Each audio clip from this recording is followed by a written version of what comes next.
spite of that precaution, which, after all, was taken more against others than himself, he immediately recognized his ordinary guide, the gay and witty Madame Bonancieux. They had met on the previous evening, but only for an instant, at the lodge of Germain, the Swiss, where D'Artagnan had inquired for her.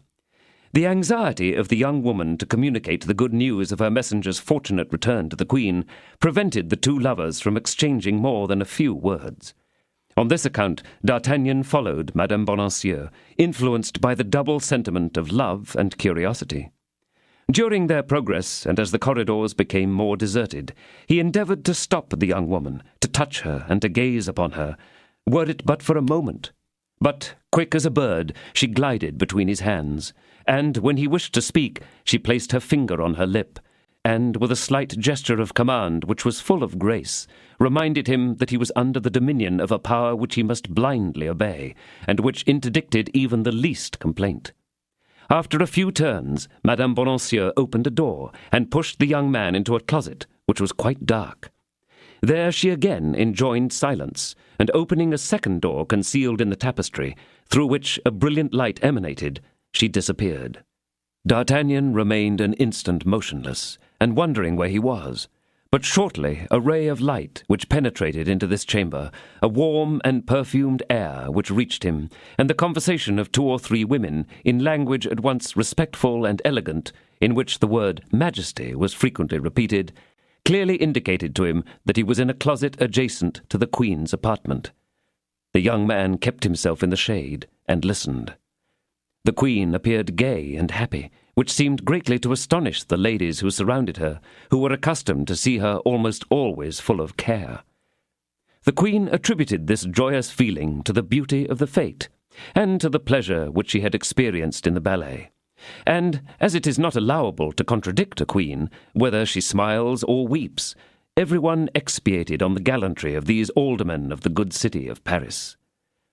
Although D'Artagnan did not know the Queen, he soon distinguished her voice from those of the others, first by a slight foreign accent, and then by that tone of command usually characteristic of the speech of sovereigns.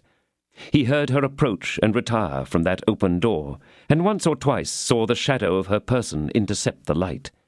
Suddenly, however, a hand and arm of an adorable form and colour were passed through the tapestry. D'Artagnan comprehended that this was his reward.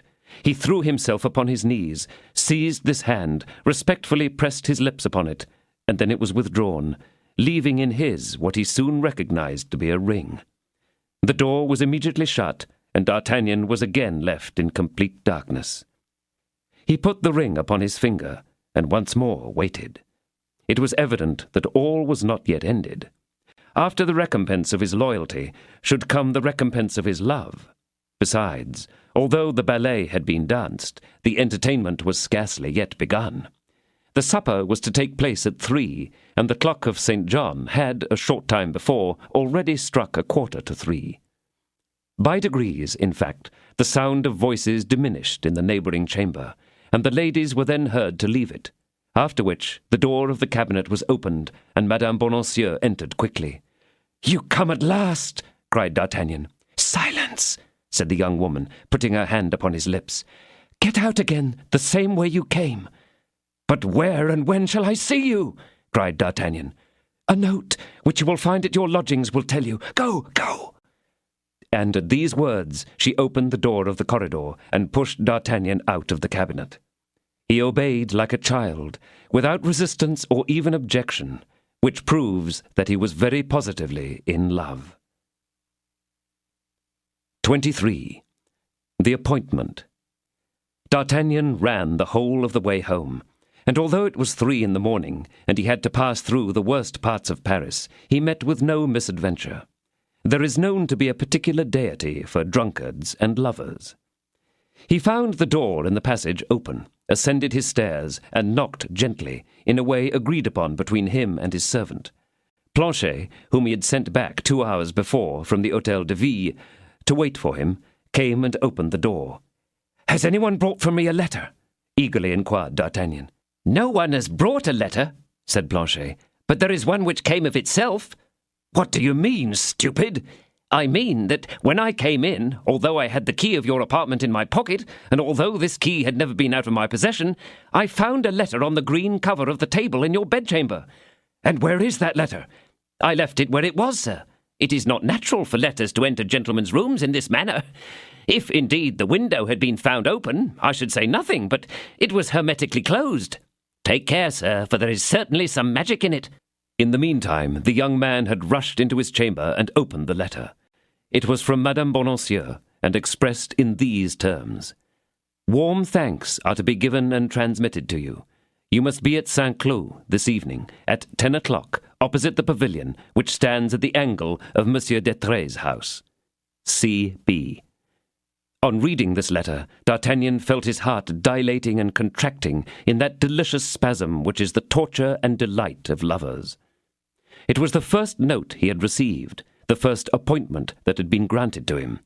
His heart, expanding in the intoxication of his joy, felt as though it would faint at the portal of that terrestrial paradise which is denominated love. "Well, sir," said Planchet, who had seen his master's colour come and go, "was I not right? And is not this some wicked transaction?" "You are mistaken, Planchet. And the proof is, here is a crown for you to drink my health." "I thank you, sir, and will strictly follow your directions. But it is not the less true that letters which thus enter closed houses fall from heaven, my friend, fall from heaven." "Then you are happy, sir?" "My dear Planchet, I am the happiest of men." "And I may take advantage of your happiness and go to bed?" "Yes, go." "May all heaven's blessings fall upon you, sir. But it is not the less true that this letter—" And Planchet retired, shaking his head with an air of doubt which all the liberality of D'Artagnan had not been able entirely to remove. As soon as he was left alone, D'Artagnan read his note over and over again, and kissed at least 20 times these lines traced by the hand of his beautiful mistress. At length he retired to bed and slept, and was visited by golden dreams. At 7 o'clock in the morning, D'Artagnan arose and called Planchet, who at the second summons opened the door, his countenance yet bearing traces of his uneasiness on the previous evening. "Planchet," said he, "I am going out, probably for the whole day. You are therefore free till 7 o'clock in the evening, but you must be ready at that hour with 2 horses." "Well," said Planchet, "I suppose we are going to have our skins pierced again in a few places." "You will take your carbine and pistols." "Well, then, did I not say so?" exclaimed Planchet. "There, I was sure of it. That cursed letter!" "But be easy now, simpleton. It is only a party of pleasure." "Yes, like that most delightful journey the other day, when it rained balls and grew caltrops." "If you are afraid, Planchet, I will go without you. I like better to travel alone than with a timid companion." "You insult me, sir," said Planchet. "I thought, however, that you had seen me at work." "Yes, but I suppose that you expended all your courage on that one occasion." "You shall see, at a fitting time, that some yet remains. Only I entreat you not to be too prodigal of it, if you wish it to last long." "Do you think that you have got still sufficient to spend some this evening?" "I hope so." "Well, then, I depend upon you." "At the hour appointed I will be ready. But I thought there was only 1 horse in the guard stables."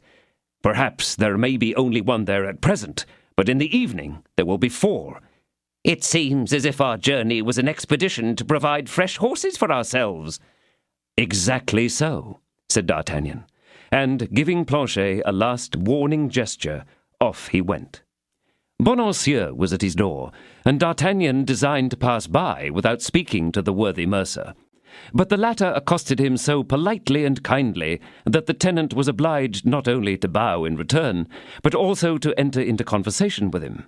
How, indeed, was it possible not to display some slight complaisance towards the husband of a pretty woman who has just made an appointment with one at Saint-Cloud, opposite the pavilion of Monsieur d'Etre, for that very evening? D'Artagnan approached him, therefore, with the most amiable manner that he was able to assume.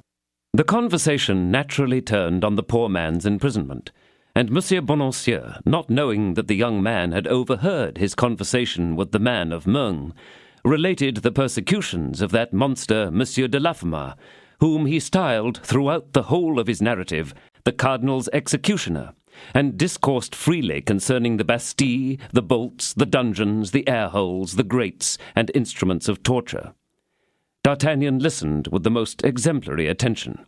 Then, when he had ended, "And Madame Bonancieux," said he, "do you know who carried her off? For I do not forget that it is to that vexatious occurrence that I owe the happiness of your acquaintance." "Ah," answered Monsieur Bonancieux, "they took good care not to tell me that, and my wife, on her part, has sworn by all that's sacred that she did not know. But you yourself," continued Bonancieux, in a tone of the most perfect good fellowship, "what has become of you for the last few days? I have never seen either you or your friends. And it was not on the pavements of Paris, I should suppose, that you picked up all the dust which Planchet brushed off your boots last night." "You are right, my dear Monsieur Bonancieux. I and my friends have been making a little journey." "Was it far from here?" "Oh, Lord, no, merely about 40 leagues. We went to conduct Monsieur Athos to the waters of Forges, where my friends have remained." "And you have come back, have you?" resumed Monsieur Bonancieux, with the most spiteful look possible. "A handsome youth like you cannot get long leave of absence from his mistress. And you were impatiently expected at Paris, were you not, huh?" "Faith," said the young man, laughing, "I confess it the more willingly, my dear Monsieur Bonancieux, as I perceive that I can conceal nothing from you. Yes, I was expected, and most impatiently, I assure you." A slight shade passed over Bonancieux's countenance, but it was so slight that D'Artagnan did not perceive it. "And you are about to be rewarded for your diligence?" continued the mercer, with a slight alteration of voice, which D'Artagnan did not perceive, any more than the cloud which had passed a moment before over the face of the worthy man. "I hope you may prove a true prophet," exclaimed D'Artagnan, laughing. "My reason for accosting you," continued Bonancieux, "is merely to learn whether you will return late." "Why this question, my dear landlord?" asked D'Artagnan. "Is it because you intend to wait for me?" "No, it is because, ever since my imprisonment and the robbery which was committed on me, I am frightened every time I hear a door opened, and particularly at night. By Our Lady, I cannot help it. I am no soldier, truly."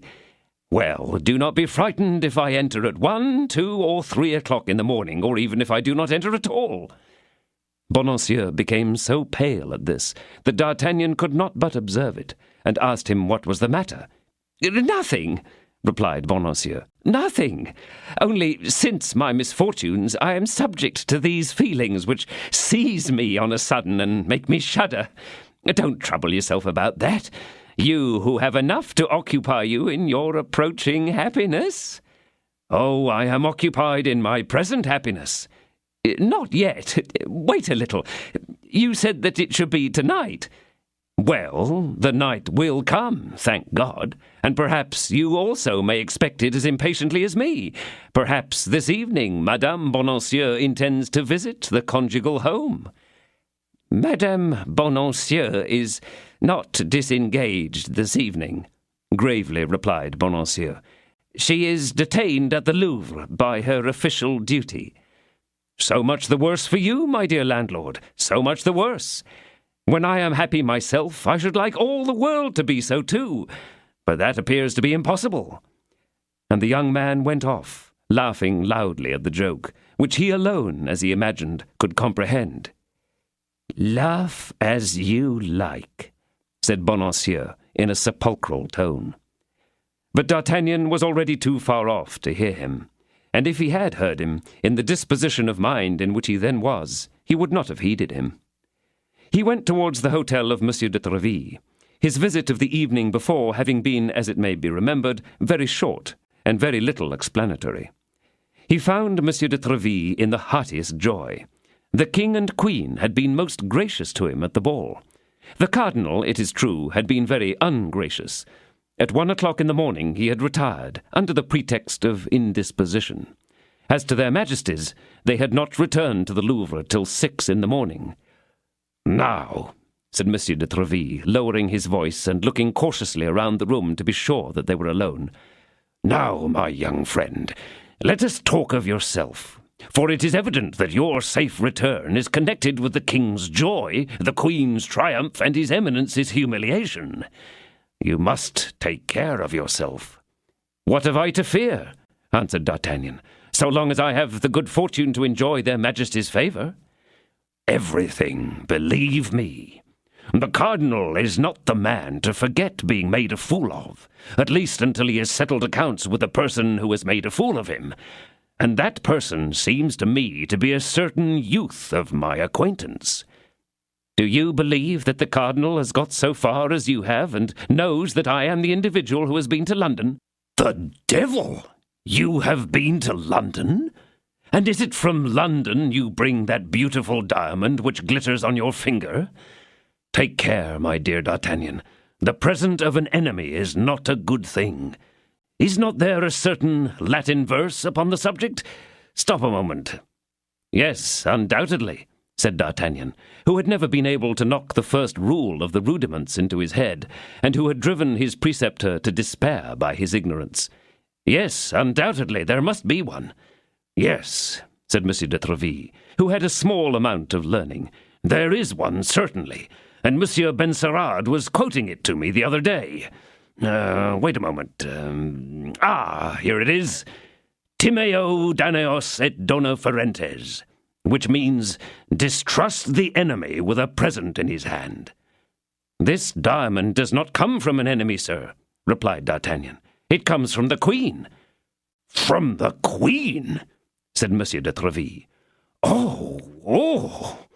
Truly, it is a complete royal jewel, which is worth 1,000 pistoles, as fully as it is a single farthing.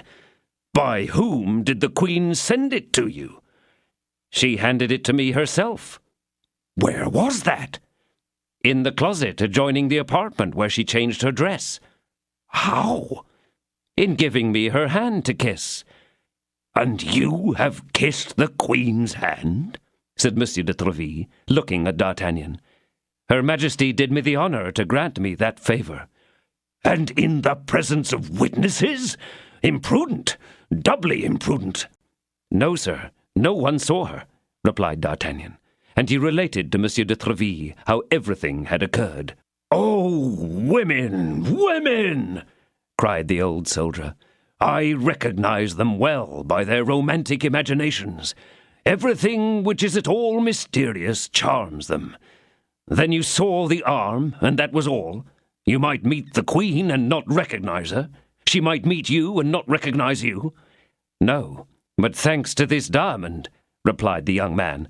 "Listen," said Monsieur de Treville. "Will you allow me to give you some advice, some good advice, a friend's advice?" "You will do me the honour, sir," replied D'Artagnan. "Well, then, go to the first jeweller's you can find, and sell this diamond for what he will give you for it. However great a miser he may be, you will get at least 800 pistoles. The pistoles have no name, young man, but this ring has a terrible one, which might destroy him who wears it." "Sell this ring? A ring given me by my sovereign? Never!" "Then turn the stone within, poor simpleton, for everyone knows that a Gascon youth does not find such gems in his mother's jewel case." "You suspect, then, that I have some cause for fear?" said D'Artagnan. "I mean to say, young man, that he who sleeps over a mine, when the match is lighted, ought to think himself in safety in comparison with you." "The devil!" said D'Artagnan, whom Monsieur de Treville's serious tone began to disturb. "The devil! And what am I to do?" "Above all things, be always on your guard. The cardinal has a tenacious memory and a long arm. Believe me, he will play you some trick." "But what?" "Has he not at his command all the wiles of Satan? The least that can happen to you will be an arrest." "What? Would they dare to arrest a man in his Majesty's service?" "Egad, they did not scruple much in the case of Athos. At any rate, young madcap, believe a man who has been 30 years at court. Do not slumber in your security, or you are lost. On the contrary, I warn you to see enemies everywhere. If anyone seeks to pick a quarrel with you, avoid it, even if it should be but a child of 10 years of age. If you are attacked by night or day, beat a retreat without being ashamed of it. If you pass over a bridge, try the planks, for fear one should break beneath your feet. If you walk past a house which is being built, look up in the air, lest a stone should fall upon your head. If you come home late, let your servant follow you, and let him be armed, if even you can make sure of your servant. Distrust everybody, your friend, your brother, and your mistress, but your mistress most of all. D'Artagnan blushed. My mistress, he mechanically repeated. And why her more than anyone else? Because a mistress is one of the favorite agents of the cardinal. He has no one more expeditious. A woman sells you for 10 pistoles, witness Delilah. You know the scriptures, eh? D'Artagnan thought of the appointment which Madame Bonancieux had made for that very evening. But we must say, to the praise of our hero, that the bad opinion which Monsieur de Treville entertained of women in general did not inspire him with the slightest suspicion of his pretty landlady. But apropos, resumed Monsieur de Treville, what has become of your 3 companions? I was just going to inquire whether you had not received any tidings of them. None whatever, sir. Well, I left them behind me on my way. Porthos at Chantilly, with a duel on his hands, Aramis at Crèvecoeur, with a bullet in his shoulder, and Athos at Amiens, under an accusation of passing bad money. Look there, now, said Monsieur de Treville. And how did you escape yourself? By a miracle, sir, I ought to confess, with a sword thrust in the chest, and by pinning the Count de Ward on his back on the road to Calais, as one might pin a butterfly upon the tapestry. There again! De Ward, one of the cardinal's men, and a cousin of Rochefort's. Come, my dear friend, an idea has struck me. Speak, sir. In your shoes there is one thing that I would do. What is it? Whilst his eminence was seeking for me at Paris, I would take, without sound of drum or trumpet, the road to Picardy, and would endeavour to find out what had become of my 3 companions. Surely, in any case, they merit this slight attention on your part. The advice is good, sir, and tomorrow I will go. Tomorrow? And why not this evening? This evening, sir, I am detained at Paris by an affair of importance. Ah, young man, some little love affair. Take care. I repeat it once more. It is woman who has always ruined us, even from the beginning, is ruining us, and will still ruin us to the end.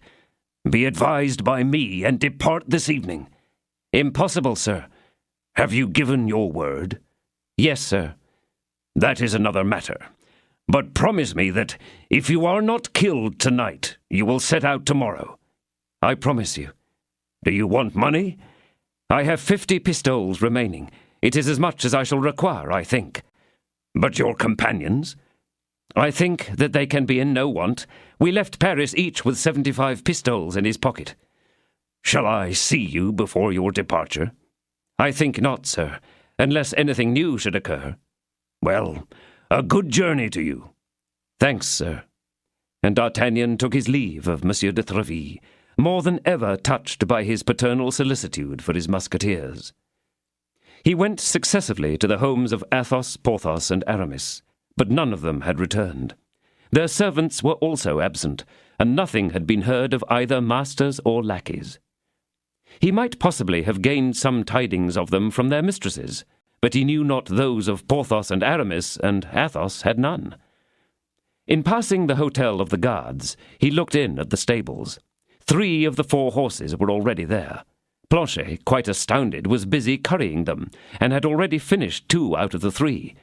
"Ah, sir," said Planchet, "how glad I am to see you!" "And why so, Planchet?" demanded the young man. "Can you depend on Monsieur Bonancieux, our landlord?" "I? Not in the slightest degree." "And you are quite right, too, sir." "But why do you ask the question?" "Because, whilst you were talking to him, I looked without listening, sir, and his countenance changed colour 2 or 3 times. Bah! You did not observe it, sir, preoccupied as you were by the letter you had just received.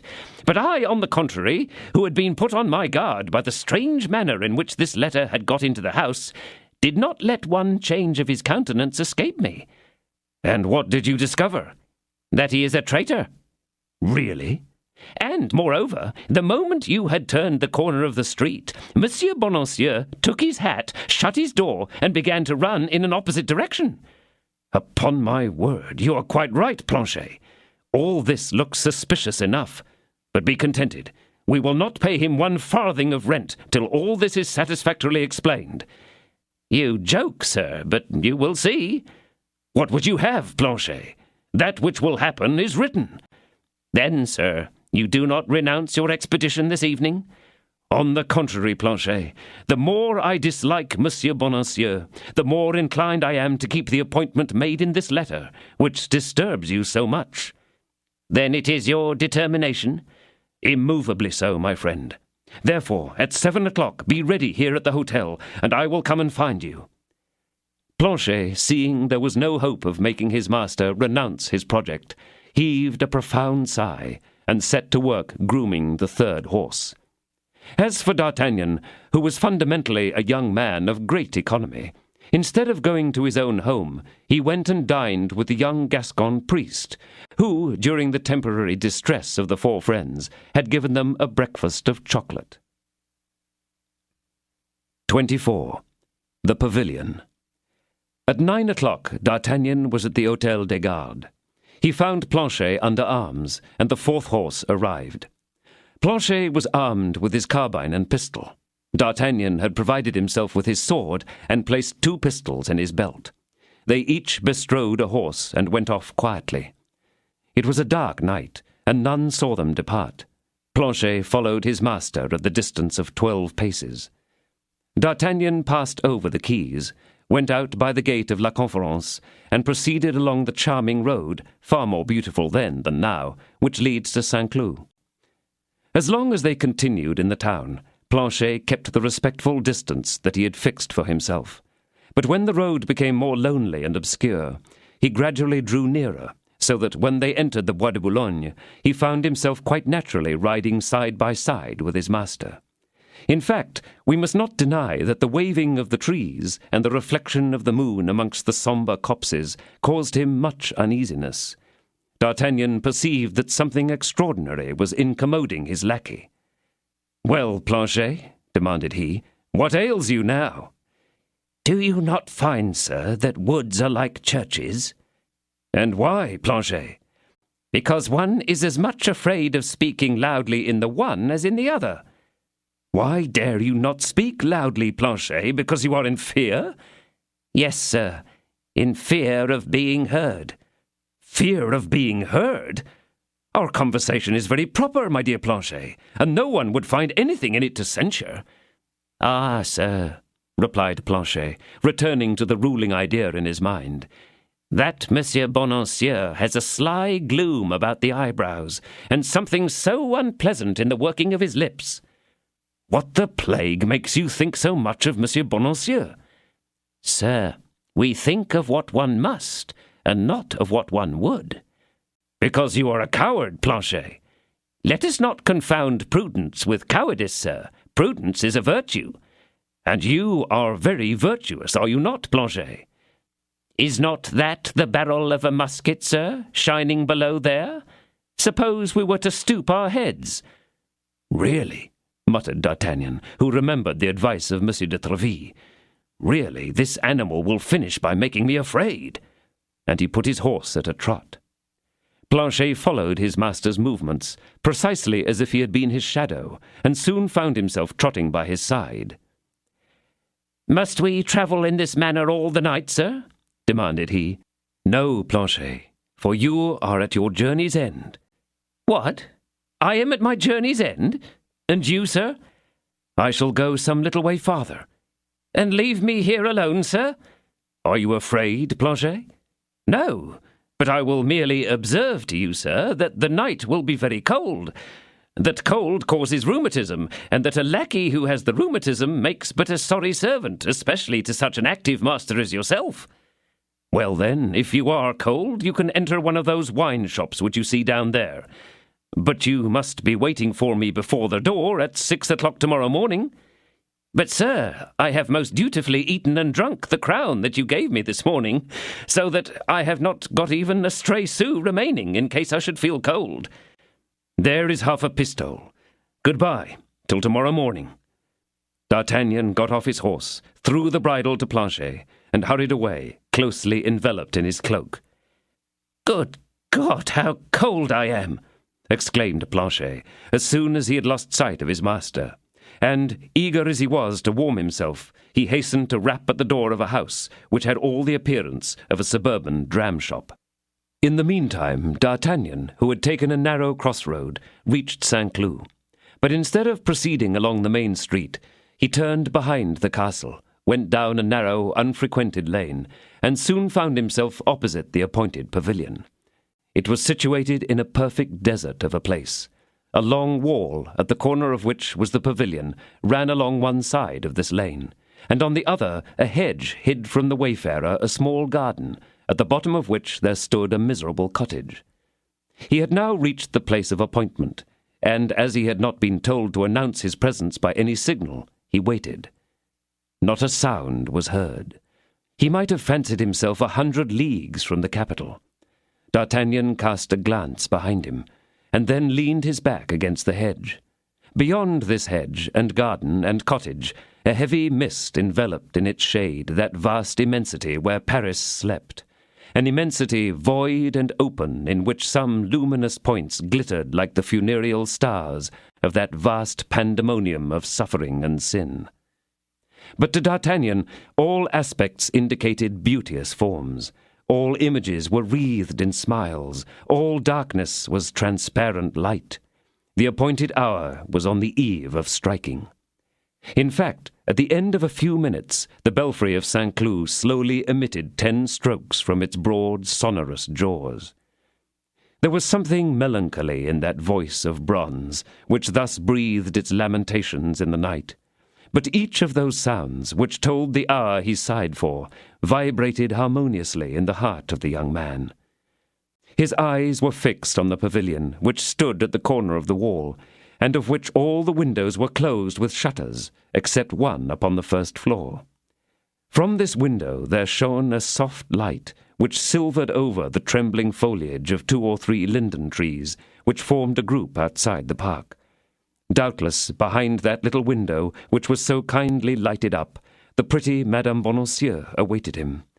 A lingering sentiment of diffidence restrained her, but now that the hour had struck, the window would be opened, and D'Artagnan would at last receive from the hands of love the meed of his devotion.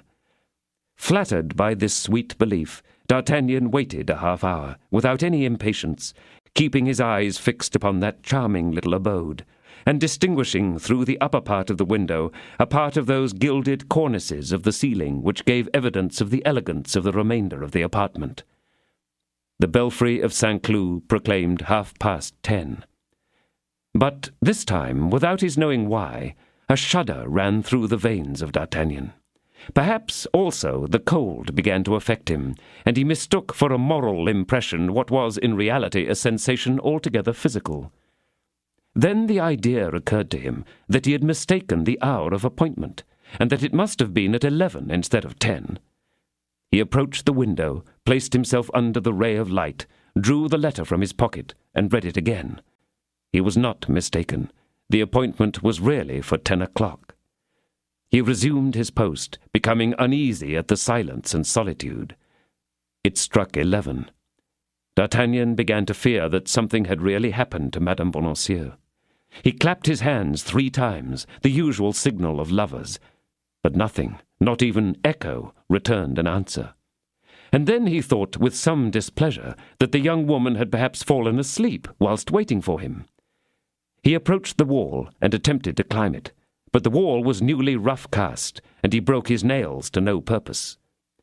At this moment he thought of the trees, of which the leaves were still silvered over by the light.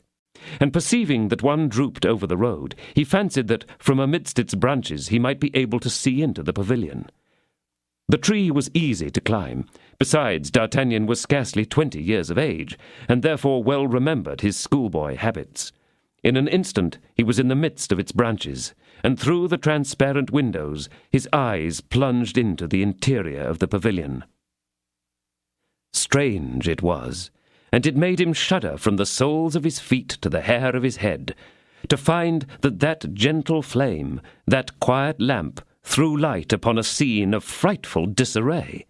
One of the panes of the window was demolished, the door of the room had been broken open, and hung, half-broken, on its hinges. A table, which must have been covered with an elegant supper, lay upon the ground, and glasses in fragments and crushed fruits were thickly spread upon the floor. Everything in the room indicated a violent and desperate struggle, and D'Artagnan believed that he could even detect, amidst this strange medley, some strips of clothes and some stains of blood congealed on the tablecloth and curtains. With his heart beating horribly, he hastily descended to the ground to examine if he could not find some further traces of violence. The small and gentle light still shone amidst the calmness of the night. D'Artagnan then perceived, what had escaped him at first when nothing prompted him to so close a scrutiny, that the ground was broken in one place, and dug up in another, and was marked by confused impressions of the footsteps of both men and horses. The wheels of a carriage, which seemed to have come from Paris, had, moreover, left upon the soft soil a deep rut, which proceeded no further than the pavilion, and then returned again towards Paris. And, last of all, in pursuing his researches, he found near the wall a woman's torn glove. But this glove, wherever it had not come in contact with the mud, was irreproachably fresh. It was one of those perfumed gloves which the lover likes to pull from a pretty hand.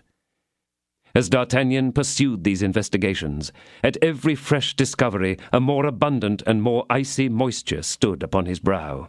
His heart was wrung with fearful anguish, and his respiration almost failed.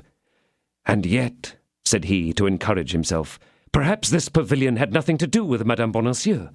Her appointment was before the pavilion, not within it. She has possibly been detained in Paris by her duties, or probably by her husband's jealousy." But all these reflections were beaten down, destroyed, driven to flight by that internal sentiment of grief which on some occasions takes exclusive possession of our entire being and announces in an unmistakable language that some great suffering hovers over our heads. And then D'Artagnan became almost frantic. He ran upon the highway, hastened along the road he had come by, and advanced as far as the ferryboat and questioned the ferryman. About 7 o'clock in the evening, the ferryman had ferried over a woman, enveloped in a dark cloak, who seemed to be exceedingly anxious to escape recognition. But precisely on account of her precautions, he had been the more observant, and had discovered that she was young and pretty. There were then, as now, crowds of young and pretty women who came to St. Cloud, and who had reasons for desiring to remain unseen. Yet D'Artagnan doubted not for an instant that it was Madame Bonacieux whom the ferryman had brought across. D'Artagnan took advantage of the lamp in the ferryman's cottage to read the note of Madame Bonacieux once more, and to assure himself that he had made no mistake, that the appointment was really at St. Cloud and not elsewhere, and before the pavilion of Monsieur d'Estrées, and not in another street. Everything concurred to prove to D'Artagnan that his presentiments were not groundless, and that some great misfortune had actually occurred. He ran back towards the castle, fancying that during his absence something new might have taken place at the pavilion, and that some fresh instructions might be awaiting him there. The lane was still deserted, and the same calm, soft light streamed from the window. D'Artagnan then remembered that dark and wretched cottage, which doubtless had seen and might perhaps also speak. The gate of the enclosure was shut, but he jumped over the hedge and, in spite of the barking of a chained dog, approached the cottage. At his first summons, no one answered. A death-like silence prevailed here, as well as in the pavilion, yet as this cottage was his last resource, he persisted. Now he fancied he heard a slight noise within, a timid noise which seemed itself to be afraid of being heard. Then D'Artagnan ceased to knock, and made entreaties in such a piteous accent of fear mingled with flattery that his voice would have reassured the most timorous. At length an old worm-eaten shutter was opened, or rather half-opened, and instantly shut again, as soon as the light of a miserable lamp which was burning in a corner had disclosed the belt, the hilt of the sword, and the pistols of D'Artagnan. And yet, quick as had been the movement, he had been able to see the head of an old man. "In the name of heaven," said he, "listen to me. I expected someone who is not come. I am dying from anxiety. Has any misfortune happened in your neighborhood? Speak!"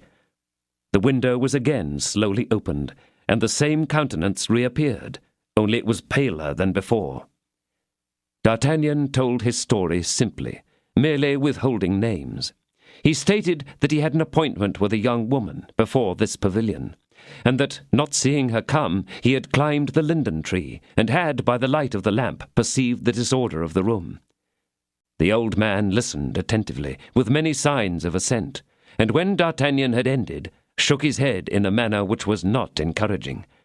"What do you mean?" exclaimed D'Artagnan. "In the name of heaven, explain yourself." "Oh, sir," said he, "do not ask me anything, for if I should tell you what I have seen, most assuredly no good will befall me." "You have seen something, then?" exclaimed D'Artagnan. "In that case, in heaven's name," continued he, throwing him a pistol, "tell me what you have seen, and on the honor of a gentleman, not one of your words shall pass my lips." The old man read so much honesty and grief in D'Artagnan's countenance that he made him a sign to listen, and said in a low voice, "It was about 9 o'clock that I heard some noise in the street, and wishing to know what it was, I was going to my gate when I saw some people trying to get in. As I am poor and have no fear of being robbed, I went to open it and saw 3 men a few paces from me. In the shade was a carriage, with horses harnessed to it, and also some led horses. These led horses evidently belonged to the 3 men who were dressed for riding. 'Ah, my good sirs,' I cried, 'what do you want?' 'You ought to have a ladder,' said one, who appeared to be the leader of the party. 'Yes, sir, that with which I gather my fruit.' 'Give it to us, and go back into your house, and here is a crown for the trouble we give you. But remember, if you say one word about what you see or hear, for however we may threaten you, I am sure you will both hear and see all that we do, you are a lost man.' At these words he threw me a crown, which I picked up, and he took my ladder. In fact, having fastened the gate in the hedge after them, I pretended to enter my house. But I went out again by the back door, and gliding in the shade, I came to those alder bushes, from the shelter of which I could see everything, without being seen myself. The 3 men had brought up the carriage without any noise. They pulled out of it a fat, short, grey little man, shabbily dressed in a sad-coloured doublet, who carefully mounted the ladder, looked sulkily into the window, came down with a wolf's steps, and muttered in a low voice, "It is she." He who had spoken to me immediately went to the door of the pavilion, which he opened with a key which he had about him, and then shut the door after him and disappeared. The other 2 men mounted the ladder simultaneously. The little old man remained at the carriage door. The coachman took care of his horses, and a lackey of the led ones. Suddenly, great outcries resounded from the pavilion, and a woman ran to the window and opened it as if to throw herself out. But as soon as she saw the 2 men, she threw herself back, and the 2 men rushed into the chamber after her. Then I saw nothing more, but I heard the noise of breaking furniture. The woman screamed and cried for help, but her cries were soon stifled.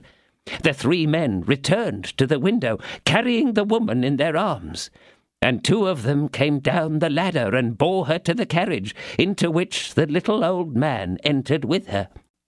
He who had remained in the pavilion shut the window, came out at the door directly after and satisfied himself that the woman was in the carriage. His 2 companions were already on their horses waiting for him. He sprang into his saddle, and the groom took his place beside the coachman. The carriage, escorted by the 3 horsemen, departed at a gallop, and all was over. From that moment until your arrival, I have neither seen nor heard anything." D'Artagnan, overwhelmed by these terrible tidings, remained motionless and speechless, whilst the demons of jealousy and anger raged in his heart. "But, my gentleman," said the old man, on whom this mute despair had more effect than cries and tears would have produced, "do not despond. They have not killed her. That is the great thing." "Do you know at all," said D'Artagnan, "who is the man who conducted this infernal expedition?" "I do not know him." "But as he spoke to you, you could see him." "Ah, it is his appearance that you want to know." "Yes." "A tall, lean, brown man, with black moustaches, a dark eye, and the look of a gentleman." "That's it!" cried D'Artagnan. "Him again! The same man! Always the same! It is my evil genius, apparently. And the other?" "Which?" "The little one." "Oh, he was not a gentleman, I answer for it. Besides, he did not carry a sword, and the others treated him with no sort of respect." "Some servant," muttered D'Artagnan. "Ah, poor woman, poor woman! What have they done with her?" "You promised me to be secret," said the old man, "and I renew my promise. Be satisfied. I am a gentleman. A gentleman has only his word, and I have given you mine." D'Artagnan returned towards the ferry, almost heartbroken. Sometimes he could not believe that it was Madame Bonancieux, and hoped to find her the next day at the Louvre. Sometimes he fancied that she had an intrigue with another, and had been discovered and carried off by some third party who was jealous of him. He doubted, sorrowed, and despaired. "Oh," cried he, "if I had but my friends here, I should at any rate have some hopes of finding her, but who knows what is become of them also?" It was then nearly midnight, and he must at once find Planchet. D'Artagnan searched successively every wine shop where he perceived a little light, but nowhere could he find his servant. At length, after examining half a dozen, he began to reflect that the search was rather fortuitous. He had himself said 6 o'clock in the morning. Therefore, wherever Planchet was, he was fully justified. Besides, it occurred to the young man that, by remaining in the neighborhood of the place where this event had happened, he might gather some information. At the 6th wine shop, as we have said, he therefore remained, and asking for a bottle of their best wine, placed himself in the darkest corner, and determined there to await the return of day. But this time, too, his hope was disappointed, and although he opened his ears to every sound, he heard nothing, amidst the oaths and gestures and abuse which were exchanged by the workmen, lackeys, and cab-drivers, who composed the honourable society of which he was a part, that could put him at all upon the track of the poor ill-used woman. He was obliged, therefore, after having emptied his bottle, and in order that he might avoid remark, to occupy himself in seeking for the easiest posture in which to sleep as best he could. It must be remembered that D'Artagnan was not 20 years old, and at that age sleep has undeniable rights, which must be submitted to, even by the most desolate hearts. About 6 o'clock in the morning, D'Artagnan awoke, with that feeling of discomfort which generally comes with the break of day after an uneasy night. His toilet did not occupy him long, and having searched himself to see that no one had taken advantage of his sleep to rob him, and found his diamond on his finger, his purse in his pocket, and his pistols in his belt, he paid for his wine, and sallied forth to try whether he should be more fortunate in seeking for his servant in the morning than at night. And the first thing that he perceived, through the damp, grey fog, was honest Planchet, who, with the 2 horses, was waiting for him at the door of a miserable little wine shop, before which D'Artagnan had passed without even suspecting its existence. 25. Porthos. Instead of returning directly home, D'Artagnan dismounted at Monsieur de Tréville's door, and rapidly ascended the staircase. He was determined to tell him this time all that had occurred. Doubtless the captain would give him good advice in this affair, and as Monsieur de Tréville saw the Queen almost daily, he might draw some information from Her Majesty concerning the poor woman who was unquestionably being punished for her devotion to her mistress. Monsieur de Tréville listened to the young man's recital with a gravity which proved that he saw something more in this adventure than an amour, and when D'Artagnan had finished, said he, "This savours of his eminence a mile off." "But what am I to do?" said D'Artagnan. "Nothing, absolutely nothing just now, but leave Paris, as I have told you, as soon as possible. I will see the Queen and tell her the details of the disappearance of this poor woman, of which she is doubtless ignorant, and these details will guide her on her side. And on your return, I may possibly have some good news to give you. Trust to me." D'Artagnan knew that, although a Gascon, Monsieur de Tréville was not accustomed to make promises, and that when by chance he did make one, he always performed it to the full and more. He therefore took his leave, full of gratitude for the past and the future, and the worthy captain, who, on his side, felt a lively interest for this brave and resolute young man, affectionately pressed his hand as he wished him a good journey. Determined instantaneously to put Monsieur de Tréville's advice into execution, D'Artagnan hastened towards the Rue des Fossoyeurs, to look to the packing of his portmanteau. On approaching number 11, he perceived Monsieur Bonancieux, in mourning costume, standing at his door. Everything that the prudent Planchet had said the evening before about the sinister character of his landlord now recurred to his mind, and he looked at him more attentively than he had ever done before. In fact, besides that yellow, sickly paleness which indicates the infiltration of the bile into the blood, and which might be only accidental, D'Artagnan remarked something gruffly perfidious in the wrinkles of his face. A rascal does not laugh in the same manner as an honest man. A hypocrite does not weep with the same kind of tears as a sincere man. All imposture is a mask, and however well the mask may be made, it may always, with a little attention, be distinguished from the true face. Now it seemed to D'Artagnan that Monsieur Bonancieux wore a mask, and that this mask was a most disagreeable one. He was going, therefore, from his repugnance to the man, to pass by him without speaking, when Monsieur Bonancieux, as on the previous day, addressed him. "Well, young man," said he, "it seems that we are rather late of nights. 7 o'clock in the morning. Plague, it appears that you reverse customs and return home when others emerge." "No one could throw that in your teeth, Monsieur Bonancieux," said the young man. "You are the model of regularity. It is true that when one has a young and pretty wife, one need not run after happiness. Happiness comes home to seek us, does it not, Monsieur Bonancieux?" Bonancieux became pale as death, and grinned a horrible smile. Ah, you are a pleasant fellow. But where the plague have you been running this night, my young master? It appears as if the by-lanes were rather dirty." D'Artagnan lowered his eyes to his own boots, which were covered with mud. But in doing this, he happened to look at the shoes and hose of the mercer. One would have said that they had been dipped in the same slough, for both were stained with spots of exactly the same appearance. A sudden idea came across D'Artagnan's mind. That little fat, grey, short man, like a lackey, clothed in a sad-coloured suit, and treated with no sort of respect by the swordsman of the escort, was Bonancieux himself. The husband had assisted in the abduction of his wife. A strong desire seized D'Artagnan to fly at the mercer's throat and strangle him, but he was a prudent youth, as we have said, and he restrained himself. Nevertheless, his change of countenance was so visible that Bonancieux was frightened, and endeavoured to retreat a step or two.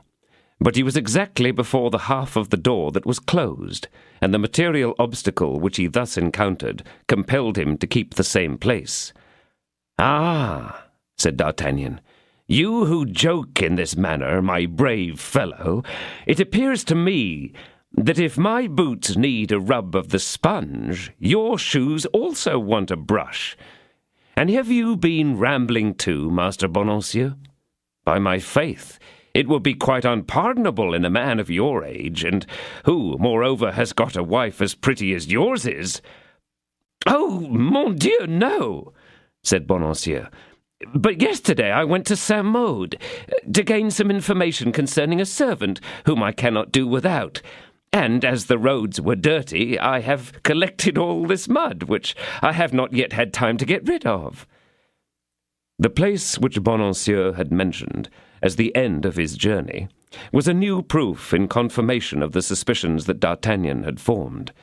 Bonancieux had said Saint-Maude, because Saint-Maude was in an exactly opposite direction to Saint-Cloud. This probability was the first consolation he had found. If Bonancieux knew where his wife was, it would always be possible, by using extreme measures, to force the mercer to unclose his teeth and let out his secret. The great thing was to change this probability into certainty. "Pardon me, my dear Monsieur Bonancieux," said D'Artagnan, "if I treat you without ceremony, but nothing makes me so thirsty as want of sleep. Hence, I have a furious thirst. Allow me to beg a glass of water of you. You know you cannot refuse such a thing to a neighbor." And without waiting for the permission of his landlord, D'Artagnan entered the house, and cast a hasty glance at the bed. The bed was undisturbed. Bonancieux had not slept in it.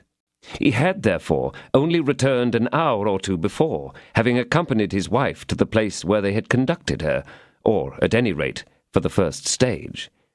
"Thank you, Monsieur Bonancieux," said D'Artagnan, emptying the glass. "That is all I wanted of you. Now I will go home. I'm going to make Planchet brush my boots, and when he has finished them, I will send him, if you like, to brush your shoes."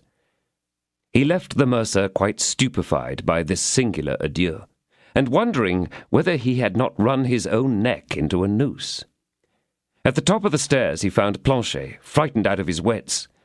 "Ah, sir," cried the lackey, as soon as he saw his master, "here indeed is something new, and how long you seem to me in returning."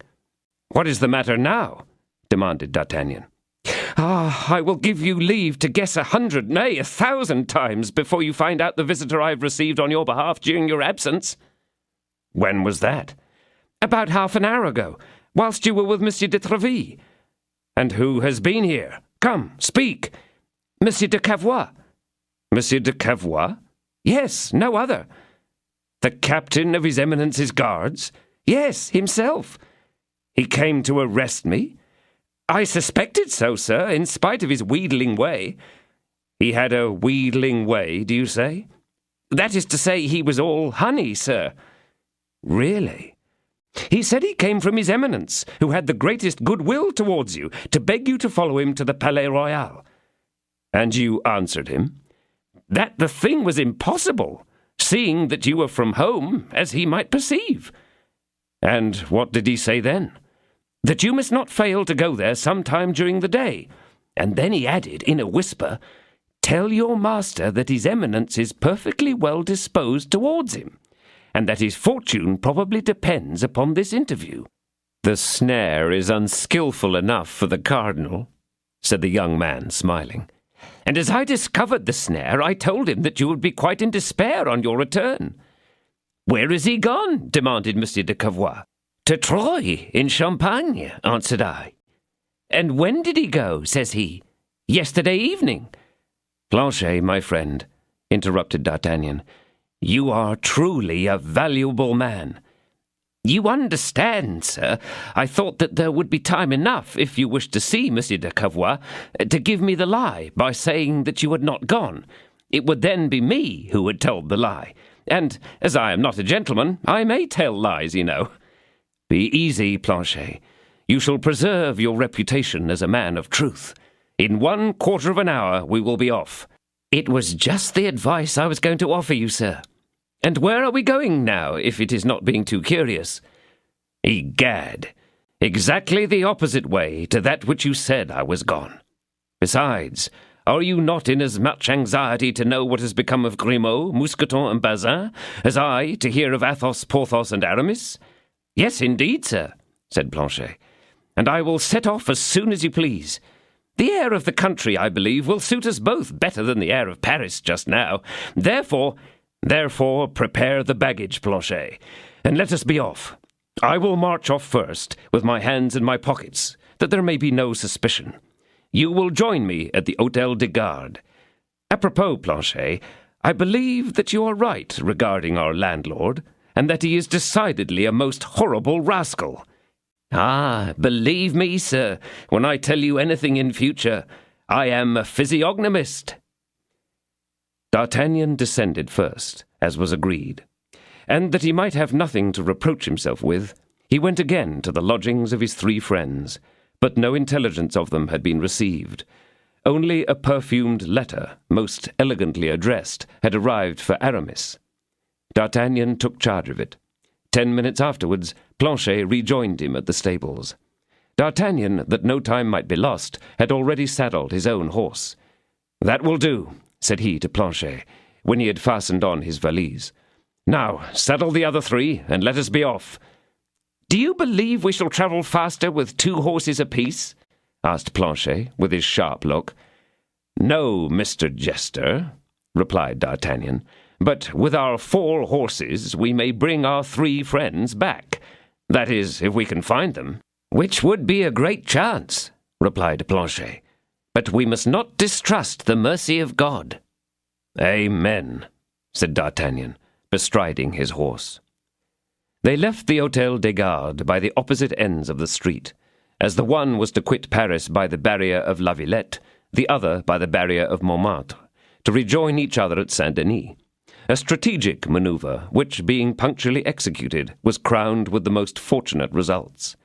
Thus D'Artagnan and Planchet entered Pierrefitte together. Planchet, it must be confessed, was more courageous by day than by night. But yet his natural prudence did not forsake him for an instant. He had forgotten none of the incidents of the former journey, and took every one for an enemy whom he met upon the road. On this account he always had his hat off, for which he was severely rebuked by D'Artagnan, who feared that this excess of politeness might cause Planchet to be taken for the valet of a man of little consequence. Nevertheless, whether the passengers were really softened by Planchet's extreme urbanity, or whether no enemies were stationed on the young man's path, our 2 travellers arrived, without any accident, at Chantilly, and dismounted at the tavern of the Great St. Martin, the same at which they had stopped upon their last journey. The landlord, seeing a young man, followed by a servant and 2 led horses, advanced respectfully to his door. Now, as he had already travelled 11 leagues, D'Artagnan judged that he had better stop here, whether Porthos were at the hotel or not. But it might not be prudent at first to make any inquiries about the musketeer. The result of these reflections was that D'Artagnan, without asking any information from anybody, dismounted, recommended the horses to his servant's care, and, entering a small room reserved for those who wished to be alone, called for a bottle of the best wine, and as good a breakfast as the landlord could supply, a call which corroborated the high estimate that the innkeeper had already formed of his guest at first sight. D'Artagnan was served with a celerity which was quite miraculous. The regiment of guards was composed of the first gentlemen in the realm, and D'Artagnan, travelling with a servant and 4 splendid horses, could not fail of creating a sensation, in spite of the simplicity of his uniform. The host wished to wait on him himself, seeing which D'Artagnan made him bring 2 glasses, and began the following conversation. "By my faith, mine host," said D'Artagnan, filling 2 glasses, "I have asked for the best wine, and if you have deceived me, your sin will bring its own punishment, since, as I hate to drink alone, you're going to drink with me. Take this glass, then, and let us drink. To what shall we drink? That we may wound no one's feelings. Let us drink to the prosperity of your establishment." "Your lordship does me great honour, and I sincerely thank you for your good wishes." "But don't deceive yourself," said D'Artagnan. "There is more selfishness in my toast than you think for. It is only in prosperous houses that one gets well treated. In struggling inns, everything runs to disorder, and the traveller is a victim to the landlord's embarrassment. Therefore, as I travel a great deal, and particularly on this road, I should like to see all the innkeepers making a fortune." "In fact," said the landlord, "it appears to me that this is not the first time I have seen you, sir." "Ah, I have passed through Chantilly perhaps 10 times, and have stopped at least 3 or 4 times at your house. Yes, I was here about 10 or 12 days ago, conducting 3 of my friends, musketeers, and one of them, by the by, quarrelled with a stranger here, a man who sought a quarrel with him." "Ah, yes, true," said mine host. "I recollect it perfectly. Is it not of Monsieur Porthos that your lordship speaks?" "That is the very name of my travelling companion. Mon Dieu, my dear landlord, tell me, has any misfortune befallen him?" "But your lordship must have remarked for yourself that he was not able to continue his journey." "In fact, he promised to overtake us, but we saw no more of him." "He has done us the honour to remain here." "What? He has done you the honour to remain here?" "Yes, sir, in this hotel, and we are somewhat uneasy over it." "Why?" "On account of certain expenses that he has incurred." "Well, but the expenses he has incurred he will pay." "Ah, sir, your words are a positive balm to my heart. We have been at considerable expense on his account, and only this morning the surgeon declared that if Monsieur Porthos did not pay him, he should proceed against me, as it was I who sent for him." "But is Porthos wounded, then?" "I cannot tell you, sir." "What? You cannot tell me? You ought at any rate to know better than anybody else." "Yes, but in our trade we do not tell all we know, sir, particularly when we have been warned that our ears shall answer for our tongue." "Well, can I see Porthos?" "Certainly, sir. Go to the first landing place on the staircase and knock at number 1. Only advise him that it is you." "What? Advise him that it is me?"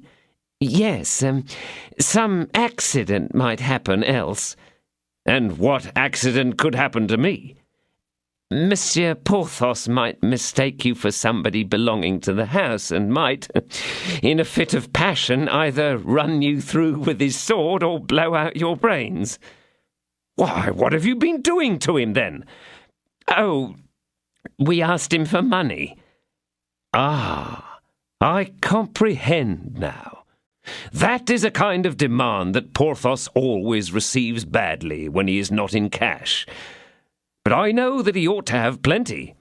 "So we thought also, sir, and as the house is very regular, and our accounts are made up every week, on the 8th day we presented our little bill. But we seem to have hit upon an unlucky time, for at the first word we dropped upon the subject, he sent us all to the very devil. It is true he had been playing cards the evening before." "What? Playing the evening before? And with whom?" "Oh, good Lord, who can tell that? With some nobleman who was travelling this way, and to whom he sent to propose a game at lansquenet." "Just so. And the unlucky dog lost his all." "Even to his horse, sir. For when the stranger was about to leave, we perceived that his servant was saddling Monsieur Porthos's horse, and we remarked it to him. But he told us that we had better mind our own business, and that the horse was his own. So we went immediately to let Monsieur Porthos know what was going on. But he only answered that we were scoundrels for doubting the word of a gentleman, and that, as this one had said that the horse belonged to him, it necessarily must be true." "I recognize him there exactly," muttered D'Artagnan. "Then," continued the innkeeper, "I sent a message to him that, as we did not seem likely to come to any understanding with one another about payment, I hoped that he would at least have the kindness to transfer the favour of his custom to my brother landlord at the Golden Eagle. But Monsieur Porthos replied that as my hotel was the best, he desired to remain here. This answer was too complimentary for me to insist upon his leaving. I contented myself with begging him to resign his apartment, which is the most beautiful in the house, and to be satisfied with a pretty little room upon the 3rd floor.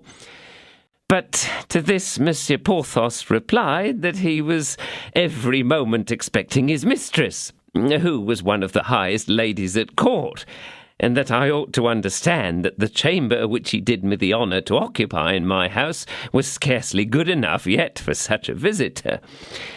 Nevertheless, fully recognising the truth of what he said, I felt it my duty to insist. But without condescending to enter into any discussion with me, he put a pistol on his night-table and declared that at the first word which might be said to him about any moving whatsoever, either out of the house or in it, he would blow out the brains of the person who had been imprudent enough to interfere in what did not concern him.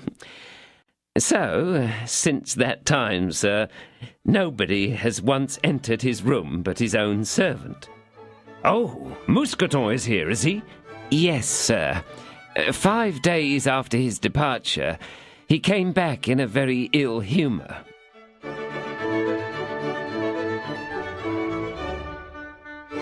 This is the end of disc number 8.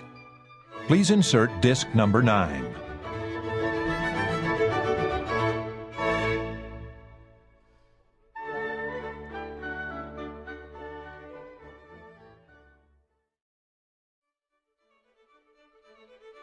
This is disc number 9.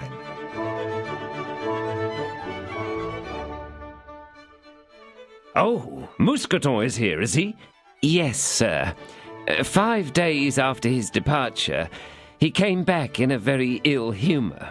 It seems that he also had met with some unpleasantry on his way, but he is unfortunately rather nimbler than his master, so that he turns everything topsy-turvy, and under the pretext that we might refuse him what he asks for, takes anything he wants without asking at all. The fact is, replied D'Artagnan, that I have always remarked in Mousqueton a very superior intelligence and zeal. Possibly so, sir, but if I should only find myself 4 times in a year in contact with a similar intelligence and zeal, I should be bankrupt. No, Porthos will pay you. Exclaimed the innkeeper in a tone of doubt. He is the favourite of a lady of rank, who will not allow him to remain in trouble on account of a trifle such as he owes you. If I only dared to say what I think about that. What do you think? I might say more, what I know. What you know? Or even what I am quite sure of. And what are you sure of? Come, say! I should say that I know about this lady of rank. You? Yes, me. And how came you to know about her? Oh, sir, if I thought I could depend on your discretion— Speak, and on the word of a gentleman you shall have no occasion to regret your confidence. Well, sir, you can understand that uneasiness makes one do many things. What have you done? Oh, nothing but what a creditor has a right to do. Well? Monsieur Porthos had handed us a note for this duchess, giving us orders to put it in the post. It was before his own servant came, and as he could not leave his room, he was obliged to employ us in his commissions. What next? Instead of putting this letter in the post, which is uncertain, we took advantage of the occasion of one of our waiters going to Paris, and instructed him to deliver the letter to this duchess herself. That was fulfilling the intentions of Monsieur Porthos, who had particularly enjoined us to be careful of the letter, was it not? Nearly so. Well, sir, do you know what this lady of rank is? No, I've heard Porthos speak of her, that is all. Do you know what this pretended duchess is? I tell you again, I don't know her. She is an attorney's wife, sir. An elderly woman called Madame Coquenard, who is at least 50 years of age, and yet takes it upon herself to be jealous. It seemed very strange to me, a princess living in the Rue aux Ours. How do you know this? Because she put herself in a great passion on receiving the letter, saying that Monsieur Porthos was a fickle man, and that it was on account of some woman that he had received this sword wound. Then he has received a sword wound? Replied D'Artagnan. Ah, mon Dieu, what have I said? Cried the innkeeper. You said that Monsieur Porthos had received a wound from a sword. Yes, but he strongly enjoined me to say nothing about it. And why? Plague, sir, because he boasted that he would perforate the stranger with whom you left him in a dispute, whilst on the contrary this stranger stretched him on the ground in spite of his rodomontades.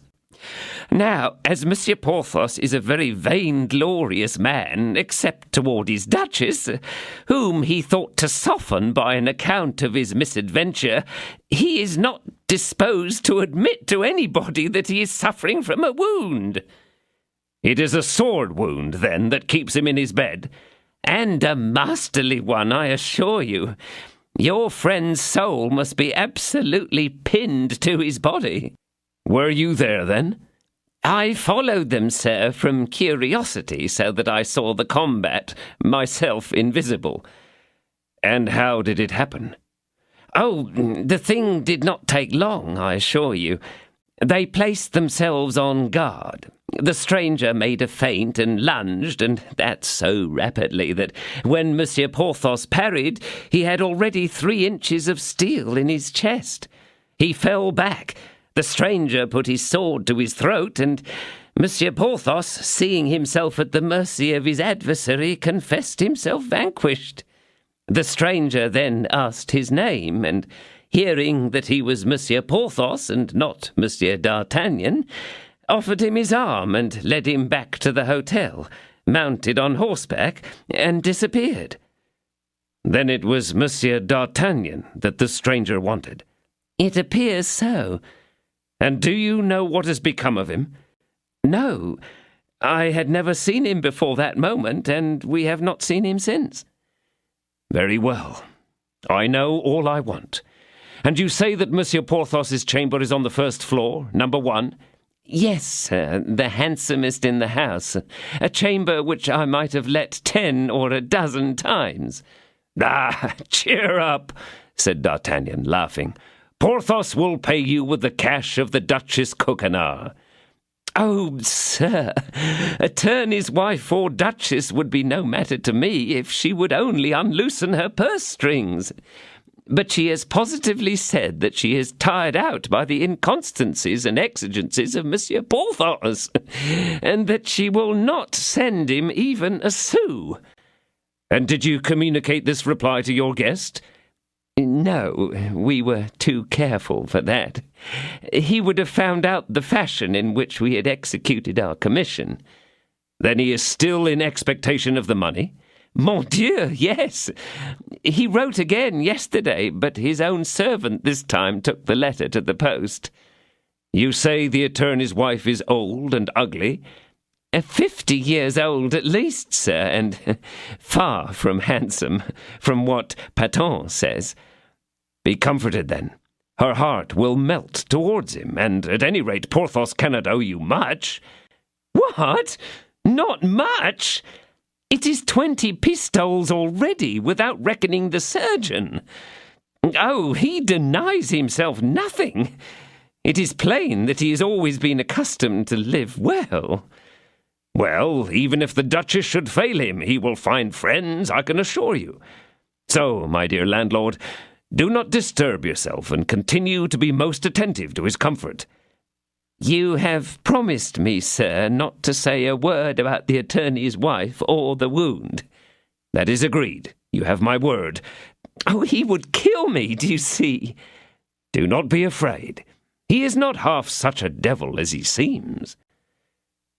Saying these words, D'Artagnan mounted the stairs, leaving the landlord a little more encouraged concerning two things, of which he appeared to think a good deal, his money and his life. At the top of the stairs, D'Artagnan found, on the most conspicuous door of the corridor, a gigantic number 1 marked with black ink. At this door he knocked, and being invited from within, entered the room. Porthos was lying down and playing at lansquenet with Mousqueton, to keep his hand in, whilst a spit burdened with partridges was turning before the fire, and at the two corners of an immense chimney there were boiling, on two chafing dishes, 2 saucepans, from which exhaled the double odour of a fricassee of fowls, and a hotch-potch of fish which delighted the olfactory nerves. Besides, the top of a desk and the marble slab of a commode were covered with empty bottles.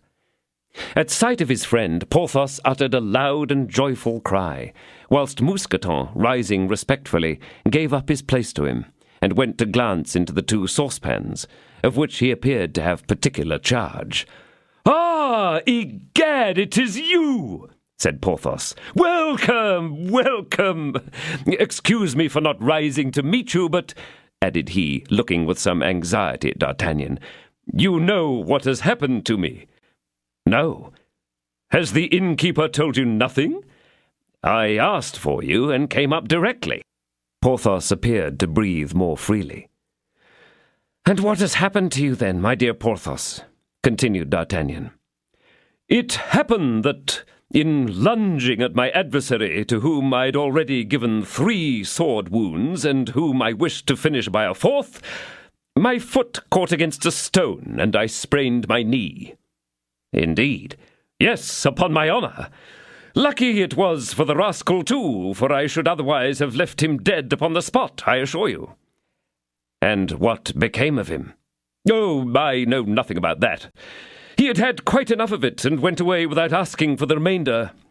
But you, my dear D'Artagnan, what happened to you?" "So that," continued D'Artagnan, "it is this sprain that keeps you in bed, my dear Porthos?" "Ah, mon Dieu, yes, that is all. But in a few days I shall be on my legs again." "But why did you not get yourself removed to Paris? You must have been sadly dull here." "It was my intention. But, my dear friend, I must confess one thing to you." "And what is that?" "It is that as I became cruelly dull, as you say, and as I had in my pocket the 75 pistoles with which you provided me, I invited up a passing traveller and proposed to him a game of dice. He agreed, and, faith, my 75 pistoles passed from my pocket to his, without reckoning my horse, which he carried off into the bargain. But you, my dear D'Artagnan—" "What would you have, my dear Porthos? You cannot be favoured in all your pursuits," said D'Artagnan. "You know the proverb, 'Lose at play and win at love.' You are too fortunate in love for play not to revenge itself. But what do these changes of fortune signify to you? Happy dog! Have you not still got your Duchess to assist you?" "Nay, look, my dear D'Artagnan, how unlucky I am," replied Porthos, in the most unconcerned tone in the world. "I have written to her to send me some 50 louis, for which I have particular occasion in my present position." "Well?" "Well, she must be gone to her estate, for she has sent me no answer." "Really?" "No. So I sent a second letter yesterday, rather more urgent than the first. But, my dear fellow, let us chat about your own affairs. I confess I was beginning to feel some uneasiness on your account." "But your host has behaved pretty well to you, apparently," said D'Artagnan, pointing to the teeming stewpans and the empty bottles. "So," replied Porthos. "But it is only 2 or 3 days ago now since the impudent fellow brought me up his bill, and I showed them the door, both himself and his bill. So that I am now living here in something of the style of a conqueror, and, as you see, being somewhat afraid of being attacked in my redoubts, I am armed to the very teeth. Nevertheless," said D'Artagnan, laughing. "It seems that you sometimes make sorties." And he pointed to the stewpans and the bottles. "It is not me, unfortunately," said Porthos. "This miserable sprain keeps me in my bed. But Mousqueton there forages the country for supplies. Mousqueton, my friend," continued Porthos, "you see that a reinforcement has arrived. We shall want an addition to our rations." "Mousqueton," said D'Artagnan, "there is a service you must do me." "What is it, sir?" "To give your recipe to Planchet. I may chance to be besieged myself hereafter, and I should not be at all sorry to enjoy all the advantages with which you gratify your master." "Oh, sir," said Mousqueton modestly, "nothing is more easy. One must be a little adroit, that is all. I was brought up in the provinces, and my father, in his leisure moments, was something of a poacher." "And how was he occupied in business hours?" "He was engaged in a pursuit, sir, which I have always found a very happy one." "What was that?" "As it was in the time of the wars between the Catholics and the Huguenots, and as he saw Catholics exterminating Huguenots and Huguenots exterminating Catholics, all in the name of religion, he had made for himself a sort of mixed belief, which permitted him to be at one time a Catholic and at another a Huguenot.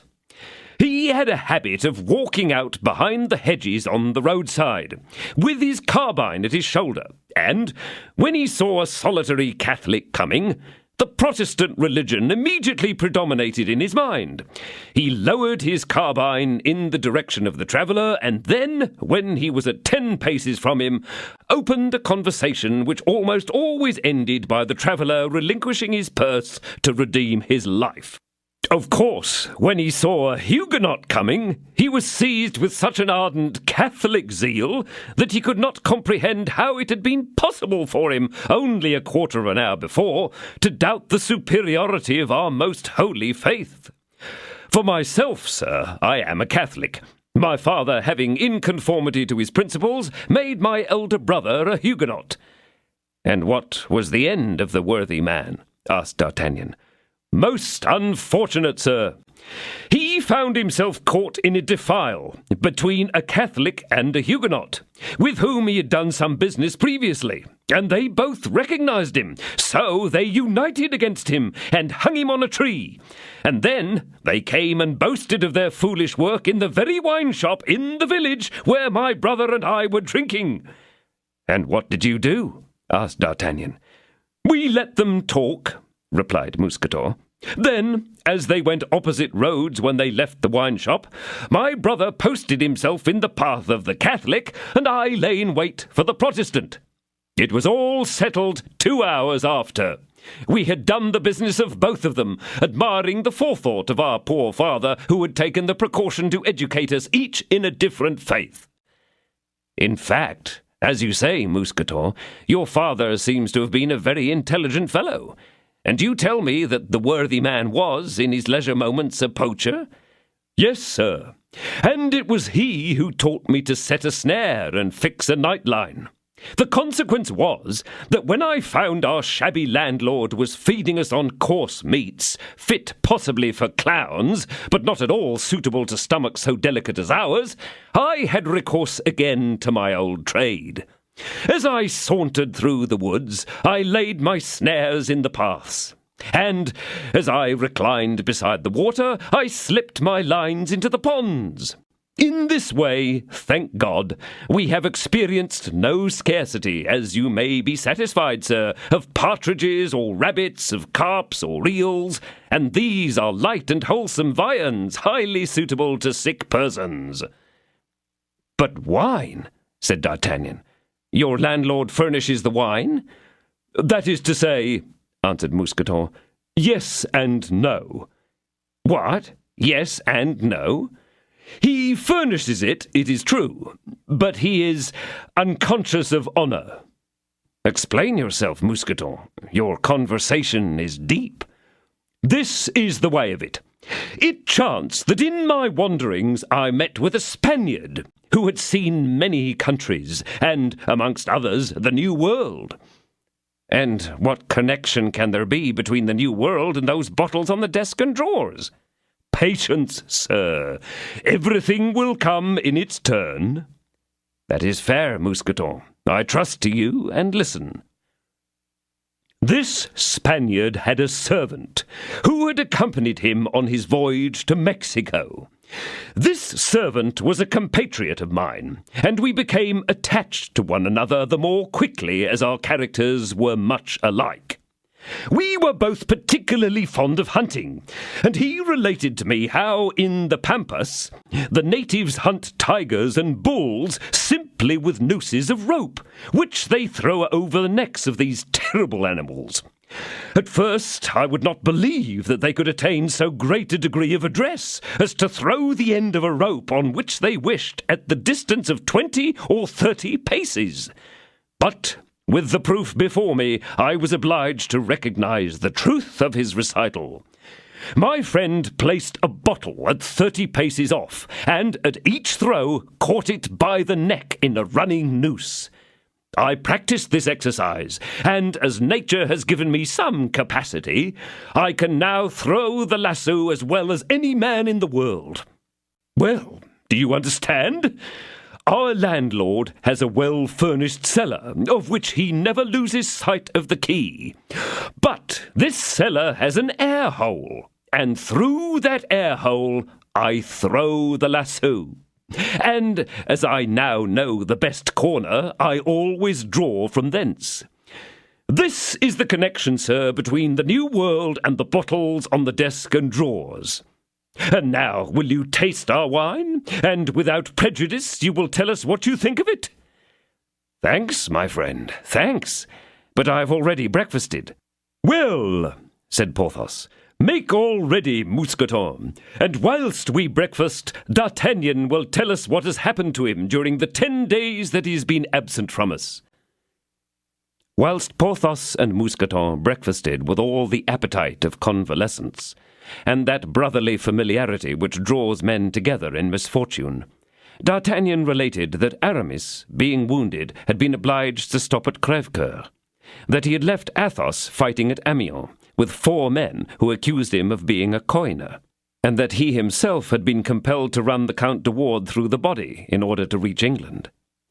But there the confidence of D'Artagnan ended. He merely announced that, on his return from England, he had brought 4 splendid horses with him, one for himself and one for each of their companions, and he concluded by informing Porthos that the one destined for him was already in the stables of the hotel. At this moment Planchet entered. He intimated to his master that the horses were sufficiently refreshed, and that it would be possible to go to Clermont in time to pass the night there. As D'Artagnan was pretty well satisfied as to Porthos's state, and was anxious to gain some information concerning his 2 other friends, he gave his hand to the invalid, and told him that he should now proceed to continue his inquiries. And, as he expected to return by the same road, if Porthos in 7 or 8 days was still at the hotel of the Great St. Martin, he would take him up upon his way.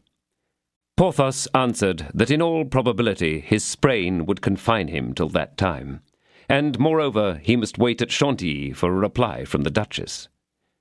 D'Artagnan wished him a speedy and favourable one, and after having again commended him to the care of Mousqueton, and paid the landlord his own expenses, he once more took the road with Planchet, who was already relieved of one of the led horses. 26. The Thesis of Aramis. D'Artagnan had said nothing to Porthos, either about his wound or about the attorney's wife. Young as he was, our Béarnese was very discreet.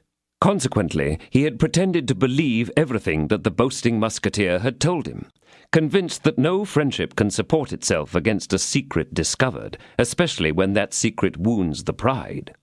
Since one always has a certain moral superiority over those with whose frailties we are acquainted. In his plans for the future, resolved as he was to make his 3 friends the instruments of his success, D'Artagnan was not sorry to collect in his hand those invisible threads by the aid of which he meant to lead them. Nevertheless, throughout the whole of his journey, an overwhelming sadness hung upon his heart. He thought of that young and pretty Madame Bonancieux, who was to have bestowed upon him the reward of his devotion. Let us, however, at once declare that the young man's melancholy was not so much a regret for his own lost enjoyment as a dread that something unfortunate had befallen the missing woman. He had himself no doubt that she was a victim of the cardinal's vengeance, and it was well known that His Eminence's revenge was always terrible. But how had he himself found pardon in the eyes of the minister? This was what he did not know. But what Monsieur de Cavois, the captain of the guard, would undoubtedly have communicated to him had he found him at home. Nothing passes the time or shortens the path like a thought which engrosses all the faculties of an individual's organization. Our external existence is as a sleep, of which this thought is the dream. And, whilst we are subjected to its influence, time has no longer any measure, nor is there any distance in space. We leave one place and arrive at another, and are conscious of nothing in between. Of the intervening scenes, the only remembrance preserved is somewhat akin to the idea of an indefinite mist, partially broken by obscure images of mountains, trees, and plains. It was under the dominion of this hallucination that D'Artagnan, at the pace that his horse pleased to take, passed over the 6 or 8 leagues which separated Chantilly from Crèvecoeur, without having, on his arrival at the latter village, any recollection of the things he had encountered on the road. But there memory returned to him. He shook his head, perceived the tavern where he had left Aramis, and, putting his horse into a trot, reined in at the door. It was not a landlord this time, but a landlady who received him. D'Artagnan, being somewhat of a physiognomist, examined at a glance the fat and good-humoured face of the mistress of the place. This glance satisfied him that dissimulation was not necessary with her, and that he had nothing to fear from such a happy-looking countenance.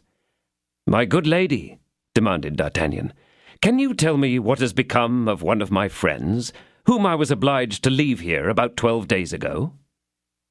"A handsome young man of about 23 or 24 years of age, mild, amiable, and handsome?" "Exactly so. And, moreover, wounded in the shoulder." "Just so. Well, he is still here." "Ah, my dear lady," said D'Artagnan, springing from his horse and throwing the bridle to Planchet, "you give me life. Where is this dear Aramis? Let me embrace him, for I confess that I long to see him." "Pardon me, sir, but I question whether he can see you at present." "Why not? Is there a lady with him?" "Oh, dear me, sir, what a question. Poor youth. No, sir, there is not a woman with him." "Who then?" "The curate of Montdidier and the superior of the Jesuits of Amiens." "Good God!" exclaimed D'Artagnan. "Is the poor young man so very ill?" "No, sir, quite the contrary. But towards the end of his illness he has been touched by grace, and has determined on taking holy orders." "Ah, true," said D'Artagnan. "I had forgotten that he was only a musketeer temporarily." "Do you still insist on seeing him, sir?" "Oh, yes, more than ever." "Well, then, you have only to take the left-hand staircase in the courtyard to number 5 on the 2nd floor." D'Artagnan quickly followed this direction, and found one of those outside staircases which may still be sometimes seen in the courtyards of old-fashioned inns. But it was no such easy matter to get admission to the future abbé. The avenues of Aramis's chamber were as strictly guarded as the gardens of Armidus. Bazin was stationed in the corridor, and barred the passage against him with the more intrepidity as, after many years of trial, he saw himself at length on the eve of acquiring that distinction of which he had always been ambitious. In fact, the dream of poor Bazin had ever been to serve a churchman, and he impatiently expected the so long anticipated moment when Aramis would at last throw off his military uniform and adopt the cassock. It had only been by the daily reiteration of this promise that he had been included to continue in the service of the musketeer, in which, as he said, he could not fail to forfeit his salvation. Bazin was therefore at the very summit of happiness. There was every probability that his master would keep to his determination this time. The union of physical and moral pain had produced the effect so long desired. Aramis, suffering at once in mind and body, had at length fixed his thoughts and eyes upon religion, and he had regarded as a warning from heaven the double accident which had befallen him, that is to say, the sudden disappearance of his mistress and the wound in his shoulder. In such a mood, it may be easily imagined that nothing could have been more disagreeable to Bazin than the appearance of D'Artagnan, which might throw his master again into the whirlwind of those worldly ideas of which he had been so long the sport. He resolved, therefore, bravely to defend the door, and, as betrayed by the landlady, he could not say that Aramis was out, he attempted to prove to the newcomer that it would be the height of impropriety to interrupt the pious conversation which his master had maintained since morning, and which, as Bazin added, could not be concluded before night. But D'Artagnan paid no attention to the eloquent discourse of Bazin. Not wishing to enter into a polemical discussion with his friend's valet, he simply put him aside with one hand and turned the handle of the door of number 5 with the other. The door opened, and D'Artagnan entered the apartment. Aramis, in a long black coat, and with his head encased in a kind of round, flat cap, which was no bad representation of a skull-cap, was seated at a long table, covered with rolls of paper and enormous folios. On his right sat the superior of the Jesuits, and on his left the curate of Montdidier. The curtains were half closed, giving entrance only to a subdued, mysterious light, appropriate to holy meditation. All those worldly objects which are apt to greet the eye in the chamber of a young man, and particularly when that young man is a musketeer, had disappeared, as though by enchantment, and doubtless from a fear that the sight of them might recall his master's mundane inclinations, Bazin had laid hands upon the sword, the pistols, the plumed hat, and the embroidery and lace of every sort and kind. But instead of these, D'Artagnan fancied he saw, in an obscure corner, something like a cord of discipline hanging by a nail to the wall. At the noise which D'Artagnan made on entering, Aramis raised his head and recognized his friend. But, to the great surprise of the latter, this sight did not seem to produce much impression on the musketeer, so much was his mind detached from all terrestrial affairs. "How are you, my dear D'Artagnan?" said Aramis. "Believe me, I am glad to see you." "And I also," said D'Artagnan, "although I am not yet quite sure that it is Aramis I am speaking to." The same, my friend. But what could make you doubt it?" "I thought I had mistaken the room and entered the chamber of a churchman.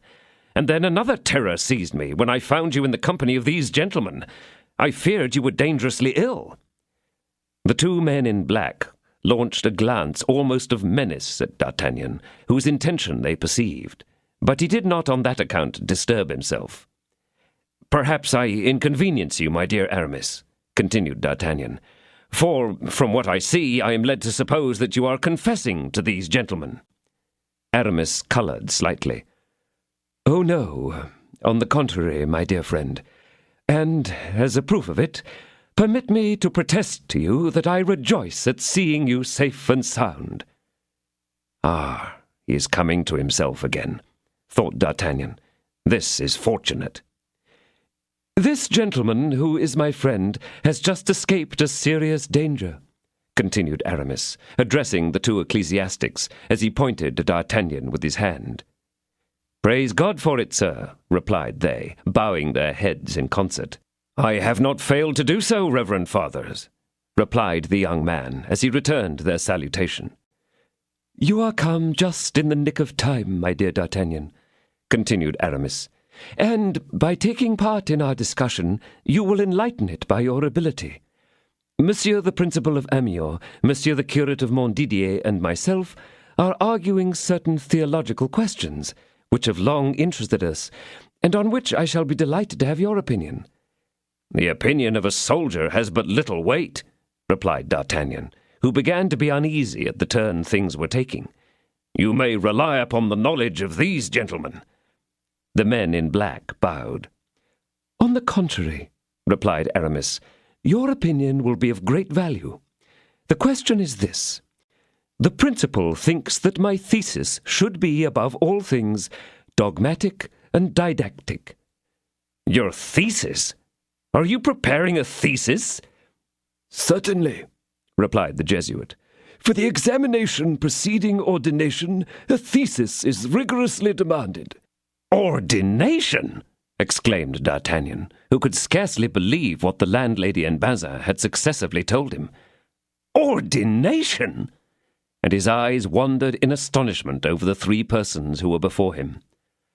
Now, continued Aramis, disposing himself on his chair in the same graceful manner as he would have done in the stall of a cathedral, and complacently examining his hand, which was as white and plump as that of a lady, and which he held up to make the blood flow out of it. Now, Monsieur d'Artagnan, as you have heard, the principal would have my thesis dogmatic, whilst I, for my own part, I think it ought to be idealistic. It is on this account that the principal has proposed to me the following subject, which has never yet been treated of, and in which I recognize matter susceptible of most magnificent developments. Utraque manus in benedicendo clericis inferioribus necessaria sit.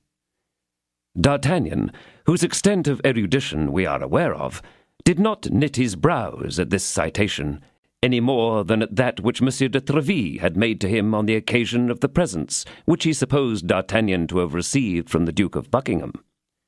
Which means, resumed Aramis, in order to furnish him with every facility, to the lower order of priests, both hands are indispensable when they give the benediction. Admirable and dogmatic, repeated the curate, whose knowledge of Latin was about equal to D'Artagnan's, and who carefully watched the Jesuit in order to keep pace with him and to reproduce his words like an echo. As for our young Gascon, he was profoundly indifferent to the enthusiasm of the two men in black. Yes, admirable. Process admirabile, continued Aramis. Yet demanding a deep investigation of the writings of the fathers and of the holy books. But I have owned to these learned ecclesiastics, and that in great humility, that the watches of the guards and the service of the king have made me to some extent negligent of study. I should therefore feel more at home, facilius natans, in some subject of my own selection, which would be, in relation to these difficult questions, what morals are to metaphysics in philosophy. See what an exordium! Exclaimed the Jesuit. D'Artagnan was thoroughly tired. So also was the curate. Exordium, repeated the curate, for the sake of saying something. Quem ad modum inter celorum immensitatem. Aramis glanced at D'Artagnan, and saw that his friend was gaping in a way to dislocate his jaws. Let us speak French, father, said he to the Jesuit. Monsieur d'Artagnan will more truly enjoy our discourse. Yes, said D'Artagnan. I am fatigued by my journey, and all this Latin is beyond me. Agreed, said the Jesuit, somewhat piqued, whilst the delighted curate gave D'Artagnan a look of earnest gratitude. Well, see the conclusion which might be drawn from this scholium. Moses, the servant of God, he is only the servant, do you observe? Moses blessed with the hands. He had his 2 arms held forth, whilst the Hebrews battled with their foes. Therefore he blessed with the 2 hands. Besides, what says the Gospel? Imposuite manus, and not manum. Lay on the hands, and not the hand. Lay on the hands, repeated the curate, performing at the same time the gesture. To Saint Peter, again, of whom the popes are the successors, continued the Jesuit. Porrige digitos, stretch out the fingers. Do you perceive now? Certainly, said Aramis in great delight. But the point is subtle. The fingers, resumed the Jesuit. Saint Peter blessed with the fingers. The Pope then blesses also with the fingers. And with how many fingers does he bless? With 3 fingers. 1 for the Father, 1 for the Son, and 1 for the Holy Ghost. They all crossed themselves at these words, and D'Artagnan thought it a duty to imitate the example.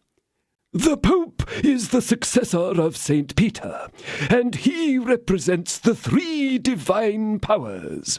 The remainder, ordines inferiores, of the ecclesiastical hierarchy, bless by the names of saints, archangels, and angels. The very humblest priests, such as our deacons and sacristans, bless with sprinklers, which simulate an indefinite number of blessing fingers. The subject is now simplified. Argumentum omne denudatum ornamento. I could expand it, continued the Jesuit, into 2 volumes of the size of this. And in his enthusiasm he thumped the folio St. Chrysostom, which made the table bend beneath its weight. D'Artagnan trembled. Assuredly, said Aramis, I render justice to the beauties of this thesis, but at the same time I feel that it would overwhelm me. I had chosen this text. Tell me, dear D'Artagnan, if it is not to your taste. Non inutile est desiderium in oblatione. Or, still better, a small regret is not unbecoming in an offering to the Lord. Stop there! Vociferated the Jesuit, for that thesis borders on heresy. There is a proposition almost identical in the Augustinus of the heresiarch Jansenius, for which, sooner or later, that book will be burned by the executioner's hands. Take care, my young friend. You incline towards false doctrines. You will go astray, my young friend. You will go astray, said the curate, shaking his head in great concern. You are close upon the famous point of free will, which is a fatal stumbling block. You approach nearly the insinuations of the Pelagians and the semi-Pelagians. But, reverend sir, resumed Aramis, somewhat stunned by the storm of arguments which descended on his head. How will you prove, continued the Jesuit, without allowing him time to speak, that we ought to regret the world when we offer ourselves to God? Listen to this dilemma.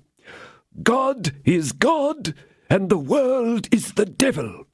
Hence, to regret the world is to regret the devil. There is my reduction. It is mine also, said the curate. But pray, resumed Aramis. Desideras diabolum, unhappy man, exclaimed the Jesuit.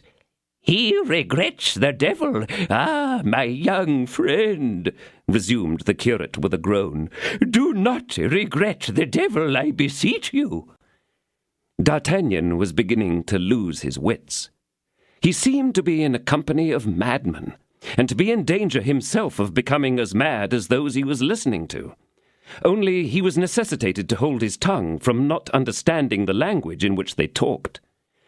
But listen to me, interrupted Aramis with a degree of politeness under which some impatience began to be perceptible. I do not say that I regret. No, I never will pronounce that phrase, which would be unorthodox. The Jesuit raised his arms towards heaven, and the curate did the same. No, but admit at least that it would be unbecoming merely to offer to the Lord that with which we are entirely disgusted. Am I right, D'Artagnan? Quite so, I think, mon Dieu, exclaimed the latter. The curate and the Jesuit started from their seats. Now, here is what I lay down. It is a syllogism. The world is not wanting in attractions. I quit the world.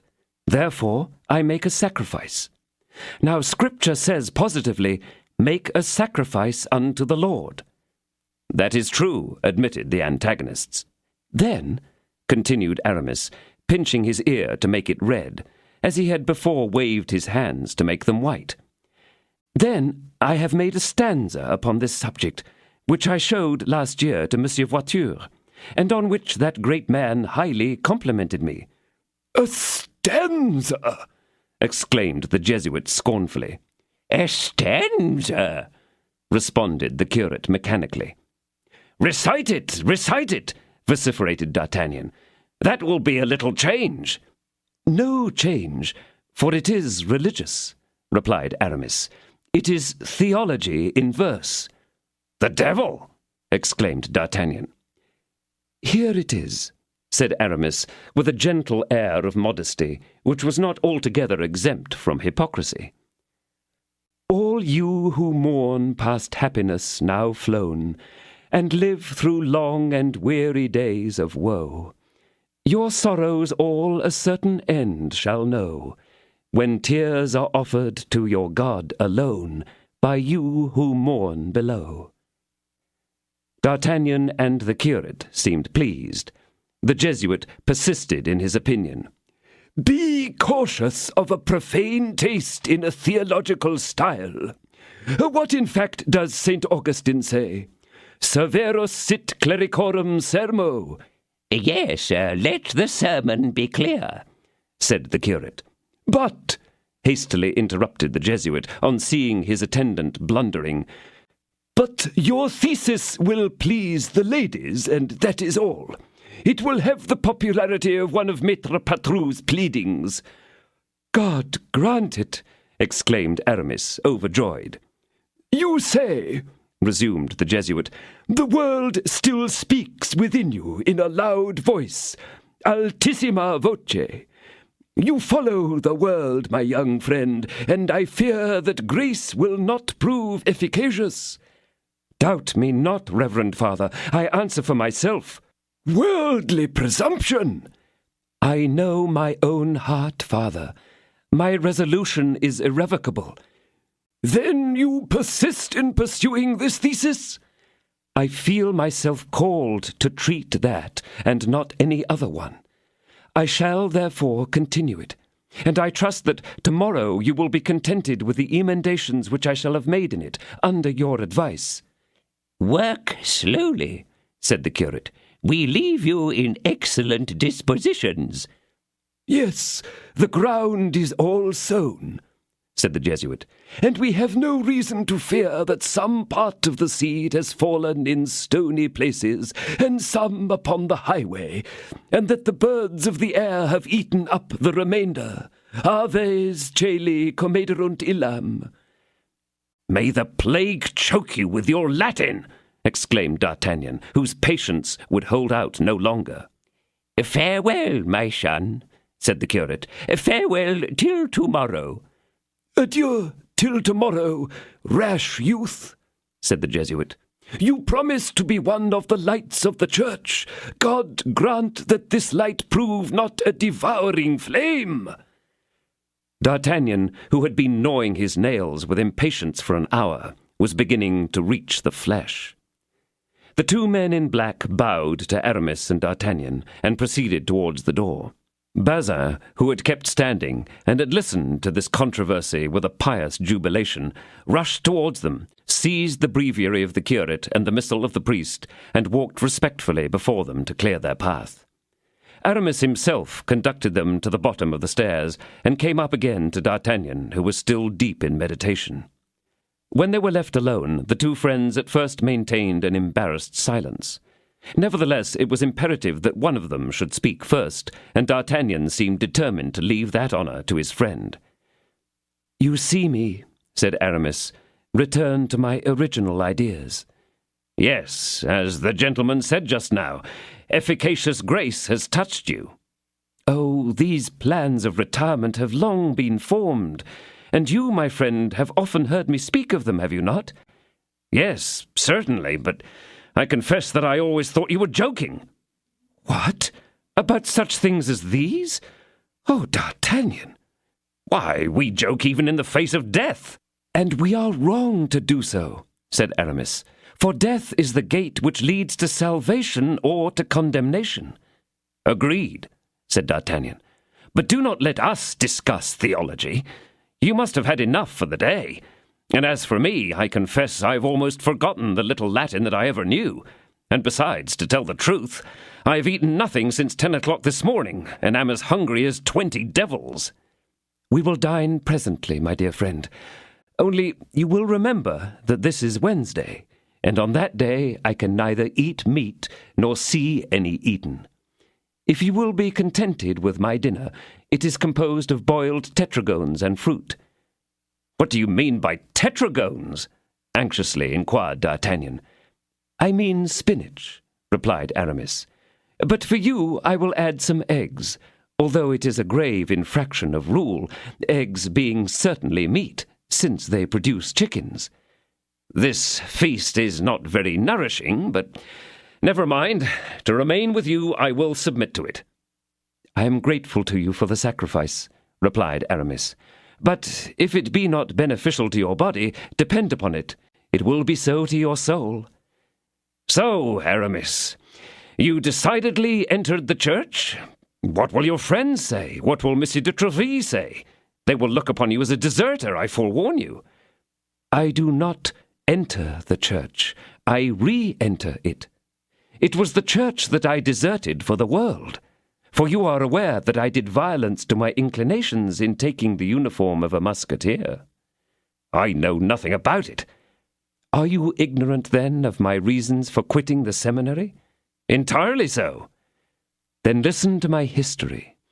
Besides, the scriptures say, 'Confess yourselves to one another,' and I shall confess to you, D'Artagnan." "And I give you absolution beforehand. You know that I am a good-hearted fellow." "Do not jest with sacred things, my friend." "Go on, then. I am listening." "I had been at the seminary from the age of 9 years until I was 21. In 3 days more I was to be an abbé, and all would have been over. One evening, when I went, according to my custom, to a house which I frequented with pleasure, what can be expected from the young but weakness, an officer who was jealous because I often read the lives of the saints to the mistress of the house, suddenly came in unannounced. On that very evening I had been translating an episode of Judith into verse, and was communicating it to the lady, who was paying me all sorts of compliments, and was leaning on my shoulder to read the verses over with me. The attitude, which was, I confess, rather free, offended the officer. He said nothing at the time, but when I went out, he followed me and overtook me. "Monsieur l'Abbé," said he, "do you like canings?" "I cannot tell, sir," said I, "no one having ever dared to give me any." "Well, then, hear me, Monsieur l'Abbé. If you enter that house again, where I met you this evening, I will dare to do so." I believe I was afraid. I became very pale. I perceived that my legs failed me. I sought for some answer, but found none. So I kept silent. The officer waited for my answer, but finding that it did not come, he began to laugh, turned upon his heel, and re-entered the house. I returned to the seminary. I am a gentleman born, and have a high spirit, as you have remarked, my dear D'Artagnan. The insult was terrible, and entirely unknown as it was to the rest of the world. I felt it living and moving at my very heart's core.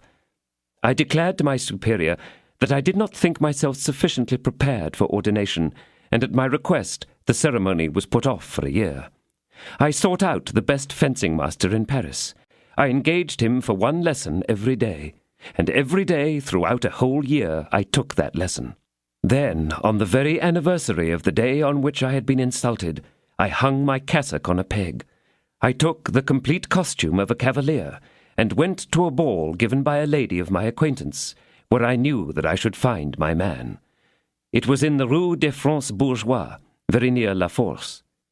My officer was indeed there. I went up to him as he was singing a love ditty, and looking tenderly at a lady, and I interrupted him in the very middle of the second verse. "Sir," said I, "are you still unwilling that I should enter a certain house in the Rue Payenne? And will you still give me a caning if I should take it into my head to disobey you?" The officer looked at me with astonishment, and then said, "What do you want, sir? I do not know you." I am, said I, the little abbé who was reading the lives of the saints, and who translated Judith into verse. Ah, I remember, said the officer merrily. And what do you want? I would wish you to find leisure to take a walk with me. Tomorrow, with great pleasure, if you really wish it. No, not tomorrow, if you please, but immediately. If you positively require it. Yes, I do positively require it. Come then, let us go, said he. Ladies, do not disturb yourselves.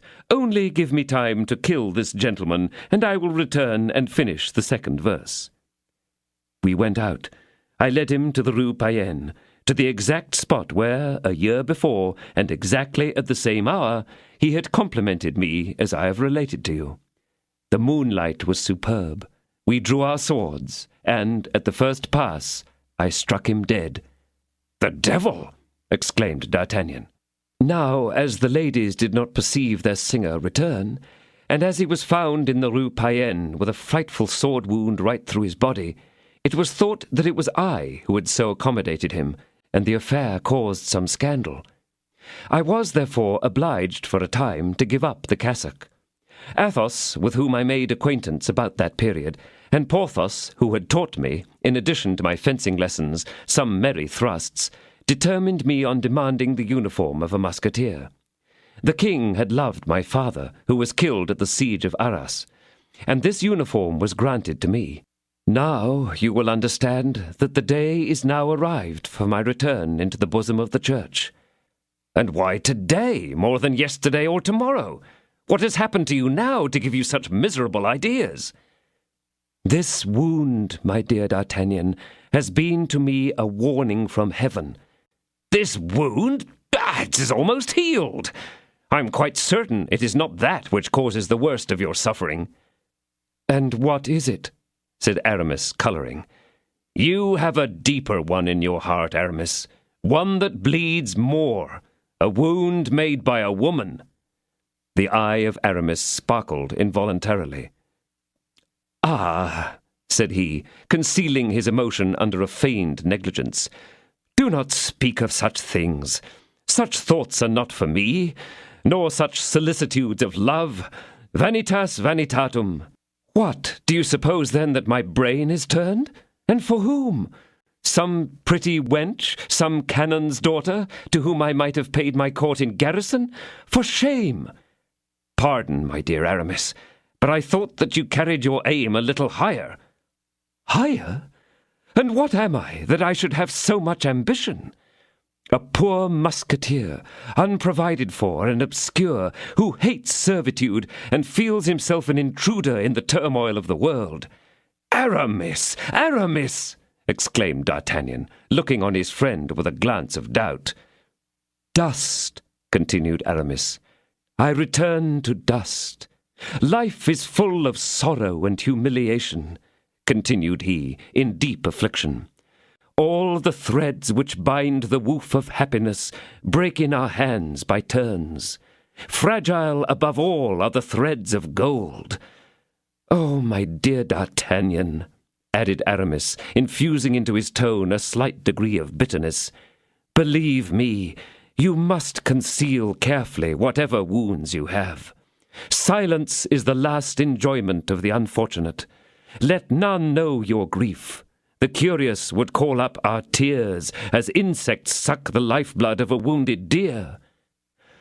Alas, my dear Aramis, said D'Artagnan, sighing deeply in his turn, it is my own history which you are unfolding.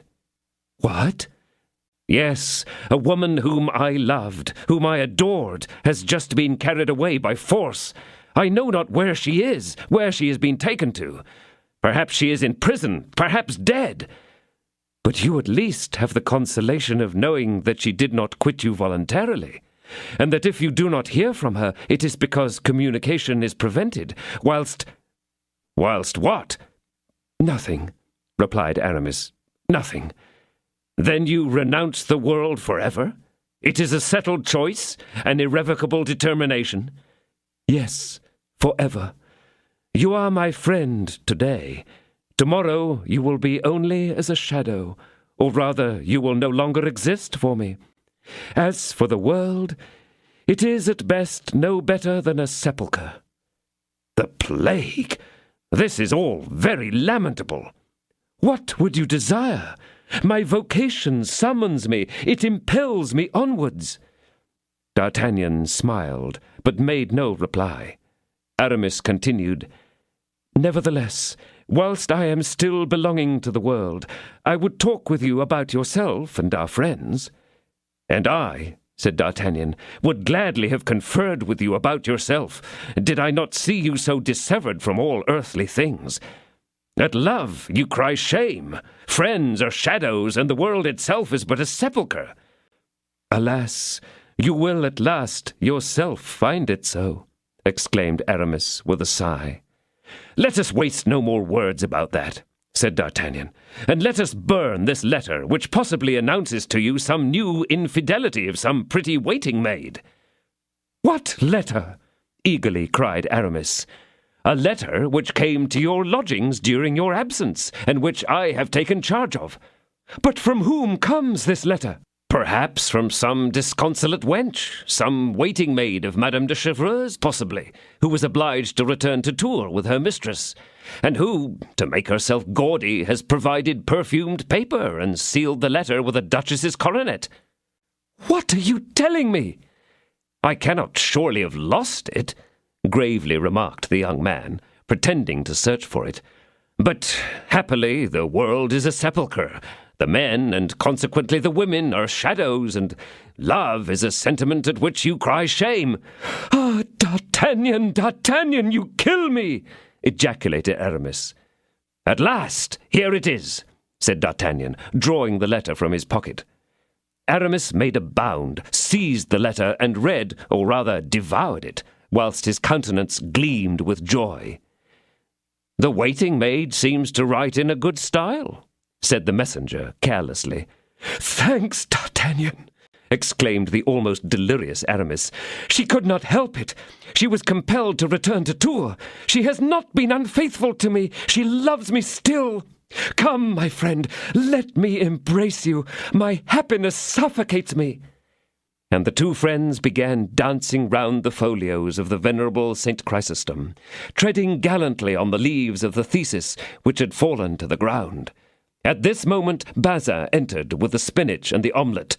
"Fly, wretch!" cried Aramis, throwing his skull-cap at Bazin's head. "Return whence you came. Take away these horrible vegetables and those frightful eggs. Ask for a larded hare, a fat capon, a leg of mutton and garlic, and 4 bottles of old Burgundy."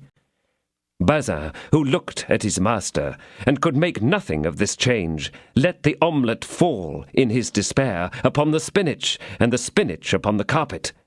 "Now is the time," said D'Artagnan, "to consecrate your existence to the King of Kings, if you desire to do him homage. Non inutile desirum in oblatione. Go to the devil with your Latin, my dear D'Artagnan. Let us drink! Egad, let us drink, and tell me a little of what has been going on in the world." 27. The wife of Athos. "Now we must obtain some intelligence of Athos," said D'Artagnan to the joyous Aramis, after he had told him everything that had happened since their departure from Paris, and after an excellent dinner had made the one forget his thesis and the other his fatigue. "Do you believe, then, that any misfortune has befallen him?" demanded Aramis. "Athos is so cool, so brave, and wields his sword so skillfully." "Yes, doubtless, and no one knows better than I do the courage and address of Athos. But I like better the shock of lances on my sword than the blows of sticks, and I fear that Athos may have been beaten by the rabble who hit hard and do not leave off quickly. It is, I confess, on this account that I should like to set out as soon as possible." "I will endeavour to accompany you," said Aramis, "although I am scarcely in a fit state to mount a horse. Yesterday I used the discipline which you see on the wall, but the pain made me give up that pious exercise." "My dear friend, none ever heard of endeavouring to cure the wounds of a carbine by the strokes of a cat-o'-nine-tails. But you were ill, and as illness makes the head light, I excuse you." "And when shall you set out?" tomorrow at break of day. Rest as well as you can tonight, and tomorrow, if you are able, we will go together." "Farewell, then, till tomorrow," said Aramis. "For iron as you are, you must surely want some rest." When D'Artagnan entered Aramis's room the next morning, he found him looking out of the window. "What are you looking at?" said he. "Faith, I am admiring those 3 magnificent horses which the stable boys are holding. It is a princely pleasure to travel on such animals." "Well then, my dear Aramis, you will give yourself that pleasure, for one of those horses belongs to you." "Nonsense! And which?" "Whichever you like, for I have no preference." "And the rich caparison which covers him, is that also mine?" "Certainly." "You are laughing at me, D'Artagnan." "I've left off laughing since you began to speak French again." "And are those gilded holsters, that velvet housing, and that saddle studded with silver mine?" "Yours, just as that horse which steps so proudly is mine, and that other one which caracoles so bravely is for Athos." "I'faith, they are superb animals." "I'm glad that they suit your taste." "Is it the king, then, who has made you this present?" "You may be quite sure that it was not the cardinal. But do not disturb yourself as to whence they came. Only be satisfied that one of them is your own." "I choose the one that the red-haired valet is holding." "Well chosen." "Thank God!" cried Aramis. "This drives away the last remnant of my pain. I would mount such a horse with 30 bullets in my body. Ah, upon my soul, what superb stirrups! Hullo, Bazin, come here this instant." Bazin appeared, silent and melancholy, at the door. "Polish up my sword, smarten my hat, brush my cloak, and load my pistols," said Aramis. "The last order is unnecessary," said D'Artagnan, "for there are loaded pistols in your holsters." Bazin sighed deeply. "Come, Master Bazin, console yourself," said D'Artagnan. "The kingdom of heaven may be gained in any condition of life." "But he was already such a good theologian," said Bazin, almost in tears. "He would have become a bishop, perhaps even a cardinal." "Well, my poor Bazin, let us see and reflect a little. What is the use of being a churchman, pray? You do not by that means avoid going to war, for you see that the cardinal is about to make his first campaign with a headpiece on and a halbert in his hand. And Monsieur de Nogaret de la Valette, what do you say to him? He is a cardinal too, and ask his lackey how often he has made lint for him." "Alas," sighed Bazin, "I know it, sir. The whole world is turned topsy-turvy nowadays." During this talk, the 2 young men and the poor lackey had gone downstairs. "Hold my stirrup for me, Bazin," said Aramis. Aramis sprang into his saddle with his accustomed grace and activity. But after some curvets and capers of the noble animal, the rider felt his pains so utterly insupportable that he grew pale and wavered in his seat. D'Artagnan, who, foreseeing such a misfortune, had kept his eye upon him, rushed towards him, caught him in his arms, and led him back again to his room. "Never mind, my dear Aramis," said he. "Take care of yourself. I will go alone in search of Athos." "You are a man of steel," said Aramis. "No," replied he, "I am fortunate, that is all. But what will you do whilst I am absent? No more theses, no more arguments on hands, no benedictions, eh?" Aramis smiled. "No, I shall make verses," said he. "Yes, verses with the same perfume as the note of Madame de Chevreuse's waiting maid. Teach Bazin prosody. That will fill him with delight.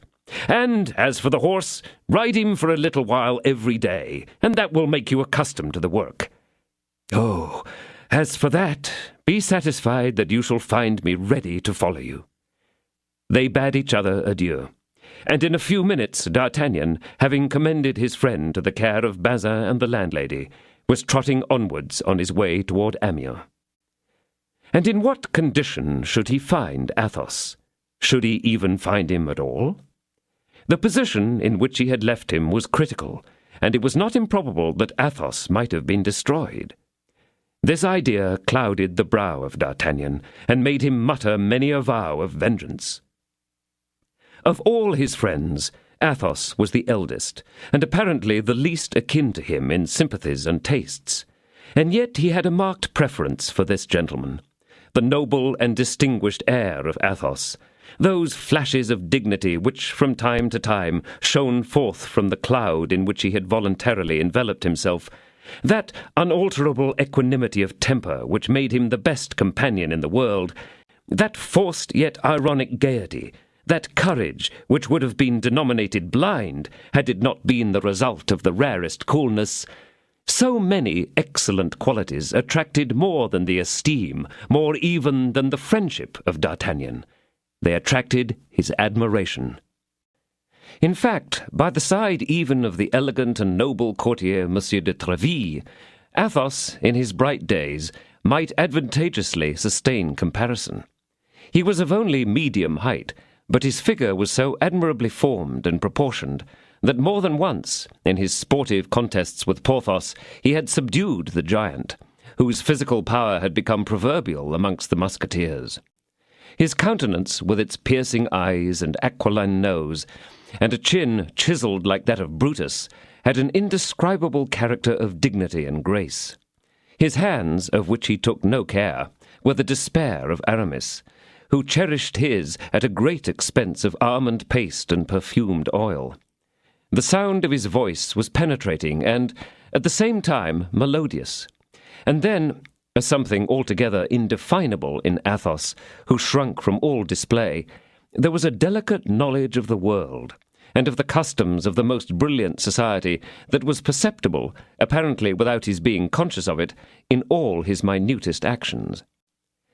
If a banquet was to be prepared, Athos could preside better than anybody else, placing every guest in the precise rank and station to which his ancestry or his own achievements had entitled him. If heraldic science was required, Athos knew all the noble families in the kingdom, their genealogies, their alliances, their arms, and the origin of their arms. Etiquette had no minutiae with which he was not well acquainted. He knew the various rights of the great landowners, and so thoroughly understood hunting and falconry that one day, in talking of that art, he had astonished the king himself, who was a past master of it. Like all the noblemen of the time, he rode and fenced to perfection.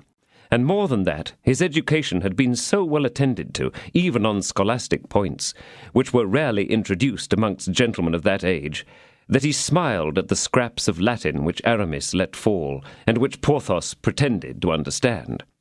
And 2 or 3 times even, to the great astonishment of his friends, when Aramis had made some mistake in the rudiments, Athos had put a verb into its proper tense, or a noun into its case. Besides all this, his probity was unimpeachable, at a time when military men made so light of their religion and conscience, lovers of the rigorous delicacy of our own days, and the poor of the 7th commandment of their God.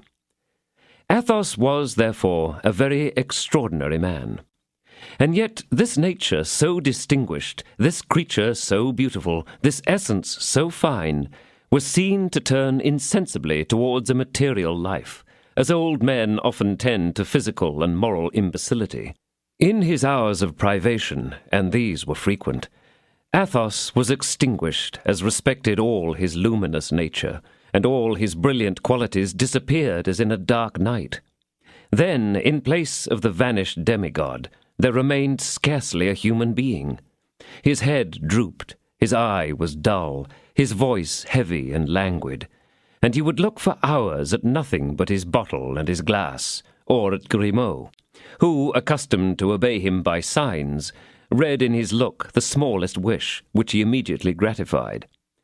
If the 4 friends met by chance during one of these intervals, a word, escaping as if by a violent effort, was all that Athos could contribute to the conversation.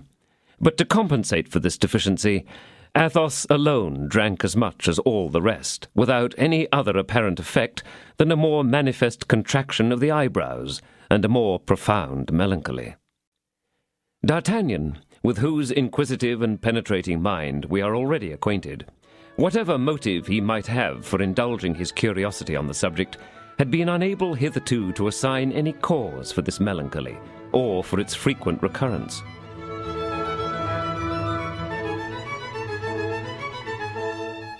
This is the end of disc number 9. Please insert disc number 10.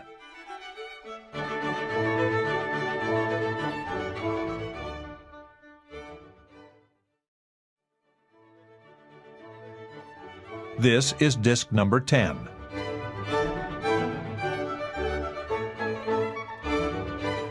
D'Artagnan, with whose inquisitive and penetrating mind we are already acquainted, whatever motive he might have for indulging his curiosity on the subject, had been unable hitherto to assign any cause for this melancholy, or for its frequent recurrence. Athos never received any letters, and never did anything which was not known to his 3 friends. It could not be said that this sadness was a result of wine, for, on the contrary, he only drank in the hope of conquering that which this remedy did really increase. His despondency could not be attributed to play, for, unlike Porthos, who indicated by songs and oaths all the fluctuations of fortune, Athos maintained the same impassibility, whether he had won or lost. In the circle of the musketeers, he had been seen to win 3,000 pistoles in an evening, and to lose them again, as well as his horse, his arms, or even his gold-embroidered gala belt, and to win back the whole of these, and 100 louis over, without his handsome black eyebrow having been depressed or raised by a hair's breadth, without his hand having lost its pearly hue, and without his conversation, which was on that particular evening cheerful, having ceased for one instant to be agreeable and calm. Nor was it, as in the case of our neighbours the English, an atmospheric influence which clouded over his countenance, for this sadness became more intense in the most brilliant seasons of the year. June and July were the bad months of Athos. It was not about the present that he grieved, and he shrugged his shoulders when anyone spoke to him of the future. His secret sorrow, then, had reference to the past, as had been vaguely told to D'Artagnan. The mysterious complexion which was thus spread over him only rendered more interesting the man who, neither by his eyes nor tongue, had ever, even in the most complete intoxication, revealed anything to the most skilfully conducted investigation. "Well," mused D'Artagnan, "poor Athos may perhaps be now dead, and dead through my fault, for it was I who drew him into this affair, of which he knew neither the origin nor aim, and from which he could expect no benefit." "Without reckoning, sir," said Planchet, "that we probably owe our lives to him. You remember how he cried out, 'Away, D'Artagnan, I am seized!' And after having discharged his 2 pistols, what a terrible noise he made with his sword! One would have believed there were 20 men, or rather 20 mad devils." These words redoubled D'Artagnan's eagerness. He urged forward his horse, which, needing no urging, carried him on at a gallop. Towards 11 in the morning they caught sight of Amiens, and at 11:30 they were at the door of the fatal inn. D'Artagnan had often meditated against the treacherous host one of those genuine acts of vengeance which give no satisfaction except in the anticipation. He entered the hotel with his hat over his eyes, his left hand on the hilt of his sword, making his riding whip whistle with his right. "Do you know me?" said he to the landlord, who came forward to welcome him. "I have not that honour, sir," replied the latter, his eyes dazzled by the splendid equipage with which D'Artagnan presented himself. "Ah, you do not recognize me?" "No, sir."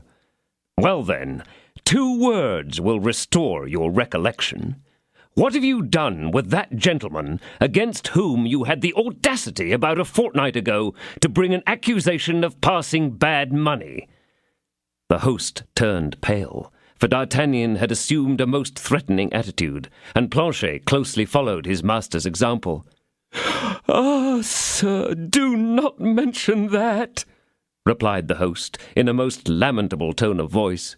"Ah, sir, how dearly have I paid for that fault! Alas, unfortunate has been my fate!" "This gentleman, I ask, what has become of him?" Only deign to hear me, sir, and be merciful. Be seated, I beseech you." D'Artagnan, dumb from anger and anxiety, sat down, stern as a judge, and Planchet finally established himself behind his chair. "This is the statement, sir," said the trembling landlord. "For now I recognize you. It was you who went away when I had that unhappy dispute with the gentleman of whom you speak." "Yes, it was I. So you see that you have no mercy to expect if you do not tell the whole truth." "Condescend to listen, sir, and you shall hear everything." "I hear you." "I had been informed by the authorities that a celebrated coiner would arrive at my hotel, with several of his companions, all disguised under the uniform of guards or musketeers. Your horses, your servants, your features, gentlemen, were all exactly described." "What next? What next?" cried D'Artagnan, who soon discerned the source of this precise description. "Therefore, under the direction of the authorities, who sent me a reinforcement of 6 men, I took such measures as I considered indispensable to secure the persons of these alleged coiners." "Well," said D'Artagnan, whose ears were terribly wounded by this term coiners. "Forgive me, sir, for speaking of such things, but they are truly my excuse. The authorities had frightened me, and you know that an innkeeper must respect the authorities." "But once more, where is this gentleman? What has become of him? Is he dead or is he alive?" "Patience, sir. We have just come to that. Well, sir, you know what happened, and your hasty departure," added the innkeeper, with a cunning which did not escape D'Artagnan, "seemed to justify my proceedings. The gentleman, your friend, defended himself desperately. His servant had, unfortunately, sought an unexpected quarrel with the officers of justice, who were disguised as stable boys." "Ah, the wretches!" cried D'Artagnan. "You were all in the plot, and I know not why I should not exterminate you all." "Alas, no, sir. We were not all agreed, as you will soon perceive. The gentleman, your friend, pardon me for not giving him the honourable name which no doubt he bears, but we do not know that name. The gentleman, your friend, after having disabled 2 men by his pistol shots, beat a retreat, defending himself with his sword, with which he also maimed another of my men, and with the flat side of which he stunned me." "But hang, man! Will you make an end? Athos! What has become of Athos?" "In beating his retreat, as I have told you, sir, he found behind him the cellar stairs, and as the door was open, he rushed into it. Once there, he locked the door and barricaded himself within. And as we were sure of finding him there, we let him alone." "Yes," said D'Artagnan. "It was not thought necessary to kill him, but only to imprison him." "Good God!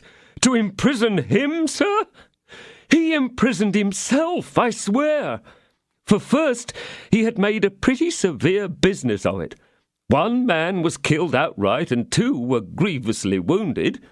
The dead man and the 2 wounded ones were carried off by their companions, and I have never since heard any more of either party. I myself, when I had recovered my senses, went to find the governor, to whom I related everything that had taken place, and of whom I inquired what I was to do with the prisoner. But the governor seemed as if he were entirely ignorant of the matter. He told me that he did not know what I was talking about, that the orders I had received did not come from him, and that if I had the misfortune to tell anyone whatever that he had anything to do with this disturbance, he would have me hung. It appeared that I had made an error, sir, that I had arrested the wrong person, and that he who was to have been arrested had escaped." "But Athos!" cried D'Artagnan, who became doubly bold when he found that the authorities disclaimed the affair. "What has become of him?" As I was in haste to repair the injury I'd inflicted on the prisoner, replied the innkeeper, I hurried to the cellar to liberate him. Oh, sir, he was no longer a man. He was a devil. On proposing his liberation, he declared that it was a snare which was laid for him, and that before he came out he must impose conditions. I told him with great humility, for I did not conceal from myself the awkward position in which I had placed myself by laying hands on one of His Majesty's musketeers, I told him that I was ready to submit to his conditions. First, said he, you must give me back my servant, completely armed. We hastened to obey this order, for you understand, sir, that we were disposed to do everything that your friend wished. Monsieur Grimaud, for he told us his name, although he speaks but little, Monsieur Grimaud was sent down into the cellar, all wounded as he was, and his master, having received him, barricaded the door again, and sent us about our business. But after all, cried D'Artagnan, where is he? Where is Athos? In the cellar, sir. What, you rascal? Have you kept him in the cellar all this time? Good heavens, no, sir. We keep him in the cellar? You do not know, then, what he has been at there? Oh, if you could only persuade him to come out, sir, I should be forever grateful to you. I would adore you as my patron saint. Then he is there? I shall find him there? Certainly, sir. He has obstinately persisted in remaining there. Every day we put through the air-hole some bread on the point of a pitchfork, and some meat, too, when he asks for it. But alas, it is not of bread and meat that he makes the greatest consumption. I endeavoured once to go down with 2 of my servants, but he went into a terrible fury. I heard the click of his pistols and of his servant's carbine. Then, when we asked what their intentions were, the master answered that they had between them 40 shots to fire, and that they would fire them all, even to the last, sooner than permit any one of us to put a foot in the cellar. Then, sir, I went and complained to the governor, who told me that I had only got what I deserved, and that this would teach me to insult honourable gentlemen who put up at my house. So that since that time, replied D'Artagnan, who was unable to refrain from laughing at the piteous face of the innkeeper, so that from that time, sir, continued he, we lead the saddest life that can be imagined. For, sir, you must know that all our provisions are in the cellar. Our wine in bottles is there, and our wine in casks. Beer, oil, spices, lard, and sausages. And as we are forbidden to go down, we are obliged to refuse provisions and drink to the travellers who come here, so that we lose custom every day. Should your friend stop in my cellar one more week, we shall be utterly ruined. And serve you right too, you knave. Could you not plainly see by our appearance that we were men of quality and not coiners? Yes, sir, yes, you're right, said mine host. But hark, he is getting into a passion now. No doubt somebody has disturbed him, said D'Artagnan. But he needs must be disturbed, exclaimed the host. 2 English gentlemen have just come in. Well, what then? Well, the English gentlemen love good wine, as you know, sir, and these gentlemen have called for the best. My wife has, no doubt, asked permission of Monsieur Athos to enter, to satisfy these gentlemen, and he has refused, as usual. Oh, merciful goodness, listen how the row increases. D'Artagnan did, in fact, hear a great noise proceeding from the cellar. He therefore arose, and, preceded by the landlord, who wrung his hands, and followed by Planchet, who carried his carbine ready cocked, he approached the scene of action.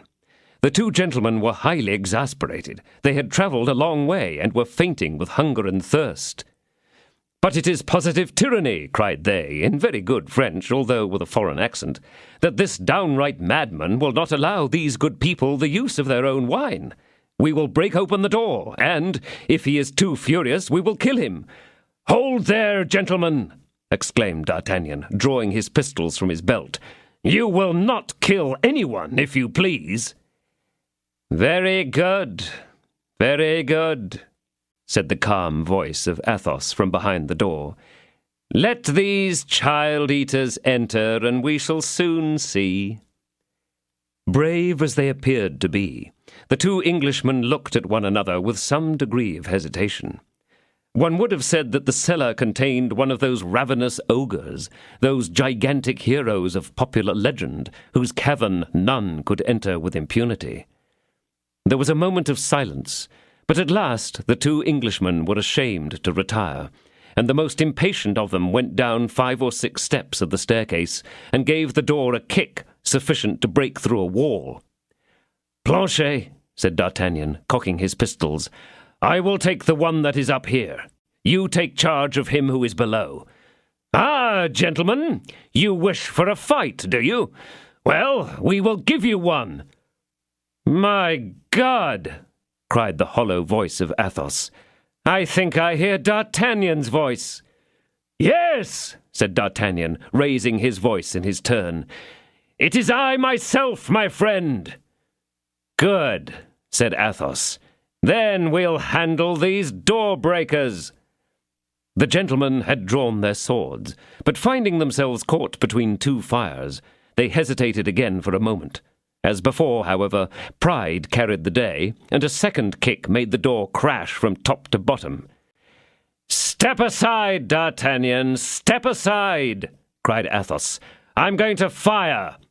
"Gentlemen!" cried D'Artagnan, whose coolness never forsook him. "Gentlemen, think better of it." "Wait a moment, Athos." "You're about to begin a bad business, gentlemen, and will be riddled with shot. Here are I and my servant, who will give you 3 shots. You will receive the same number from the cellar, and then we shall still have our swords, which I and my friend can handle pretty well, I assure you. Let me arrange the affair. You shall have something to drink directly, I give you my word." "If there is any left," growled Athos in a sneering tone. The innkeeper felt a cold perspiration trickling down his spine. "What? If there is any left?" muttered he. "What the deuce?" replied D'Artagnan. "There must be some left. Surely these two cannot have drunk out the cellar. Gentlemen, return your swords to their scabbards. Well, put your pistols back into your belts." "Willingly." D'Artagnan set the example. Then, turning to Planchet, he made him a sign to uncock his carbine. The Englishmen were satisfied, yet grumbled as they sheathed their swords. D'Artagnan gave them an account of Athos's imprisonment, and, as they were men of honour, they blamed the innkeeper. "Now, gentlemen," continued he, "return to your chamber, and I answer for it that in 10 minutes you shall have everything you want." The Englishmen bowed and departed. "Now that I am alone, my dear Athos," said D'Artagnan, "open the door to me, I implore you." "Directly," said Athos. Then was heard the sound of clashing fagots and groaning beams. These were the counterscarps and bastions of Athos, which the besieged was himself demolishing. In another instant the door moved, and there was seen the pale face of Athos, who, with a rapid glance, surveyed the outworks. D'Artagnan threw himself upon his neck and embraced him tenderly. But when he wished to lead him out of this humid habitation, he perceived that Athos staggered. "You are wounded?" exclaimed he. "Me? Not the least in the world. I am dead drunk, that's all, and never did man do more to become so. Vive Dieu! Landlord, I must have drunk for my own share at least 150 bottles. "Gracious heavens!" exclaimed the landlord. "If the servant has drunk only half as much as the master, I am ruined." "Grimaud is too well behaved a servant," said Athos, "to allow himself to live in the same manner as his master. He has therefore only drunk out of the cask. Hark, I verily believe that he has forgotten to put the spigot in. Do you hear? It is running." D'Artagnan broke out into a roar of laughter, which changed the landlord's shivers into a raging fever. At the same time, Grimaud made his appearance, behind his master, with his carbine on his shoulder, and his head shaking like the drunken satyr in Rubens's pictures. He was soaked, both before and behind, with an unctuous liquid, which the landlord recognized as his best olive oil. The little company crossed the large room, and installed itself in the best apartment of the inn, of which D'Artagnan took possession authoritatively. In the meantime, the landlord and his wife hastened with lamps into the cellar, from which they had been so long excluded, and where a frightful spectacle awaited them. Beyond the fortifications, in which Athos had made a breach to get out, and which were composed of fagots, planks, and empty casks, arranged according to the rules of strategic art, they saw here and there, floating amidst pools of oil and wine, the bones of all the hams that had been eaten, whilst a heap of broken bottles covered all the left-hand corner of the cellar, and a barrel, of which the tap had been left open, was losing through that opening the last drops of its blood. The image of devastation and death, as the poet of antiquity says, reigned there as on a battlefield. Of 50 sausages which had hung on the beams, scarcely 10 remained. The howlings of the landlord and his wife pierced through the vaulted ceiling of the cellar. D'Artagnan himself was affected by them, yet Athos did not even turn his head. But rage succeeded grief. The innkeeper armed himself with a spit and rushed, in a paroxysm of despair, into the room where the two friends were sitting. "Some wine!" cried Athos, on seeing the landlord. "Some wine?" exclaimed the astonished host. "Some wine? Why, you have drunk more than 100 pistoles worth, and I am a ruined man, ruined, lost, annihilated." "Bah!" said Athos. "We were constantly thirsty." "But even if you had been contented with drinking, but you have broken all the bottles." "Why, you pushed me on a heap which rolled over. It was all your fault." "All my oil is lost." "Oil is a sovereign balm for wounds, and it was necessary that poor Grimaud should bathe those you had inflicted." "All my sausages are chewed away." "There is an enormous number of rats in that cellar." "You shall pay me for all this," cried the exasperated landlord. "Thrice doomed knave!" exclaimed Athos. But he fell back immediately. He had exhausted all his strength. D'Artagnan hastened to shield him by raising his riding whip. The host recoiled a step and burst into tears. "That will teach you," said D'Artagnan, "to behave with a little more politeness to the guests whom God sends you." "God? Say the devil!" "My dear friend," said D'Artagnan, "if you assail our ears in this way again, we will all four go and shut ourselves in your cellar and see whether the destruction is as great as you pretend." "Well then, gentlemen," said the landlord, "I am wrong, I confess, but mercy is due to every sinner. You are noblemen, and I am only a poor innkeeper. You will have mercy on me." "Ah, if you talk in that manner," said Athos, "you will pierce my heart, and the tears will flow from my eyes, as the wine ran from your casks. I am not so great a devil as I look. Come here, and let us talk it over." The host approached, with some hesitation. "Come here, I tell you, and do not be afraid," continued Athos. "At the moment I was about to pay you, I laid my purse upon the table." "Yes, my lord." "And that purse contained 60 pistoles. Where is it?" "Lodged at the register office, my lord. It was said to be false money."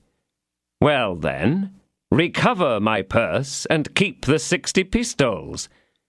"But your lordship well knows that the register office never gives up what it has once got. If it was bad money, there might be some hope, but unfortunately, it is all good coin." "Let us see," said D'Artagnan. "Where is Athos's old horse?" "In the stables." "How much is he worth?" 50 pistoles at the most." "He is worth 80. Take him and say no more about it." "What? Do you mean to sell my horse?" said Athos. "My Bajazet? And on what shall I make the campaign? On Grimaud's?" "I have brought you another," said D'Artagnan.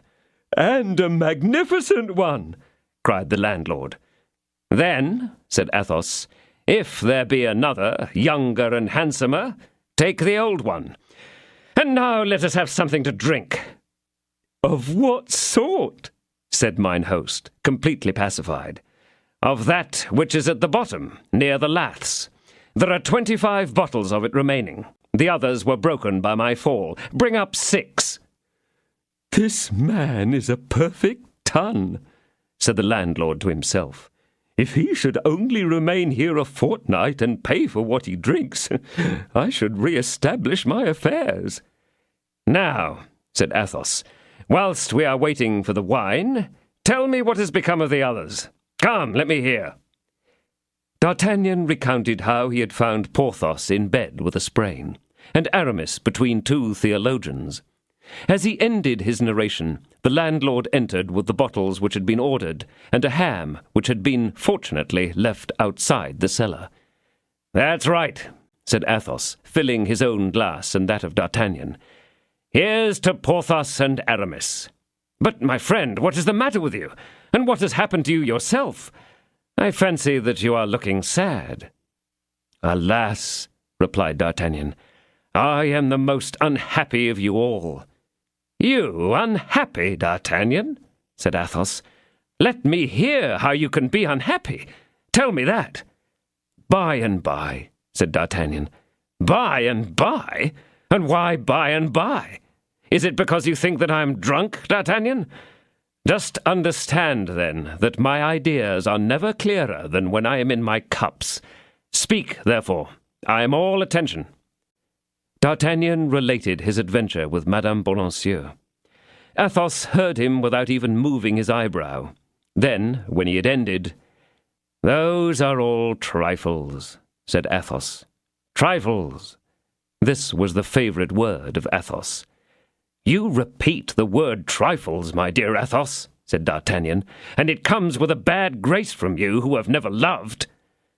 The dull eye of Athos lighted up suddenly, though it was but a momentary flash, and then it again became dull and wandering as before.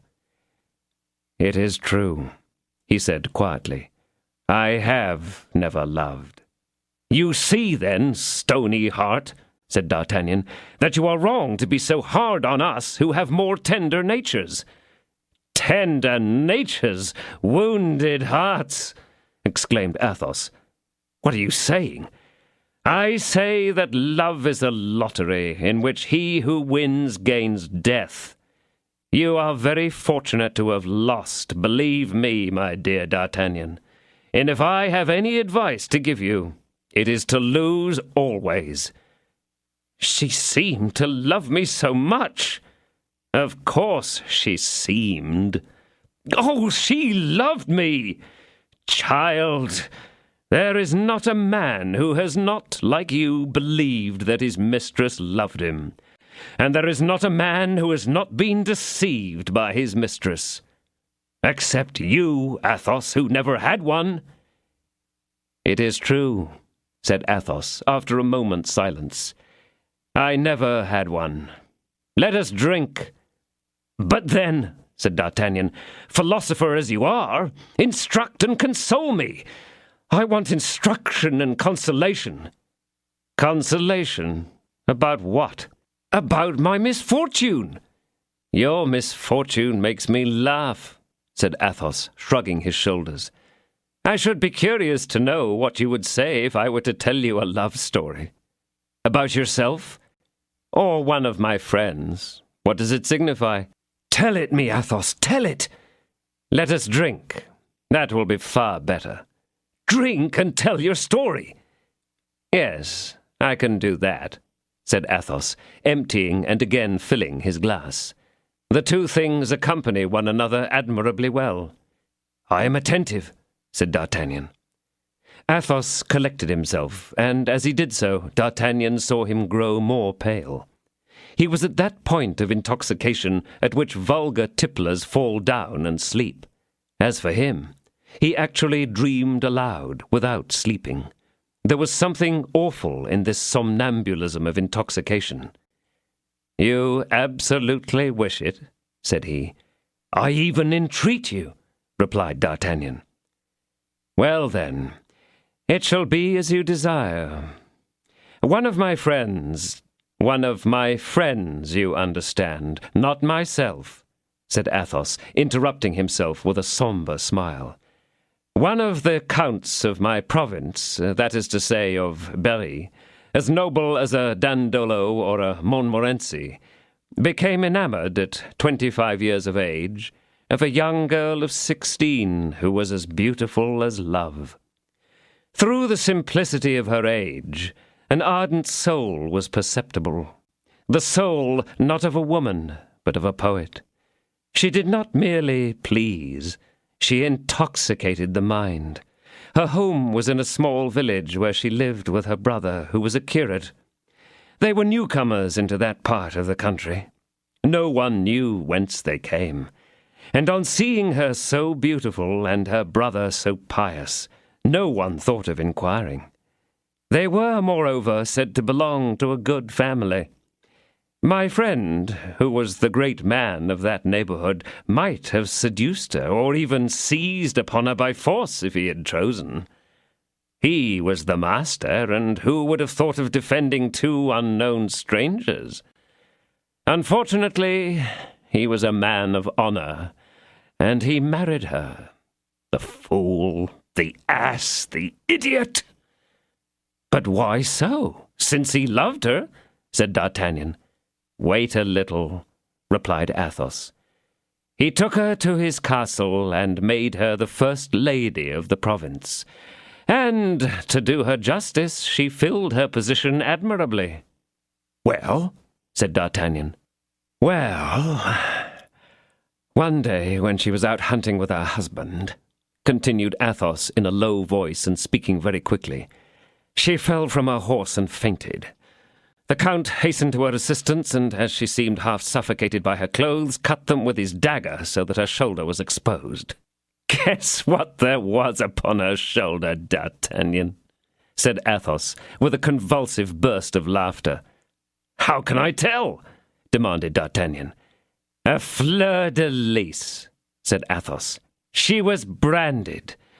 And at one draught he emptied the glass which was in his hand. Horrible! What are you telling me? Cried D'Artagnan. The truth, my dear fellow. The angel was a fiend. The simple young girl had been a thief. And what did the Count do? The Count was a powerful noble.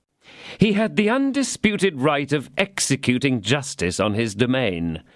He tore off the remainder of her clothes, tied her hands behind her back, and hung her on a tree. Oh, heavens, Athos! A murder! Cried D'Artagnan. Yes, a murder. Nothing else, said Athos, pale as death. But they leave me without wine, it seems. And he seized the last bottle by its neck, put it to his mouth, and emptied it at a draught, as though it had been a glass. His head then fell on his two hands, whilst D'Artagnan remained before him, overwhelmed with horror. That has cured me of women, beautiful, poetic, and fascinating women, said Athos, raising himself and forgetting to preserve the mystery of an intervening count. May God grant as much to you. Let us drink. And so she's dead? Stammered D'Artagnan. Egad, said Athos. Hold your glass. Will you have some ham, you rogue? We cannot drink any more. But her brother? Timidly added D'Artagnan. Her brother? Replied Athos. Yes, the priest. Ah, I sought him to hang him also, but he was too quick for me.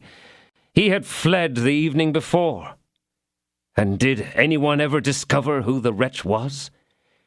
It was the first lover and accomplice of the girl, a fine fellow who had pretended to be a curate, that he might get his mistress married and provided for. He must have got quartered, I trust. "Oh, my God! My God!" exclaimed D'Artagnan, astounded by this horrible adventure. "Eat some of this ham, D'Artagnan. It is exquisite," said Athos, cutting a slice, which he put upon the young man's plate. "What a misfortune that there were not 4 such hams in the cellar. I should have drunk 50 bottles more." D'Artagnan could no longer bear this conversation. It would have driven him mad. He let his head fall upon his hands and pretended to sleep. "The young men nowadays do not know how to stand their drink," said Athos, looking at him with pity. "And yet that is one of the best of them." 28. The Return. D'Artagnan had not recovered from the consternation produced by the terrible communication of Athos. Many things yet appeared to him obscure in this semi-confession. In the first place, it had been made by a man who was quite drunk, to another man who was half drunk, and yet in spite of that confusion of the brain which is produced by 2 or 3 bottles of Burgundy, D'Artagnan, on awakening the next morning, had each of Athos's words as thoroughly present in his mind as though they had been stamped upon it as they fell from his companion's lips. His doubts made him only the more eager to arrive at certainty, and he went to his friend's room with the determination to renew the conversation. But he found Athos quite himself again, that is to say, the acutest and most impenetrable of men. Moreover, the musketeer, after he had exchanged a smile and shaken hands with him, anticipated his thought. "I was very tipsy last night, my dear D'Artagnan," said he. "I perceived it this morning by my tongue, which was still heavy, and my pulse, which was still agitated. I would bet that I uttered 1,000 extravagances." And as he said this, he looked at his friend with an earnestness which embarrassed him. "No," said D'Artagnan. "If I remember right, you said nothing out of the common." "Ah, you astonish me. I thought that I had related some most lamentable story." And he looked at the young man as if he would have read the very depths of his heart. "Faith," replied D'Artagnan, "it appears that I was even more tipsy than you were, since I remember nothing." Athos was not satisfied with this, and continued, "You cannot fail to have observed, my dear friend, that each one has his own kind of drunkenness, sad or gay. Mine is of a melancholy sort, and when once I am tipsy, my mania is to narrate all the lugubrious tales with which my foolish nurse has filled my brain. It is my failing, a great fault, I confess, but barring that, I am an excellent drinker." Athos said this in such a natural manner that D'Artagnan was shaken in his conviction. "Ah, then, that is it," said the young man, as if endeavoring to recall the truth. "That is it. I remember, as one recollects a dream, that we talked of people being hung." "Ah, you see," said Athos, growing pale, but attempting to smile. "I was sure of it. People being hanged is quite my nightmare."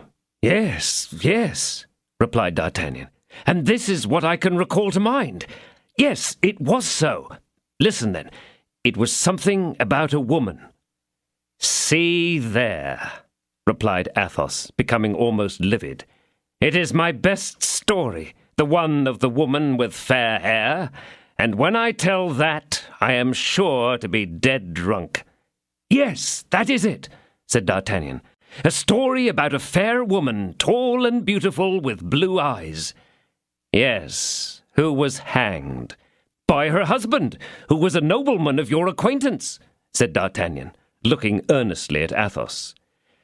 "Well, now, see how a man might be compromised when one no longer knows what he is saying," replied Athos, shrugging his shoulders, as if he pitied himself. Positively, I will not get tipsy any more, D'Artagnan. It is a very bad habit. D'Artagnan continued silent, and then, suddenly changing the conversation, Athos said, Apropos, I thank you for the horse you have brought me. Do you like him? Yes, but he would not stand work. You are mistaken. I went 10 leagues with him in less than an hour and a half, and he appeared as if he had only gone round the Place Saint-Sulpice. Ah, then, you make me regret him. Regret him? Yes, for I have parted with him. How's that? The fact is, this morning I got up at 6. You were sleeping like a deaf man, and I did not know what to do, being still quite stupefied by last night's debauch. I therefore went down to the common room and saw one of the Englishmen, who was buying a horse of a cooper, his own having died the day before. I approached him, and, as I saw he was offering 100 pistoles for a sorrel horse, Egad, sir, said I have also a horse to sell. And a very handsome one, too, said he. I saw him yesterday. Your friend's servant was holding him. Do you think he is worth 100 pistoles? Yes. Will you sell him to me at that price? No, but I will play you for him. At what? At dice. No sooner said than done, and I lost the horse. Ah, but after all, continued Athos, I won back his caparison. D'Artagnan made a wry face. Does that annoy you? Asked Athos. Yes, indeed, I confess it does, replied D'Artagnan. That horse ought to have led to our recognition on a battlefield. It was a pledge, a souvenir. Athos, you have done wrong. But, my dear fellow, put yourself in my place, replied the musketeer. I was horribly tired of myself, and then, upon my honour, I do not like English horses. Besides, if it is of any consequence that we should be recognized by anyone, the saddle will do well enough for that, for it is very remarkable. As for the horse, we will find some excuse as a reason for its disappearance. What the plague! A horse is mortal. Let us say that mine has had the glanders or the farcy. But D'Artagnan did not laugh. I am sorry for this, continued Athos, since you seem to set such a value on these animals, for I have not yet finished my tale. Why? What more have you done? After having lost my horse, 9 against 10, for that was the throw, the idea came into my head to stake yours. But you confined yourself to the mere idea, I hope. No, I put it into execution instantaneously. Ah, was ever such a thing heard of? Exclaimed D'Artagnan anxiously. I staked him, and lost. My horse? Yes, your horse. 7 against 8, for I lost only by 1 point. You know the old proverb.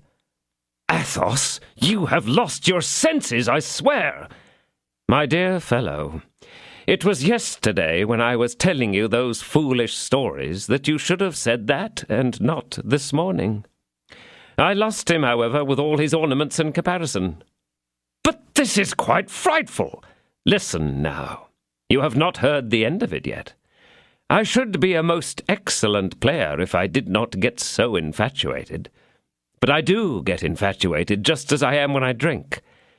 Well, accordingly, I obstinately persevered at the game.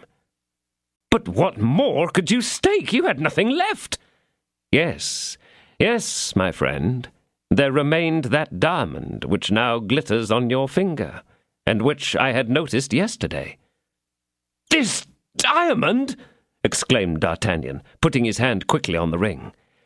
And as I am a judge of these things, having had some few of my own, I valued it at 1,000 pistoles.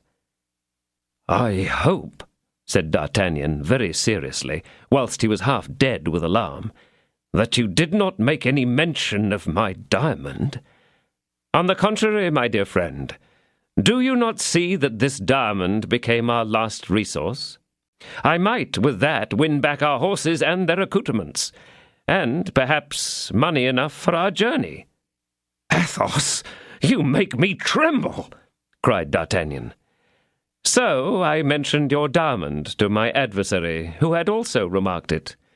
What the plague, my dear fellow? Would you carry a star of heaven on your finger and wish no one to observe it? Impossible! Go on, my dear fellow, go on, said D'Artagnan, for upon my honour you horrify me with your calmness. We divided the diamond into 10 parts, of 100 pistoles each. Oh, you are joking on purpose to try me, said D'Artagnan, whom anger began to catch by the hair, as Minerva caught Achilles in the Iliad. No, I am not joking, by heaven. I should like to have seen you in the same situation. For a whole fortnight I had not looked upon a human face, and had been brutalizing myself in there by parleying only with bottles. That was no reason why you should stake my diamond, said D'Artagnan, closing his hand with a nervous contraction. Listen then to the end. 10 parts of 100 pistoles each would be 10 throws without revenge. In 13 throws I lost all. In 13 throws. The number 13 has always been fatal to me. It was the 13th of July when— Zounds! Cried D'Artagnan, arising from the table, the morning's narrative making him forget that of the night before. Patience! Cried Athos. I had formed a plan. The Englishman was an original. I had seen him in the morning talking to Grimaud, and Grimaud had informed me that he had made proposals to engage him in his service. I staked Grimaud, the silent Grimaud, divided into 10 portions. Ha! Well, was ever such a thing heard of? Said D'Artagnan, bursting out into a laugh. Grimaud himself, do you understand? And by these 10 parts of Grimaud, who is not worth a ducat when entire, I won back the diamond. Tell me now if perseverance is not a virtue. Faith, it is all very droll, said the now comforted D'Artagnan, holding his sides with laughter. So, you understand, finding myself in the right vein, I began anew upon the diamond. Ah, the deuce! Said D'Artagnan, becoming again overclouded. I won back your trappings, then your horse, then my own trappings, then my own horse, and then lost them all again.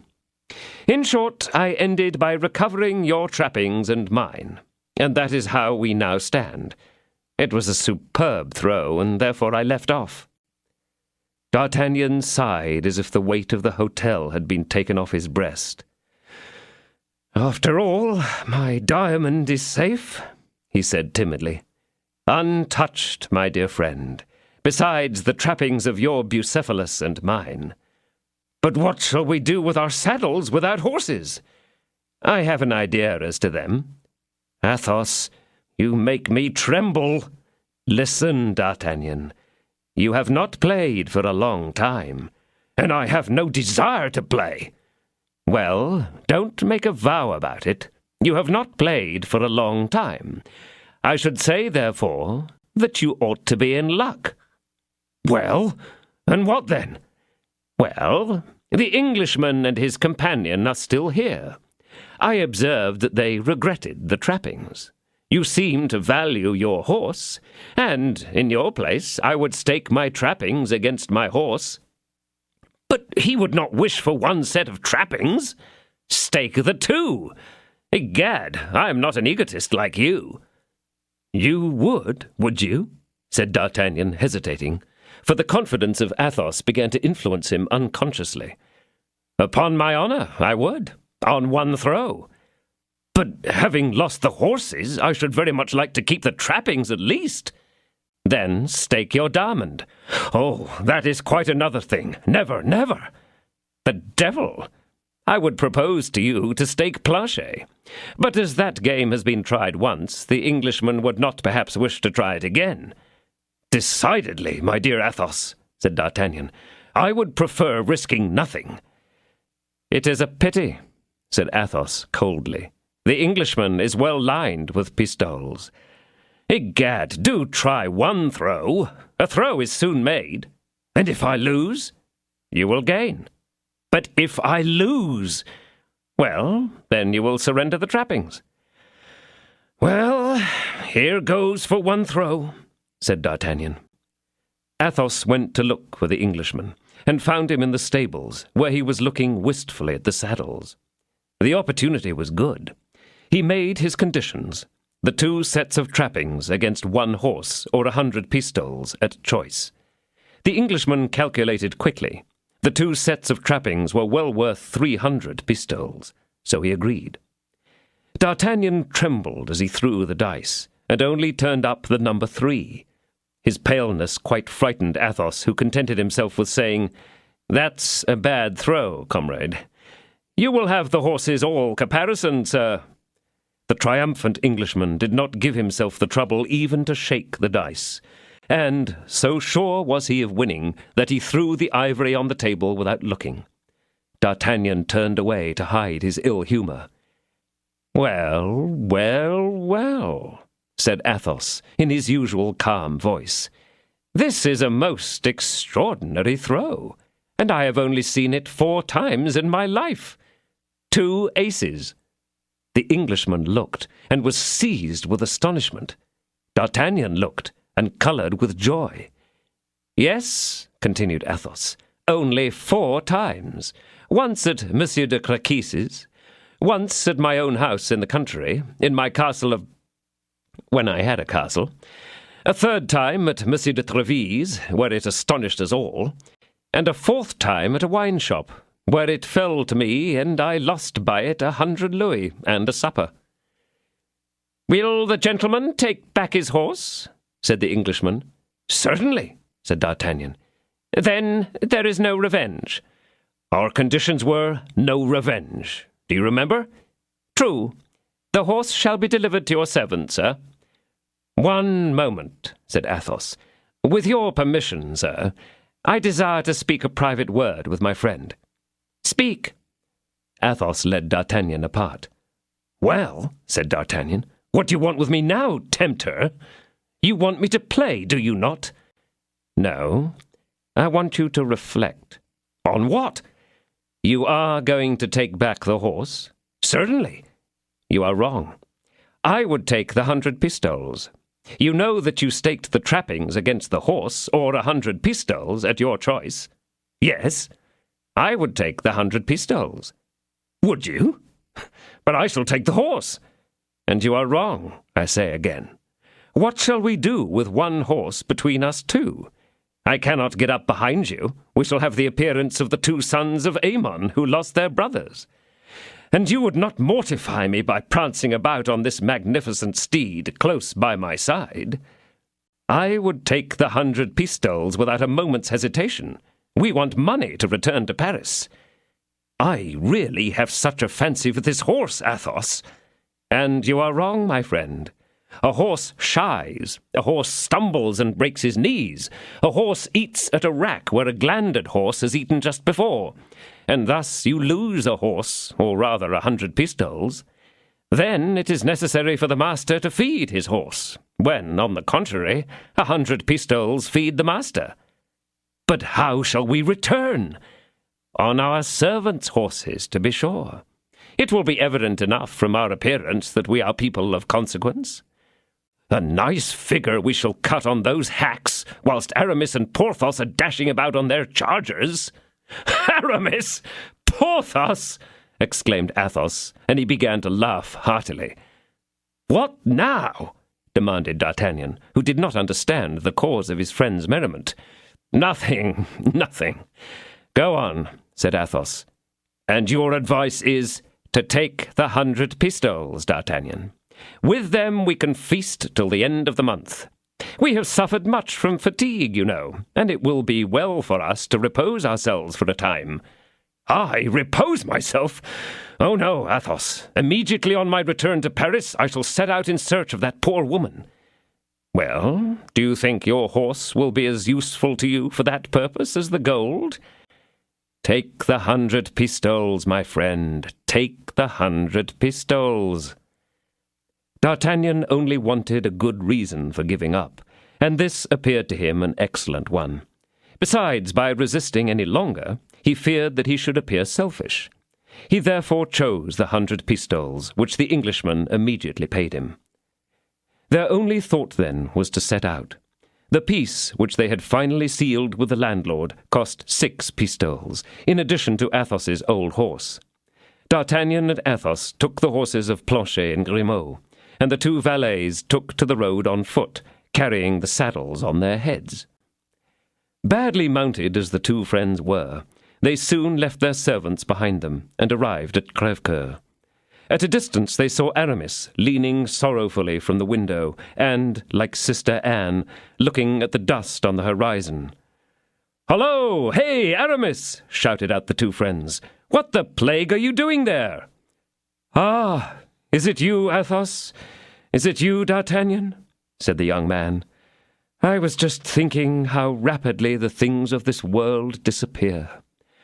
My English horse, which was getting more and more distant, and has just disappeared amidst a cloud of dust, was to me a living image of the mutability of terrestrial things. Life itself may be resolved into 3 words, erat, est, fuit." "And all this really means?" inquired D'Artagnan, who began to suspect the truth. "It means that I have just been taken in a bargain, and sold for 60 louis, a horse which, by the manner in which he moves, should be able to trot 5 leagues an hour." D'Artagnan and Athos burst out into a laugh. "My dear D'Artagnan," said Aramis, "do not be too much displeased with me, I entreat you. Necessity knows no law. Besides, I am the person punished, since this infamous horse-dealer has cheated me out of 50 louis at least. Ah, you are thrifty managers. You come on your servants' horses, and make them lead your charges slowly and by short stages." At this moment a wagon, which for some minutes had been seen coming along the Amiens road, stopped, and out got Planchet and Grimaud, with their saddles on their heads. The wagon was going empty to Paris, and the 2 servants had engaged, as the price of their places, to keep the wagoner in drink throughout the journey. "What does this mean?" said Aramis as he saw them. "Nothing but the saddles?" "Do you understand now?" said Athos. "My friends, it is exactly like me. I, too, have kept the trappings by instinct. Hello, Bazin! Lay my trappings alongside of those belonging to these gentlemen." "And what have you done with your doctors?" demanded D'Artagnan. "I invited them to dinner the next day, my dear fellow," said Aramis. "There is some exquisite wine here, by the by, and I made them both as drunk as I could. Then the curate forbade me to abandon the coat, and the Jesuit entreated me to get him enrolled as a musketeer." "Without any thesis!" cried D'Artagnan. "Without thesis! I demand, for my part, the suppression of the thesis." "Since that time I have lived very agreeably. I have begun a poem in 1-syllable verse. It is rather difficult, but merit of every kind consists in conquering difficulty. It is gallant in character, and I will read to you the first canto. There are 400 lines, and they only occupy a minute." "Faith," said D'Artagnan, who detested verses almost as much as he did Latin, "add to the merit of the difficulty that of brevity, and you are at least sure that your poem will have 2 merits. "Besides," continued Aramis, "it is pervaded by a virtuous passion. Well, my friends," added he, "and so we return to Paris. Bravo, I am ready, and we shall fall in with the simple Porthos once more. So much the better. You could not believe how I have missed that great ninny. I like to see him so self-complacent. It reconciles me to myself. Catch him selling his horse even for a kingdom. I would I could see him on his horse and in his saddle. He will have, I am sure, the look of the great mogul." After they had halted an hour to rest their horses, Aramis paid his bill, placed Bazin in the wagon with his companions, and they then set out to rejoin Porthos. They found him almost entirely cured, and consequently less pale than when D'Artagnan saw him at his first visit. He was seated at a table on which, although he was alone, there was displayed a dinner for 4 persons. This dinner consisted of viands admirably dressed, of choice wines and splendid fruit. "Mon Dieu!" said he, rising. "You have come in the nick of time. I was just at the soup, and you will dine with me." "Oh, oh," said D'Artagnan. "It is not Mousqueton who has lassoed such bottles as these. Besides, here is a larded fricandeau and a fillet of beef." "I am recruiting my strength," said Porthos. "I am recruiting my strength. Nothing weakens one so much as these devilish sprains. Have you ever had any sprains, Athos?" "Never," said Athos. "Only I remember that in our skirmish in the Rue de Ferou I received a sword thrust, which at the end of 15 or 20 days produced exactly the same consequences as a sprain." "But this dinner was not for yourself alone, my dear Porthos," said Aramis. "No," said Porthos. "I expected some gentlemen from the neighborhood who have just sent word that they cannot come. But as you will take their places, I shall lose nothing by the exchange. Hullo, Mousqueton, bring chairs and let the bottles be doubled." "Do you know what we are eating here?" asked Athos, after 10 minutes had elapsed. "Egad," replied D'Artagnan, "I am eating veal larded with marrow." "And I, veal cutlets," said Porthos. "And I, capon," said Aramis. "You are all mistaken, gentlemen," gravely replied Athos. "You are eating horse." "Come, come," said D'Artagnan.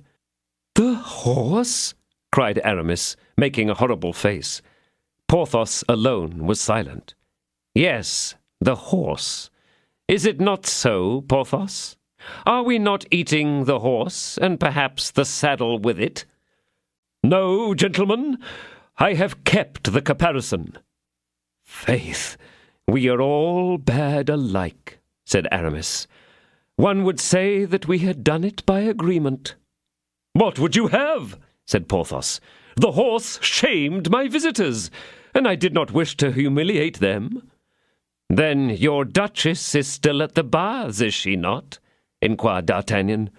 "Yes," replied Porthos. "Then the governor of the province, one of the gentlemen I expected here today, appeared to wish so much for him that I gave him to him." "Gave him?" exclaimed D'Artagnan. "Oh, yes, zounds, yes, that is the expression," said Porthos, "for he was certainly worth 150 louis, and the rascal would only pay me 80. "Without the saddle?" said Aramis. "Yes, without the saddle." "You observe, gentlemen," said Athos, "that, after all, Porthos has made the best bargain of any of us." There was then a perfect shout of laughter, at which poor Porthos was altogether astonished. But they soon explained to him the reason of this mirth, in which, as usual, he participated noisily. "So we are all in cash now," said D'Artagnan. "Not I, for one," said Athos. "I found Aramis's Spanish wine so good that I sent 60 bottles in the wagon with the servants, which has very much impoverished me." "And I," said Aramis, "had given almost my last sou to the church of Montdidier and the Jesuits of Amiens. And I had, besides, made engagements which I was compelled to keep, masses ordered for myself and for you, gentlemen, which will surely be said, and by which I do not doubt we shall be greatly benefited." "And do you believe that my sprain has cost me nothing?" said Porthos, "not to mention Mousqueton's wound, for which I was obliged to have a surgeon in attendance upon him twice a day." "Well, well, I see," said Athos, exchanging a smile with Aramis and D'Artagnan, "that you have behaved nobly towards the poor lad. It is like a good master." "In short," said Porthos, "when my bill is paid, I shall have about 30 crowns remaining." "And I about 10 pistoles," said Aramis. "It appears," said Athos, "that we are the Croesuses of the party. How much remains of your 100 pistoles, D'Artagnan?" "Of my 100 pistoles? In the first place, I gave you 50. "Did you really?" "Most assuredly." "Ah, it is true, I recollect it. Then I paid the landlord 6. What an animal that landlord was! Why did you give him 6 pistoles? It was you who told me to give them to him. It is true. In fact, I am too generous. And the balance? 25 louis, said D'Artagnan. And I, said Athos, pulling out a few small coins from his pocket, see what I've got. You? Nothing. Faith, just so. Or, at any rate, so little as to be not worth adding to the general store. Now, let us reckon up how much we have got. Porthos, 30 crowns. Aramis, 10 pistoles. And you, D'Artagnan? 25. That makes in all, said Athos, 475 livres, said D'Artagnan, who calculated like Archimedes. When we reach Paris, we shall have 400, said Porthos, besides the horse trappings. But our regimental mounts, said Aramis. Well, the 4 horses of our servants will procure 2 fit for their masters, which we must draw lots for. With the 400 livres, we can get half a horse for one of the dismounted ones. And then we will give the dregs of our pockets to D'Artagnan, who is in luck, and he shall go and stake them at the first tennis court we come to. There now! Let us dine, said Porthos, for the second course is getting cold. And the 4 friends, now more at ease concerning the future, did honour to the repast, of which the remnants were abandoned to Mousqueton, Bazin, Planchet, and Grimaud. On arriving in Paris, D'Artagnan found a note from Monsieur des Essarts, announcing that, as His Majesty had determined on opening the campaign on the 1st of May, he must immediately make ready his equipments. He ran at once to his friends, whom he had only quitted half an hour before, and whom he found very melancholy, or rather very anxious. They were in grand consultation at Athos's, which always indicated a concern of some importance. They had, in fact, each received a similar note from Monsieur de Tréville. The 4 philosophers looked at one another in great amazement. Monsieur de Tréville never jested on a matter of discipline. "And at what sum do you estimate these equipments?" asked D'Artagnan. "Oh, one cannot say," replied Aramis. "We have just made our calculations with a Spartan economy, and 1,500 livres will be absolutely necessary for each.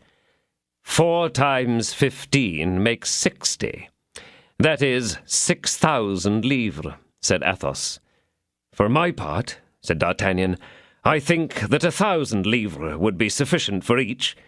It is true that I speak not as a Spartan, but as an attorney." This word, attorney, awoke Porthos. "Stop! I have an idea," said he.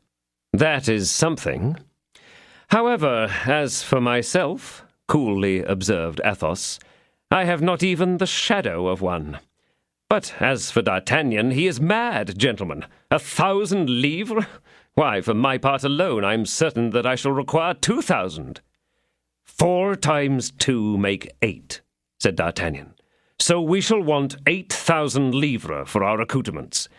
It is true that we have already got the saddles. But besides that, said Athos, waiting till D'Artagnan, who was going to thank Monsieur de Tréville, had shut the door before he brought to light his idea, so full of promise for the future, more than that, there is the beautiful diamond which shines on the finger of our friend. By all the saints, D'Artagnan is too good a comrade to leave his brothers in difficulty when he carries a king's ransom on his middle finger. 29. The hunt after equipments. The most prudent of the 4 friends was certainly D'Artagnan, although in his capacity of guardsman it was much more easy to equip him than the musketeers, who were men of rank. But our Gascon youth was, as may have been seen, of a character not only economical, but almost parsimonious, yet at the same time, explain the contradiction, almost as vainglorious as Porthos. To the thoughtfulness originating in his vanity was now added a less selfish anxiety. Whatever inquiries he had made concerning Madame Bonancieux, He could obtain no tidings of her. Monsieur de Treville had spoken of her to the Queen, but the Queen did not know what had become of her, and promised to have some investigations set on foot. This promise, however, was vague, and afforded little satisfaction to the troubled D'Artagnan. Athos never quitted his own apartment. He was determined not to take a single step to equip himself. "There are 15 days remaining yet," said he to his friends. "Well, if at the end of those 15 days I have found nothing, or rather, if nothing has come to find me, as I am too good a Catholic to blow out my brains with a pistol, I will seek a good quarrel with 4 of his Eminence's guards, or with 8 Englishmen, and I will fight till one of them kills me, which, calculating the number, cannot fail to come to pass. It will then be said that I died in the king's service, so that I shall have served him without needing to furnish myself with equipments." Porthos continued to walk with his hands behind his back, saying, "I will pursue my idea." Aramis, thoughtful and unadorned, said nothing. It may be seen from these disastrous details that desolation reigned throughout the little community. The servants, on their side, like the coursers of Hippolytus, partook of their master's bitter grief. Mousqueton made a store of crusts. Bazin, who had always leaned towards devotion, haunted the churches. Planchet watched the flies buzzing about, and Grimaud, whom the general distress could not induce to break the silence which his master had imposed, sighed in a way to melt even the hearts of stones.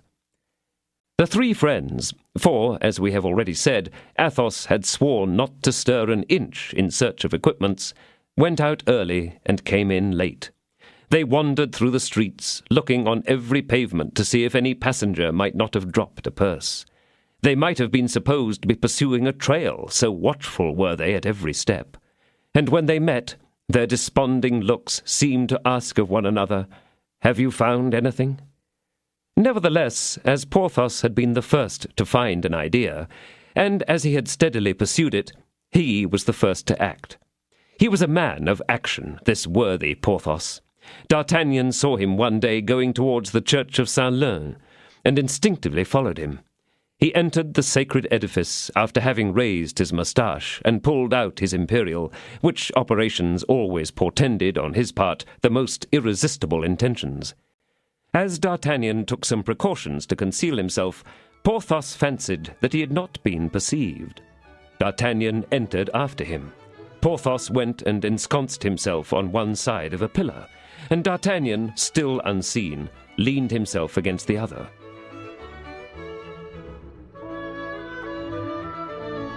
This is the end of disc number 10. Please insert disc number 11.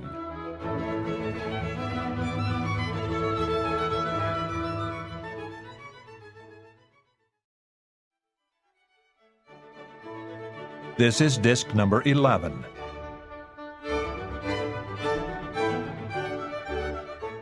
As D'Artagnan took some precautions to conceal himself, Porthos fancied that he had not been perceived. D'Artagnan entered after him. Porthos went and ensconced himself on one side of a pillar, and D'Artagnan, still unseen, leaned himself against the other. There was a sermon, and the church was therefore full.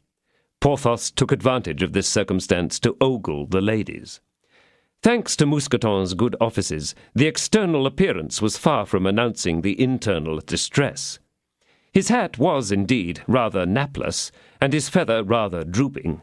His embroidery was somewhat tarnished, and his lace a little frayed, but in the subdued light these trifles disappeared, and Porthos still looked the handsome Porthos. D'Artagnan perceived on a pew, near the pillar against which Porthos and he were leaning, a sort of mature beauty, a little yellow and slightly withered, but yet upright and haughty under her black headdress. The eyes of Porthos were furtively directed on this lady, and then fluttered vaguely over the other parts of the church. On her part, the lady, from time to time, blushed, and, with the rapidity of lightning, cast a glance at the inconstant Porthos, whose eyes immediately fluttered away with greater activity than before. It was quite clear that this was a game which much piqued the lady in the dark hood, for she bit her lips till they bled, scratched her nose, and shifted desperately on her seat. As soon as Porthos saw this, he once more curled his moustache, again elongated his imperial, and then began to make signals to a fair lady who was near the choir, and who was not only a fair lady, but undoubtedly a lady of some consequence, for she had behind her a little negro boy, who had carried the cushion on which she knelt, and a waiting woman who carried the coroneted bag in which she brought her mass book. The lady in the black hood slyly observed all these glances of Porthos, and remarked that they were fixed upon the lady with the velvet cushion, the little negro boy, and the waiting woman. In the meantime, Porthos was playing hard, winking his eyes, pressing a finger on his lips, and calling up little killing smiles, which really were assassinating the susceptible dame he scorned. Thus it was that, by way of mea culpa, and whilst beating her hand against her breast, she sent forth such a sonorous sigh that everybody, even the lady with the red cushion, turned to look at her. Porthos was impenetrable. He had understood the sigh well, but he pretended to be deaf.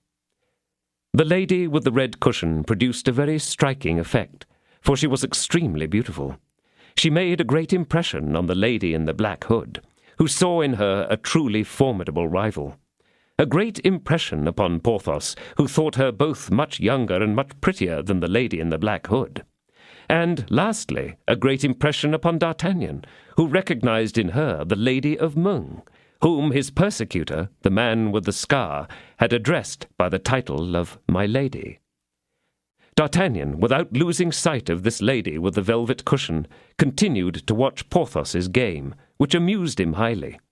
He ventured to guess that this lady in the black hood was the solicitor's wife of the Rue aux Ours, especially as that was not far from the church of Saint-Leu. He then, by inference, divined that Porthos wished to revenge his defeat at Chantilly, when the lady had shown herself so refractory in regard to her purse. But amidst all this, D'Artagnan thought he could remark that no sign responded to the gallantries of Porthos. It was all chimera and illusion. But even for an actual love, and for a well-founded jealousy, what other reality is there than illusions and chimeras? When the sermon was ended, the solicitor's wife went towards the vessel containing the holy water. Porthos hastened to it before her, and instead of putting in only one finger, he immersed his whole hand. The lady smiled, in the belief that it was for her that Porthos had taken so much trouble. But she was quickly and cruelly undeceived. Whilst she was only about 3 paces from him, he turned aside his head, keeping his eyes invariably fixed upon the lady with the red cushion, who had arisen and, followed by her negro boy and waiting woman, was approaching the place where he stood. When she had come near to Porthos, he drew his hand, all dripping with holy water, out of the vessel. The beautiful, devoted, touched with her slender fingers the enormous hand of Porthos, smiled as she made the sign of the cross, and left the church. This was too much for the solicitor's wife, who no longer doubted that there was an understanding between this lady and Porthos. If she had been a lady of quality, she would have fainted. But as she was only a solicitor's wife, she contented herself with saying in a concentrated rage, "So, Monsieur Porthos, you do not offer me any holy water?" Porthos, at these words, started like a man just awakening from a sleep of 1,000 years. "Ah, madame," exclaimed he, "is it indeed you? How is your husband, that dear Monsieur Coquenard? Is he still as miserly as ever? Where could my eyes have been that I did not once perceive you during the 2 mortal hours that the sermon lasted?" "I was only 2 paces from you, sir," responded the attorney's wife. "But you did not perceive me because you had no eyes except for that beautiful lady to whom you just now offered the holy water." Porthos pretended to be abashed. "Ah," said he, "you observed it, did you?" "One must have been blind not to have observed it." "Yes," said Porthos negligently. "It is one of my friends, a duchess, whom I have some difficulty in meeting on account of the jealousy of her husband, and who apprised me that, for the sole purpose of seeing me, she would come today to this wretched church in this abominable neighbourhood. Monsieur Porthos, said the attorney's wife, will you have the goodness to favour me with your arm for a few minutes? I should be glad to have some conversation with you. How is that, madame? Said Porthos, winking to himself like a player who laughs at the dupe whom he is about to ensnare. Just at this moment D'Artagnan passed in pursuit of the fair lady. He slyly glanced at Porthos and saw that triumphant wink. Ah, said he to himself, reasoning after the peculiarly easy morality of that age of gallantry, there is one who might readily be equipped by the proper time.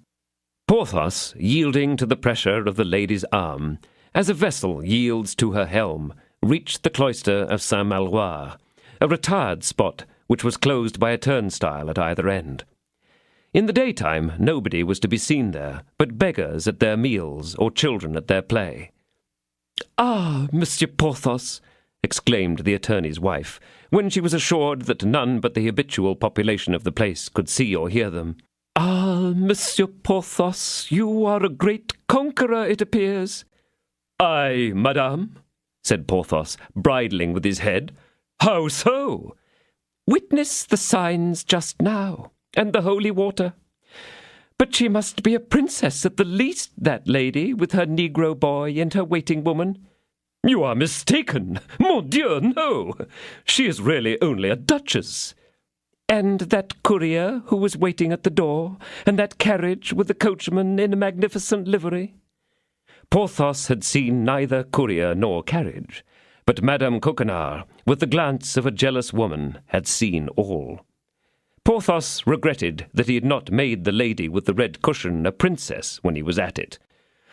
"Ah, you are the pet of all the most beautiful women, Monsieur Porthos," resumed the attorney's wife with a sigh. "But," replied Porthos, "with such a figure as nature has bestowed on me, how should I avoid conquests?" "Mon Dieu, how quickly you men forget!" exclaimed the attorney's wife, raising her eyes to heaven. "Less quickly than women, I think," replied Porthos.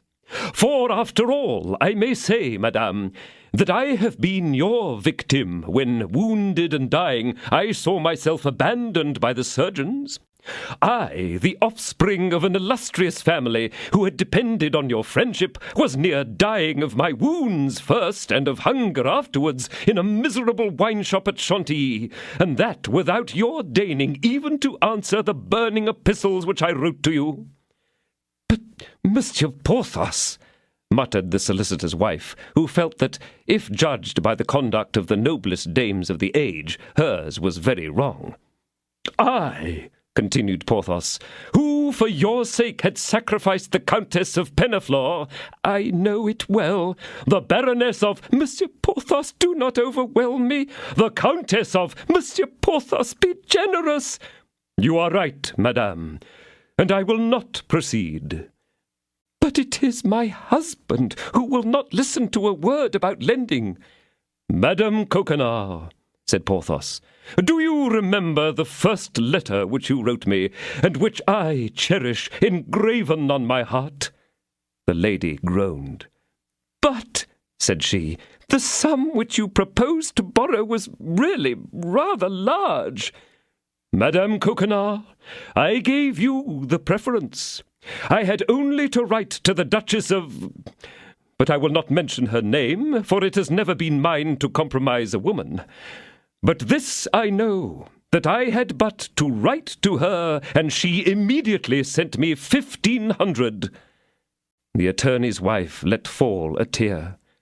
"Monsieur Porthos," said she, "I swear to you that you have punished me sufficiently, and if in future you should ever again be so circumstanced, you have only to apply to me." "Fie, madame," said Porthos, as though disgusted. "Do not let us allude to money. It is too humiliating." "Then you no longer esteem me?" said the attorney's wife, slowly and sorrowfully. Porthos maintained a majestic silence. And is it thus you answer me? Alas, I understand. Think of the offence which you have given me, madame. It is indelible. Here, said Porthos, putting his hand over his heart and pressing it with force. But I will repair it, my dear Porthos. Besides, what did I ask of you? Continued Porthos, shrugging his shoulders with an air of the utmost simplicity. A loan, nothing more. I know that you are not rich, Madame Coquenard, and that your husband is obliged to fleece his poor clients to gain a few pitiful crowns. Oh, if you had been a countess, a marchioness, or a duchess, it would have been another thing, and you would have been indeed unpardonable. The solicitor's wife was piqued. Learn, Monsieur Porthos, said she, that my strong-box, although the strong-box of a solicitor's wife, is probably far better furnished than that of all those ruined minxes. Then you have doubly offended me, Madame Coquenard, said Porthos, disengaging the arm of the attorney's wife from his own. For, if you are rich, your refusal is without excuse. When I say rich, replied the attorney's wife, who saw that she had gone too far, you must not take my words literally. I am not precisely rich, but in comfortable circumstances. Come, madame, said Porthos, let us say no more about it. You have misunderstood me, and all sympathy between us is destroyed. Ungrateful man! Ah, I advise you to complain, said Porthos. Go to your beautiful duchess. Let me no longer restrain you. Ah, she is not yet so shabby, I believe. Come then, Monsieur Porthos, said Madame Coquenard, once more, and it is the last time. Do you still love me? Alas, madame, replied Porthos, in the most melancholy tone that he could assume, when one is about to commence a campaign, and in this campaign my presentiments assure me that I shall be killed. Oh, do not say such things, exclaimed the attorney's wife, bursting out into sobs.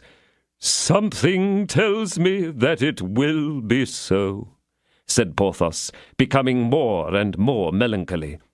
Say rather that you have formed another love. No, I speak frankly to you. No new object has engaged my thoughts, and indeed I feel something at the bottom of my heart which pleads for you. But in a fortnight, as you do or do not know, this fatal campaign will open, and I shall be dreadfully busy about my equipment. Besides, I must go into Brittany to my own family to provide the funds necessary for my departure. Porthos observed a last struggle between love and avarice.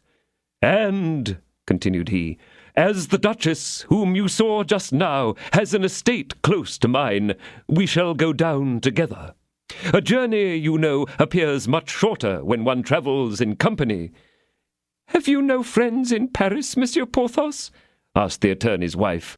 I once believed I had, said Porthos, resuming his melancholy manner.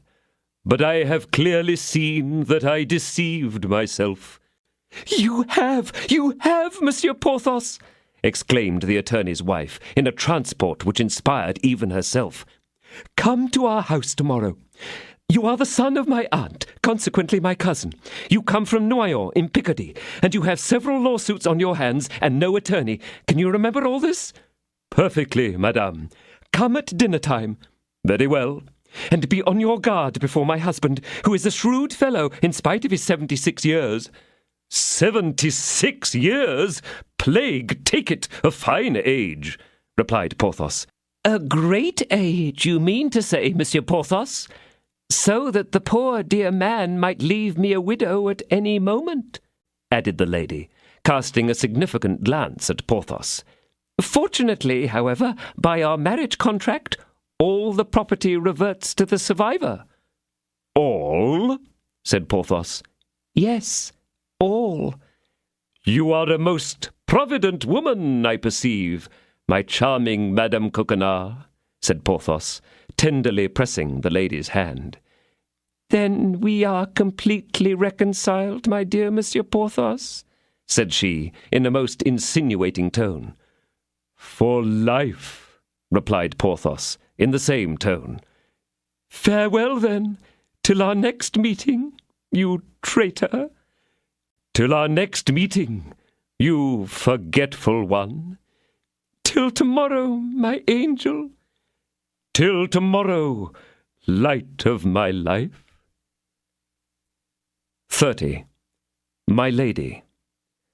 D'Artagnan had followed the other lady from the church without being observed by her.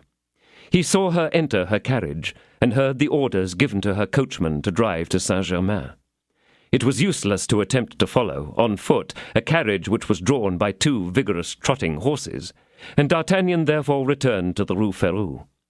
In the Rue de Seine he met Planchet, who had stopped before a pastry-cook's shop, and appeared to be in perfect ecstasy at the sight of a cake of most tempting form. D'Artagnan ordered him to go and saddle 2 horses at Monsieur de Tréville's stable, 1 for each of them, and to come to him at Athos's lodgings. Monsieur de Tréville had given D'Artagnan a general permission to avail himself of his stable. Planchet took his way towards the Rue de Colombier, and D'Artagnan to Rue Férou. Athos was at home, gloomily emptying one of the bottles of that famous Spanish wine which he had brought with him from Picardy. He gave Grimaud a sign to bring a glass for D'Artagnan, and Grimaud obeyed with his habitual silence. D'Artagnan related to Athos all that had occurred at the church between the attorney's wife and Porthos, and how their companion was already in a fair way of obtaining his equipments. For my part, said Athos, in answer to this recital, I am sure enough that it will not be women who will be at the expense of my outfit. And yet, my dear Athos, handsome and refined and noble as you are, neither princesses nor queens even are beyond what you might seek to win. At this moment, Planchet modestly thrust his head through the half-open door, and announced that the horses were there. What horses? Asked Athos. 2 which Monsieur de Tréville lends me, with which I am going to Saint-Germain. And what are you going to do at Saint-Germain? Inquired Athos. D'Artagnan then proceeded to inform him of his having seen at the church that lady, who, in conjunction with the gentleman in the black cloak and with the scar upon his forehead, had been the subject of his thoughts. That is to say that you're in love with this one now, as you were with Madame Bonacieux, ejaculated Athos, shrugging his shoulders as if in contempt of human weakness. Not at all, exclaimed D'Artagnan. I am only curious to penetrate the mystery with which she surrounds herself. I know not why, but I fancy that this woman, unknown as she is to me, and I am to her, has hitherto exercised some influence on my life. You are right, in fact, said Athos. I am not acquainted with any woman who is worth the trouble of being sought after when she is once lost. Madame Bonacieux is lost. So much the worse for her. Let her get herself found again. No, Athos, no, you deceive yourself, said D'Artagnan. I love poor Constance more fondly than ever, and if I only knew the place where she now is, were it even at the extremity of the world, I would set out to drag her from her enemies. But I know it not, and all my efforts to discover it have been in vain. What would you expect? One must seek some diversion. Divert yourself with my lady, then, my dear D'Artagnan. I recommend it with all my heart, if that will amuse you. But Athos, said D'Artagnan, instead of keeping yourself here, secluded like a suspect, get upon a horse and ride with me to Saint-Germain. My friend, said Athos, I ride on horseback if I have a horse. If I have not, I walk on foot. Well, for my part, said D'Artagnan, smiling at that misanthropy in Athos, which in another would have offended him, I am not so proud as you are. I ride whatever I can find. So, farewell, my dear Athos. Farewell, said the musketeer, as he made a sign to Grimaud to uncork the bottle he had brought. D'Artagnan and Planchet got into their saddles and took the road to Saint-Germain. As they went along, D'Artagnan could not help thinking of all that Athos had said to him about Madame Bonacieux. Although he was not of a very sentimental nature, yet the pretty seamstress had made a real impression on his heart. In the meantime, he tried to find out who this lady was. She had talked to the man in the dark cloak, and therefore she was certainly acquainted with him. Now the man with the dark cloak had, in D'Artagnan's opinion, certainly carried off Madame Bonancieux the second time, as well as the first. D'Artagnan, therefore, was only telling half a lie, which is not much of one, when he said that by his pursuit of this lady he was in a way to discover Constance. Thus meditating and touching his horse occasionally with the spur, D'Artagnan had gone over the distance and reached Saint-Germain. He went skirting the pavilion, where, 10 years afterwards, Louis XIV was born. He was passing through a very solitary street, looking right and left to see if he could not discover some vestige of his beautiful Englishwoman, when, on the ground floor of a pretty house, which, according to the custom of the time, had no window towards the street, he recognized a countenance he knew. The person in question was walking on a sort of terrace ornamented with flowers. Planchet was the first to recognize him. "Eh, sir," said he, "do you not remember that face which is now gaping at yonder plant?" "No," said D'Artagnan, "and yet I am convinced it is not the first time that I have seen it." "Vive Dieu, I believe you," said Planchet. "It is that poor Lubin, the valet of the Count de Wardes, whom you settled so thoroughly a month ago at Calais on the way to the governor's house." "Oh, yes," said D'Artagnan. "I remember him now. Do you believe that he would recognize you?" "Faith, sir, he was in such a fright that I doubt whether he could have a very clear recollection of me." "Well, then," said D'Artagnan, "go and chat with him, and ascertain whether his master is dead." Planchet dismounted and went up to Lubin, who in reality did not recognize him, and the two valets began to converse together with the utmost good fellowship, whilst D'Artagnan backed the horses down a lane, and turning behind a house, returned to assist at the conference, concealed by a hedge of hazel bushes. After a minute's observation from behind the hedge, he heard the sound of wheels, and saw the carriage of the unknown lady stop in front of him. There could be no doubt about it, for the lady was inside. D'Artagnan bent down over his horse's neck, that he might see everything without being himself seen. The lady put her charming fair head out of the door, and gave some orders to her maid. This latter, a pretty girl of from 20 to 22 years of age, alert and animated, the fit Abigail of a woman of fashion, jumped down the steps, over which she had been seated, according to the custom of the time, and went towards the terrace where D'Artagnan had seen Lubin. D'Artagnan followed the waiting woman with his eyes, and saw her going towards the terrace. But, as it happened, an order from the house had called away Lubin, so that Planchet remained alone, looking to see in what direction his master had concealed himself. The waiting woman approached Planchet, whom she mistook for Lubin, and handed him a small note. "For your master," said she. "For my master?" said Planchet in astonishment. "Yes, and in great haste. Take it quickly, then." She then hastened towards the carriage, which had already turned in the direction whence it had come, and jumped on the steps. The vehicle moved away. Planchet turned the note over and over again, and then, accustomed to passive obedience, he went along the lane, and, at 20 paces distance, met his master, who, having seen all the proceedings, was hurrying towards him. "For you, sir," said Planchet, handing the note to the young man. "For me?" said D'Artagnan. "Are you quite sure?"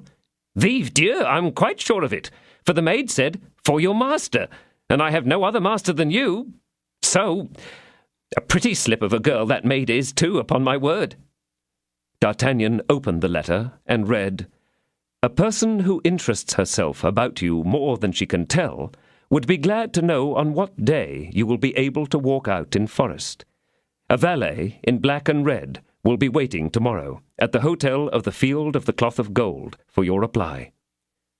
Oh, said D'Artagnan, "this is somewhat ardent. It seems that my lady and I are anxious about the health of the same person. Well, Planchet, how is this good Monsieur de Wardes? Is he not dead, then?" "No, sir. He is as well as a man can be with 4 sword wounds in his body, for you made 4 in that dear gentleman, and he is yet weak, having lost almost all his blood. As I told you, sir, Lubin did not recognize me, and he related to me the whole of our adventure. Well done, Planchet. You are the very king of valets. And now mount your horse again, and let us overtake the carriage. This did not take them a long time. In about 5 minutes they saw the carriage standing in the road, and a richly dressed cavalier waiting at its door. The conversation between the lady and this cavalier was so animated that D'Artagnan drew up on the other side of the carriage, without being observed by anyone but the pretty waiting-maid. The conversation was in English, which D'Artagnan did not understand, but by the accent the young man thought he could perceive that the beautiful Englishwoman was very angry. She concluded by a gesture which left no doubt about the nature of the conversation. It was a blow with her fan, applied with such force that the little feminine toy flew into 1,000 pieces. The cavalier burst into a roar of laughter, which appeared to exasperate the lady. D'Artagnan thought that now was the time to interpose.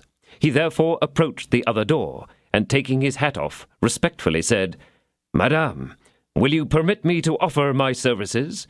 It appears to me that this gentleman has offended you. Say one word, madame, and I will immediately punish him for his want of courtesy." At the first words the lady turned, and looked at the young man with astonishment, and, when he had ended, "Sir," said she, in very good French, "I would put myself under your protection with the greatest pleasure, if the person with whom I have quarrelled were not my brother." "Ah, excuse me then," said D'Artagnan. "I was not aware of that, madame." "What is that presumptuous fellow interfering about?"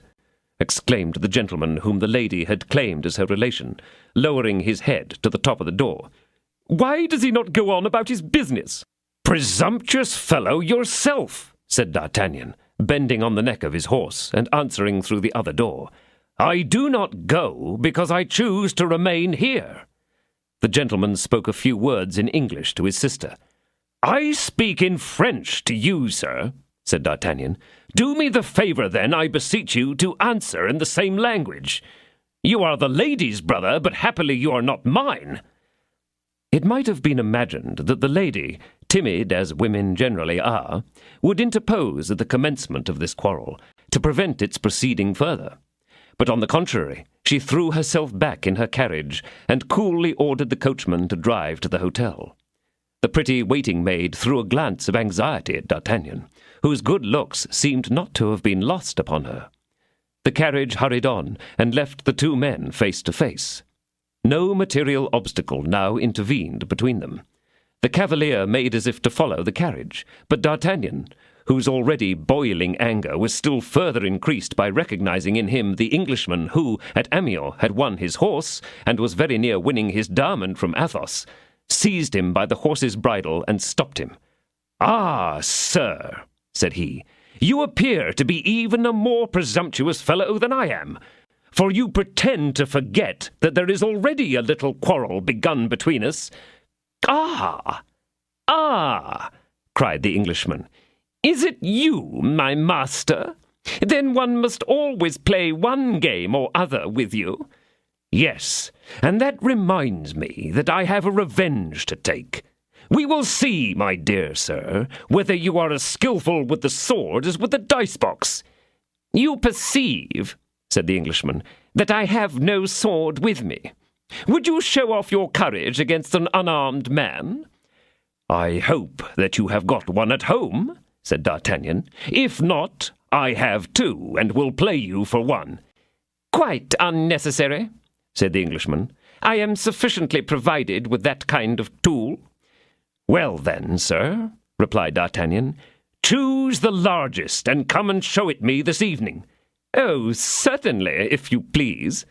"Behind the Luxembourg there is a charming spot for promenades of the sort to which I am inviting you." "Very well. I will be there." "Your hour?" 6 o'clock. "Apropos, you have probably one or two friends?" "I have 3 who will consider it an honour to play the same game as myself." 3? Capital! How well it fits in, said D'Artagnan. It is precisely my number. "And now, who are you?" demanded the Englishman. "I am Monsieur d'Artagnan, a Gascon gentleman, serving in the Guards, in the company of Monsieur des Essarts. And pray, Who are you?" "I am Lord de Winter, Baron of Sheffield." "Well, then, I am your humble servant, my lord," said D'Artagnan, "although you have names which are rather hard to remember." And pricking his horse, he put him to the gallop, and took the road to Paris.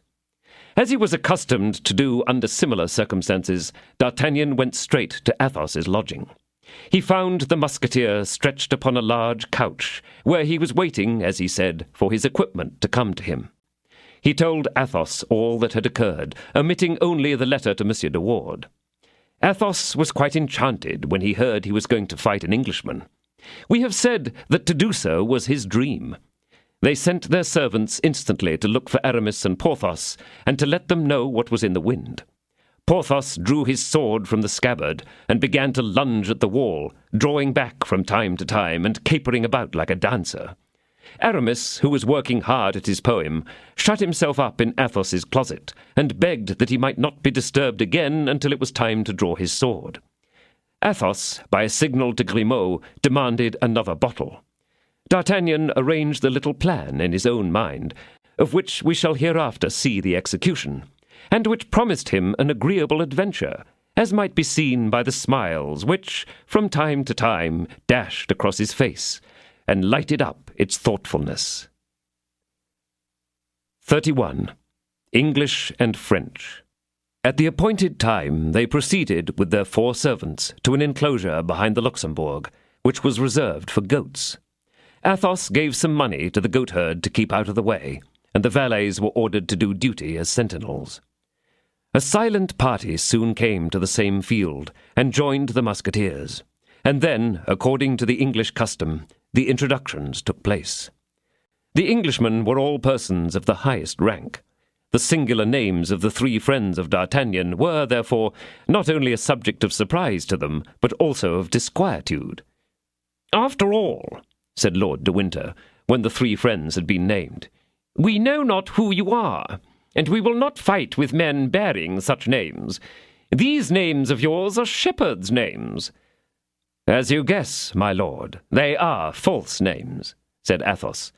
"Which makes us the more desirous of knowing your true ones," said the Englishman. "You have played against us without knowing them," said Athos, "and, as a token of it, you won our 2 horses." "It is true, but then we only hazarded our pistols. Now we peril our blood. One plays with anybody, but only fights with one's equals." "That is fair," said Athos. He then took aside the Englishman with whom he was to fight, and told him his name in a low voice. Porthos and Aramis, on their sides, did the same. "Does that satisfy you?" asked Athos of his adversary.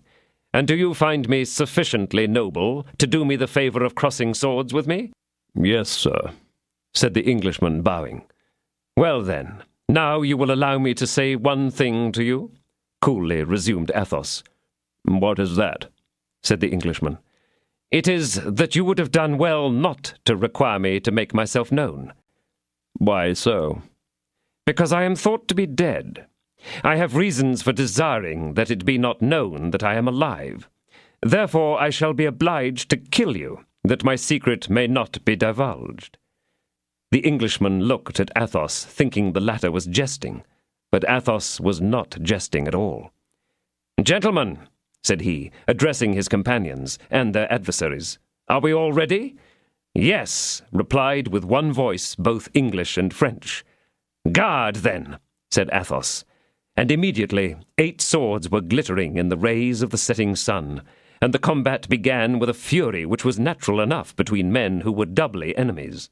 Athos fenced with as much calmness and method as if he had been in a fencing school. Porthos, no doubt cured of his overconfidence by his adventure at Chantilly, played a game full of dexterity and prudence. Aramis, who had the 3rd canto of his poem to finish, worked away like a man in a great hurry. Athos was the first to kill his adversary. He had only given him 1 wound, but, as he had forewarned him, that one was mortal, for it passed directly through his heart. Porthos next stretched his opponent on the grass, having pierced his thigh. Then, as the Englishman had given up his sword, Porthos took him in his arms and carried him to his carriage. Aramis pressed his so vigorously that after having driven him back 50 paces, he ended by disabling him. As for D'Artagnan, he had simply and purely played a defensive game. Then, when he saw that his adversary was quite weary, he had, by a vigorous thrust, disarmed him. The Baron, finding himself without a sword, retreated 2 or 3 steps, but his foot slipping as he stepped away, he fell upon his back. With one bound, D'Artagnan was upon him, and pointing his sword at his throat, said to the Englishman, "I could kill you, sir, but I give you your life from love to your sister." D'Artagnan was overwhelmed with joy. He had accomplished the plan he had designed, and the development of which illuminated his face, as we have said, with smiles. The Englishman, enchanted at having to deal with so complete a gentleman, pressed D'Artagnan in his arms, and caressed the 3 musketeers 1,000 times. And then, as Porthos's adversary was already installed in the carriage, and Aramis's had fairly run away, they had only to attend to Athos's victim. As Porthos and Aramis undressed him, in the hope that his wound was not mortal, a heavy purse fell from his belt. D'Artagnan picked it up, and presented it to Lord de Winter. "Ah, and what the deuce am I to do with that?" said the Englishman. "You will restore it to his family," said D'Artagnan. "Much his family will care about this trifle. They will inherit an income of 15,000 louis. Keep this purse for your valets." During this scene, Athos came up to D'Artagnan. "Yes," said he, "let us give this purse not to our own, but to the English servants." Athos took the purse and threw it to the coachman. "For you and your comrades," cried he. This loftiness of spirit in a man without a penny struck even Porthos himself. And this French generosity, being told by Lord de Winter to his friends, had a great effect everywhere, except upon Messrs. Grimaud, Planchet, Mousqueton, and Bazin. "And now, my young friend, for I hope that you will permit me to call you by that name," said Lord de Winter, "I will, if you wish, present you this evening to my sister, for I wish her ladyship to take you into her favour, and, as she is not entirely without influence at court, perhaps a word from her may be useful to you hereafter." D'Artagnan glowed with delight, and gave an assenting bow. As Lord de Winter left D'Artagnan, he gave him his sister's address. She lived at number 6 in the Place Royale, which was at that time the fashionable part of the town. He also engaged to call for him in order to present him, and D'Artagnan made an appointment for 8 o'clock at Athos's chambers. This presentation to my lady occupied all the thoughts of our young Gascon. He recalled the singular manner in which this woman had before now crossed his path, and although convinced that she was but one of the cardinal's tools, he yet felt himself irresistibly attached towards her by a sentiment that was inexplicable. His only fear was that she might recognize him as the man whom she had seen at Meung. Then she would also know that he was a friend of Monsieur de Treville, and consequently was heart and soul devoted to the king.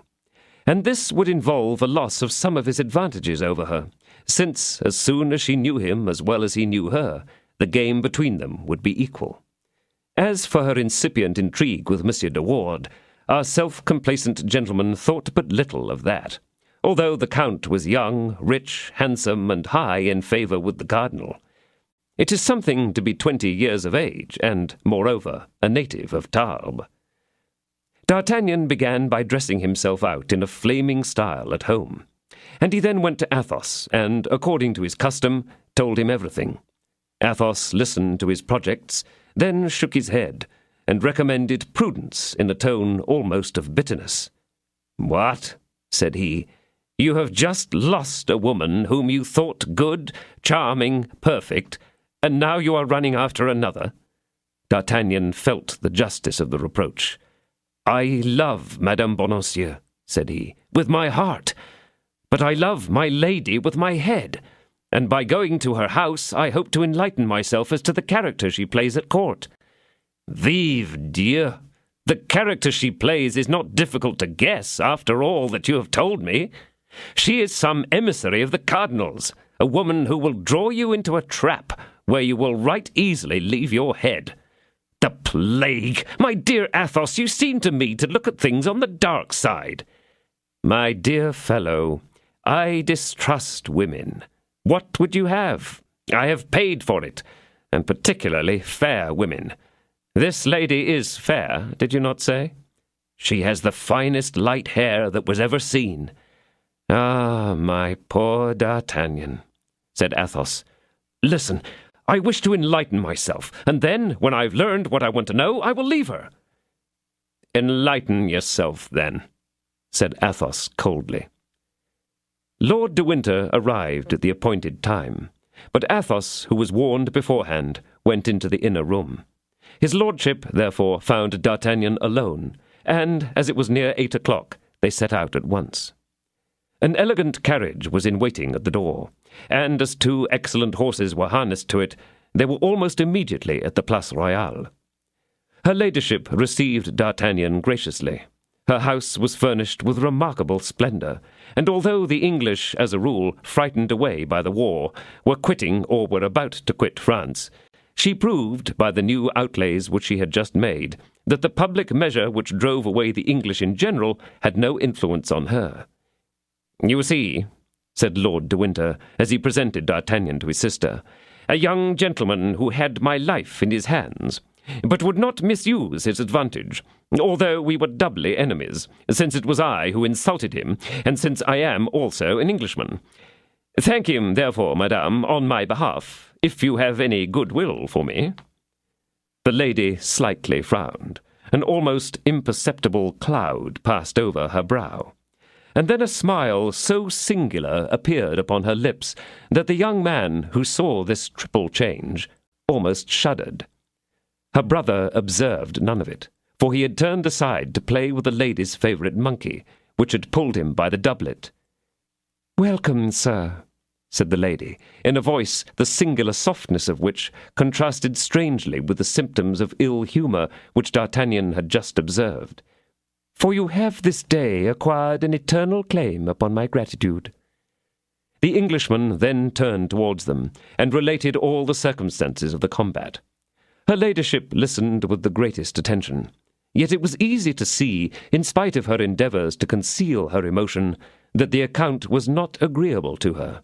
The blood mounted to her face, and her little foot trembled beneath her dress. Lord de Winter perceived nothing of this, for as soon as he had ended, he went to a table on which there was a salver with a bottle of Spanish wine upon it, and filling 2 glasses, he invited D'Artagnan to drink. D'Artagnan knew that it was displeasing to an Englishman to decline his toast. He went, therefore, to the table and took the 2nd glass. But he had not lost sight of the lady, and by the aid of a mirror he was a witness to a change which took place in her countenance. Now that she thought she was unobserved, her features assumed an expression which almost amounted to one of ferocity. She tore her handkerchief to pieces with her teeth. The pretty waiting-maid, whom D'Artagnan had noticed, then entered. She spoke a few words in English to Lord de Winter, who immediately begged D'Artagnan's permission to withdraw, excusing himself on account of the urgency of the business that called him away, and commissioning his sister to obtain his pardon. D'Artagnan shook hands with Lord de Winter, and returned towards her ladyship. The countenance of this woman had, with a surprising power of change, resumed its pleasing expression. But some red stains upon her handkerchief proved that she had bitten her lips until they bled. Those lips were magnificent. They looked like coral. The conversation now became animated. Her ladyship appeared entirely recovered. She explained that Lord de Winter was her brother-in-law, and not her brother. She had married a younger son of the family, and was left a widow with a son. This child was the sole heir of Lord de Winter, if his lordship did not marry. All this exhibited to D'Artagnan a veil which concealed something, but he could not yet distinguish anything beneath that veil. After half an hour's conversation, D'Artagnan was quite convinced that her ladyship was his own countrywoman. She spoke French with a purity and elegance that left no room for doubt in that respect.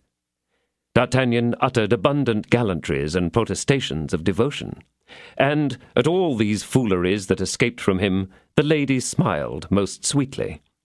The hour for departure came at last, and D'Artagnan took leave of her ladyship and quitted her drawing-room, the happiest of men.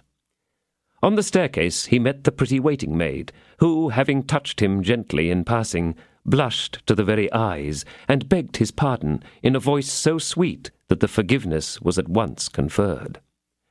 D'Artagnan returned the next day, and received a still more favourable reception. Lord de Winter was not present, and it was her ladyship herself on this occasion who did the honours of the evening.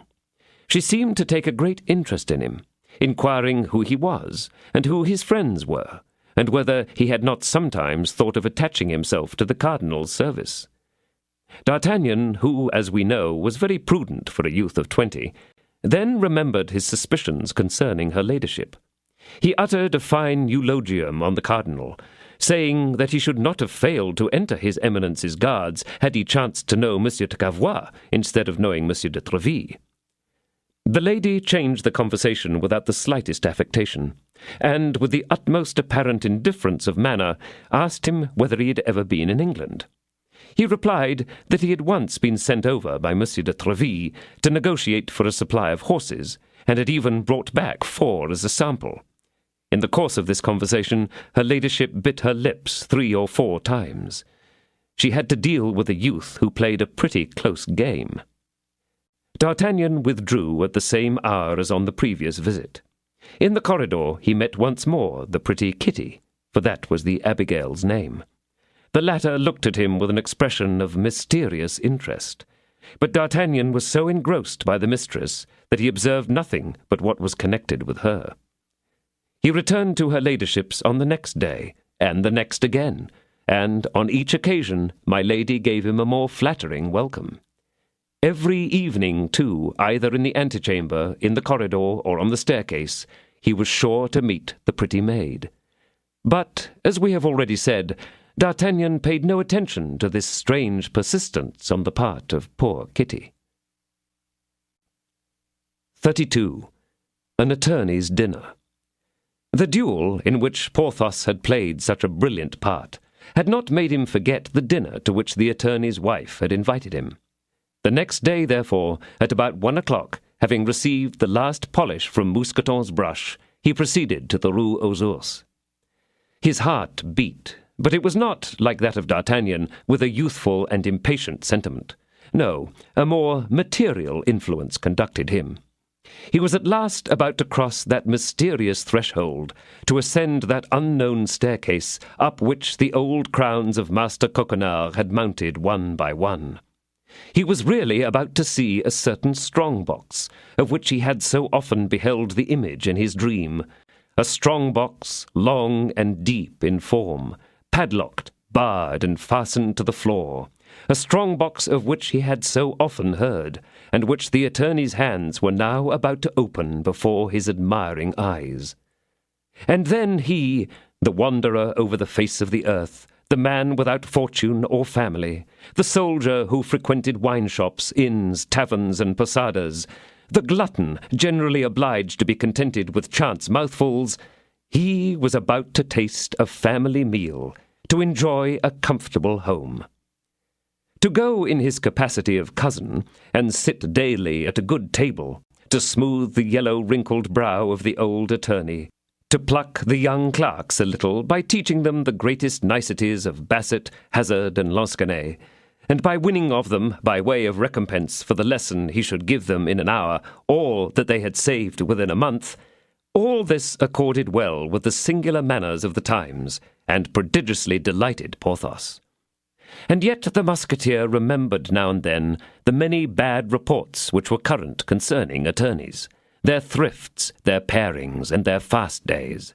But as, after all, with the exception of some fits of economy, which Porthos had always found very unseasonable, the attorney's wife had been very liberal, that is, for an attorney's wife, be it understood, he still hoped to meet with an establishment maintained upon a creditable scale. He began to feel some doubt, however, at the door. Its appearance was not inviting. There was a dark and filthy passage, and a badly lighted staircase, to which a greyish light penetrated, through a grating from a neighbouring courtyard. On the first floor he found a low door, studded with enormous nails, like the principal gate of the prison of the Grand Châtelet. Porthos knocked with his knuckles. and a tall clerk, pale and buried beneath a forest of hair, opened the door, and bowed to him with the manner of a man who is compelled to respect in another the size which denotes strength, the military costume which denotes station, and the vermilion complexion which denotes a habit of living well. There was another clerk, rather shorter, behind the first, another clerk, rather taller, behind the second, and a little stump in the gutter of 12 years old behind the third. In all, there were 3 clerks and a half, which, considering the period, indicated a highly prosperous business. Although the soldier was not to arrive till 1 o'clock, yet the attorney's wife had been on the lookout since noon, and reckoned on the heart, and perhaps on the stomach, of her adorer, making him come a little before the appointed time. Madame Coquenard, approaching by the door of the apartment, met her guest almost at the moment that he arrived by the staircase door, and the appearance of the worthy dame relieved Porthos from a great embarrassment, for the clerks were looking on him with envious eyes, and he, not well knowing what to say to this ascending and descending gamut, had remained entirely mute. "It is my cousin," exclaimed the attorney's wife. "Come in, then. Come in, Monsieur Porthos." The name of Porthos was not without its effect upon the clerks, who began to laugh. But Porthos turned, and all their countenances at once resumed their gravity. They reached the sanctum of the attorney, after having passed through an antechamber in which the clerks were, and an office in which they ought to have been. The latter was a dark room, well furnished with dusty papers. On leaving the office, they passed the kitchen on the right hand, and entered the drawing-room. All these rooms, opening into one another, did not produce in Porthos very pleasant ideas. Every word could be heard afar off, through all these open doors. And then, in passing, he had cast a quick investigating glance into the kitchen, and he confessed to himself, to the disgrace of his hostess, and his own great regret, that he had not discovered that fire, that animation, that activity which, on the approach of an abundant meal, generally reigns throughout that sanctuary of gluttony. The attorney had undoubtedly been informed of this anticipated visit, for he expressed no surprise at the sight of Porthos, who advanced towards him in an easy manner, and saluted him politely. "We are cousins, it seems, Monsieur Porthos," said he, raising himself by means of his arms from his cane-work easy-chair. The old man, enveloped in a large black doublet, in which his weakly frame was lost, was yellow and withered. His grey eyes glittered like carbuncles, and appeared, with his grinning mouth, to be the only part of his countenance in which life remained. Unfortunately, the legs had begun to refuse their services to all this bony machine, and for the last 5 or 6 months, during which this weakness had been felt, the worthy attorney had almost become a slave to his wife. The cousin was received with resignation, nothing more. With good legs, Master Coquenard would have declined all relationship with Monsieur Porthos.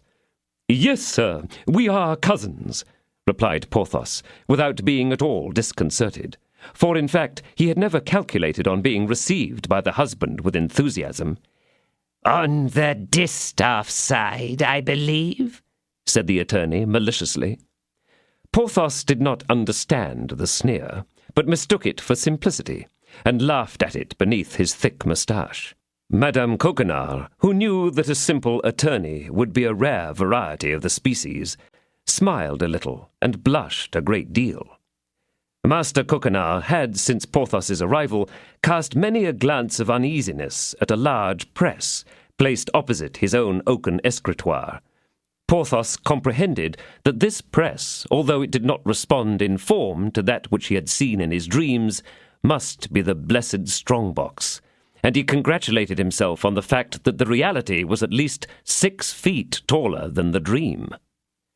Master Coquenard did not carry his genealogical investigations any further, but transferring an uneasy glance from the press to Porthos, he contented himself with saying, "Your cousin will favour us with his company at dinner, some time before he departs for the campaign, will he not, Madame Coquenard?"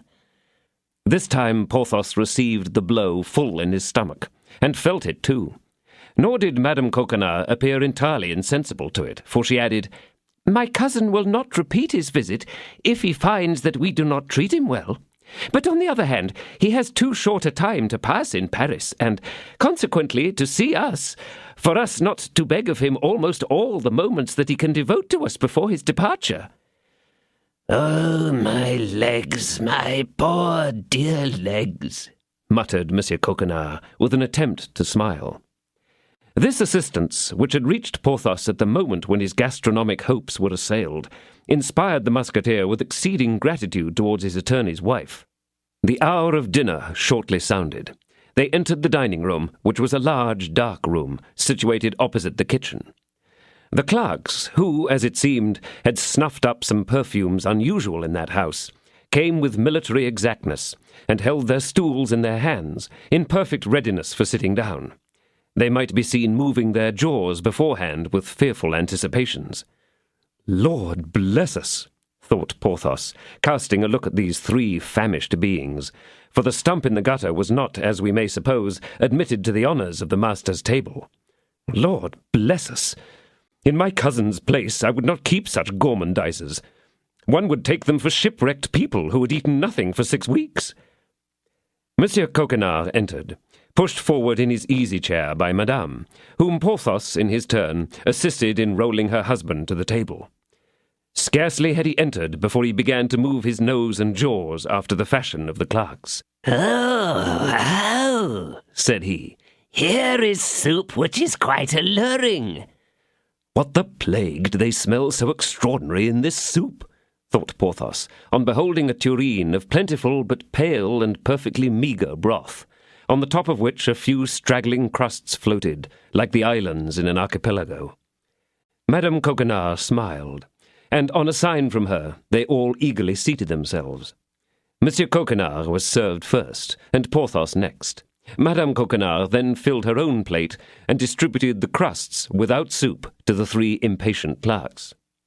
At this moment the door of the dining-room opened with a creak, and between the gaping panels Porthos could perceive the poor little clerk, who, unable to participate in the feast itself, was eating his dry bread betwixt the odour of the kitchen and that of the dining-room. After the soup, the servant girl brought in a boiled fowl, an extravagance which expanded the eyelids of the revellers until they seemed almost about to melt entirely away. "It is very perceptible that you love your family, Madame Coquenard," said the attorney, with a grin that was almost tragic. "This is indeed a compliment which you have paid to your cousin." The poor fowl was awfully thin, and covered with that bristled skin which the bones can never pierce, in spite of all their efforts. It must have been patiently sought for before it was detected on the roost to which it had withdrawn to die of old age. "Faith," thought Porthos, "this is but a melancholy prospect. I respect old age, but I do not much relish it, either boiled or roasted." He looked around to see if his own opinion were the general one, but on the contrary he saw nothing but glaring eyes, devouring by anticipation this venerable bird, which he so much despised. Madame Coquenard drew the dish towards her, adroitly detached the 2 great black paws, which she placed on her husband's plate, cut off the neck, which, together with the head, she laid aside for herself, took off a wing for Porthos, and then returned the animal, otherwise untouched, to the servant who had brought it in, so that it had completely disappeared before the musketeer had found time to note the changes which disappointment had wrought upon the various visages, according to the respective characters and dispositions of those who experienced it. After the hen, a dish of beans made its appearance, an enormous dish, in the midst of which sundry mutton bones, which might at first sight have been supposed to be accompanied by some meat, displayed themselves. But the clerks were not the dupes of this deception, and their melancholy looks now settled into resignation. Madame Coquenard, with the moderation of a thrifty housewife, distributed these viands amongst the young men. The time for wine was come. Master Coquenard poured from a stone bottle of very slender proportions, the third of a glass for each of the clerks, about an equal quantity for himself, and then passed the bottle to the side of Porthos and Madame. The young men filled up their glasses with water. When they had drank half, they again filled them up with water, and by repeating this process they had come, by the end of the feast, to swallow a beverage which had been transmuted from the colour of the ruby to that of a burnt topaz. Porthos slowly masticated his fowl's wing. He also drank half a glass of this cherished wine, which he recognized as Montreuil, whilst Master Coquenard sighed as he saw him swallow it neat. "Will you eat any of these beans, Cousin Porthos?" inquired Madame Coquenard, in a tone which plainly said, "Take my word for it, you had better not." "Thank you, cousin, I am no longer hungry," replied Porthos. There was an awful pause. Porthos did not know how to demean himself, for the attorney kept repeating, "Ah, Madame Coquenard, I compliment you highly. Your dinner was a positive banquet." Porthos suspected that they were quizzing him, and began to curl his moustache and knit his brow. But a look from Madame Coquenard recommended forbearance. At this moment, on a glance from the attorney, the clerks slowly arose from the table, folded their napkins more slowly still, and then bowed and departed. "Go, young men, go and aid digestion by labor," said the attorney, with great gravity. The clerks being gone, Madame Coquenard arose, and drew from a cupboard a morsel of cheese, some confection of quinces, and a cake which she had herself manufactured with almonds and honey. Master Coquenard frowned, because he saw this more ample provision. "A feast, decidedly a feast," cried he, moving uneasily in his chair. "Epule epularum, Lucullus dines with Lucullus." Porthos looked at the bottle which was near him, and hoped that, with wine, bread, and cheese, he might yet make a dinner. But the wine was soon gone, the bottle being emptied, and neither Master nor Madame Coquenard seemed to observe it. "Very well," said Porthos to himself. "Here I am, out-generalled." He passed his tongue over a small spoonful of the confection, and stuck his teeth together in Madame Coquenard's glutinous cake. "And now," thought he, "the sacrifice is consummated." After the delights of such a repast, it was necessary for Master Coquenard to take his siesta. Porthos hoped that the affair would be managed in the very locality where he sat, but the attorney would hear of no such thing. It was necessary to conduct him to his own room, and he would not be easy till he was before his press, on the edge of which, as a greater precaution, he deposited his feet. The lady led Porthos into an adjoining room. "You may come and dine here thrice a week," said Madame Coquenard. "Thank you," said Porthos, "but I do not wish to abuse a luxury. Besides, I must think of my equipment." "Oh, that's true," said the lady with a groan. "It is those unhappy equipments, is it not?" "Alas, yes," said Porthos. "That's it." "But of what does the equipment of your regiment consist, Monsieur Porthos?" "Oh, of a great many things," said Porthos. "The musketeers, as you know, are chosen troops, and they require many things unnecessary for the Guards or the Swiss." "But still, you might give me some particulars of them." "Why, they may amount to about—" commenced Porthos, who preferred the sum total to the detail. The attorney's wife listened in fearful expectation. "To how much?" said she. "I hope that it will not exceed—" She stopped, for words failed her. "Oh, no," said Porthos. "It will not exceed 2,500 francs. I believe, indeed, that with economy I could manage with 2,000. "Good God! 2,000 francs!" exclaimed she. "Why, it is quite a fortune, and my husband will never be persuaded to lend such a sum."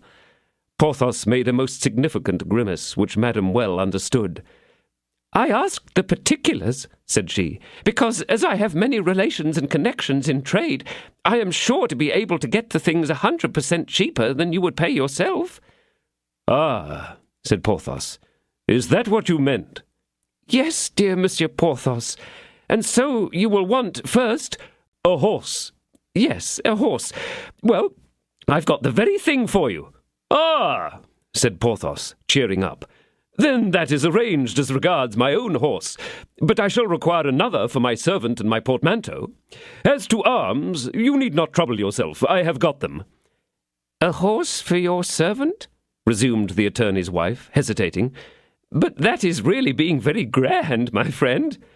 Hey, madame, said Porthos haughtily, do you happen to take me for a beggar? Oh, no, I only mean to say that a handsome mule often looks as well as a horse, and it seems to me that by procuring a handsome mule for Mousqueton— Well, as to a handsome mule, said Porthos, you are right.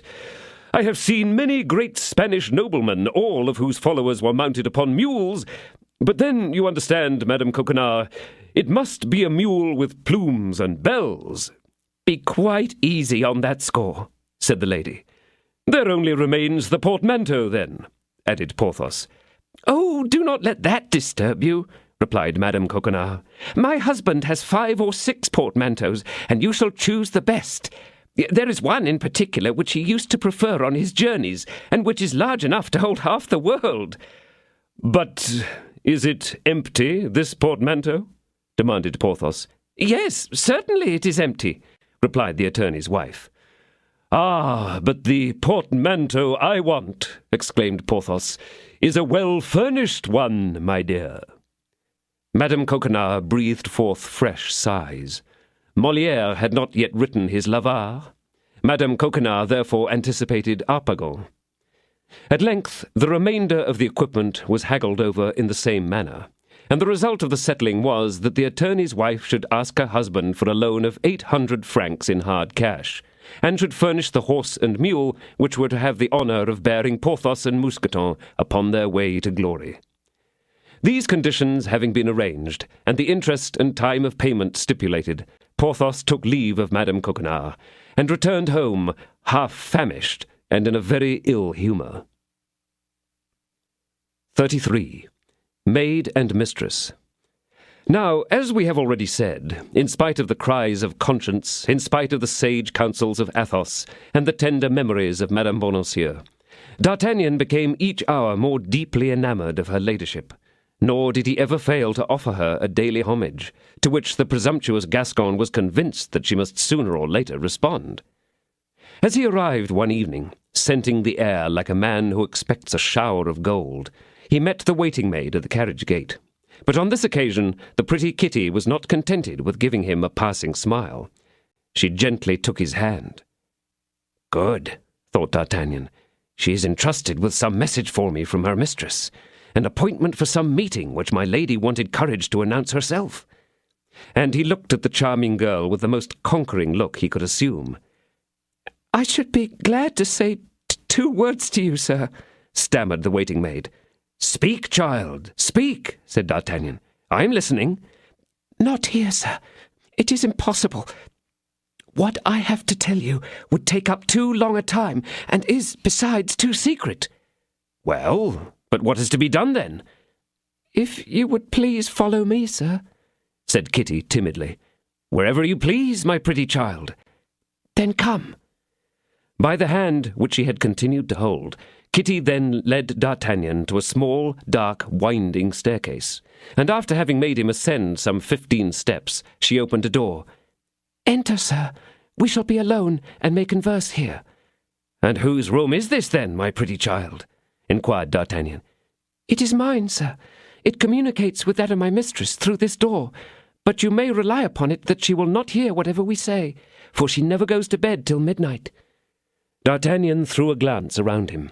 The little room was a charming model of cleanliness and taste, but his eyes involuntarily turned towards the door which communicated, as Kitty had told him, with her ladyship's chamber. Kitty guessed what was passing in the young man's mind, and gave a sigh. "Then you are very fond of my mistress, sir?" said she. "I don't know whether I am very fond of her, but what I do know is that I am mad for her." Kitty gave a second sigh. "Alas, sir, that is a great pity." "And what the plague do you see to pity in it?" "Because, sir, my mistress does not love you at all." "What?" exclaimed D'Artagnan. "Did she desire you to tell me so?" "Oh, no, sir, no. But I, from the interest that I take in you, have resolved to tell you." "Thanks, my good Kitty, but only for the intention, for you must own that the communication is not very agreeable." "That is to say, you do not believe what I have told you. Is that your meaning?" "One is always vexed to believe such things, my charming child, if it were only on account of self-love." "Then you do not believe me?" "I confess that until you condescend to give me some proof of what you assert—" "What do you say to this?" Kitty drew from her bosom a small, unaddressed note. "For me?" exclaimed D'Artagnan, as he hastily seized the letter, and, by a movement quick as thought, tore off the envelope, in spite of the cry which Kitty uttered when she saw what he was about to do, or rather, what he did. "Oh, heavens, sir!" said she. "What have you done?" "Vive Dieu!" said D'Artagnan. "Must I not make myself acquainted with what is addressed to me?" He read as follows. "You have sent no answer to my first note. Are you then in too much suffering, or have you indeed forgotten the glances that you gave me at Madame de Guise's ball? Now is the opportunity, Count. Do not let it escape you." D'Artagnan grew pale. He was wounded in his vanity, but he believed it was in his love. "This note is not for me!" he exclaimed. "No, it is for somebody else, but you did not give me time to tell you so."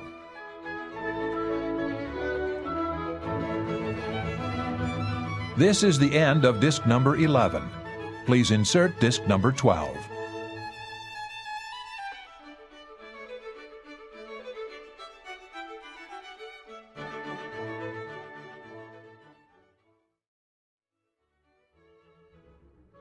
This is disc number 12.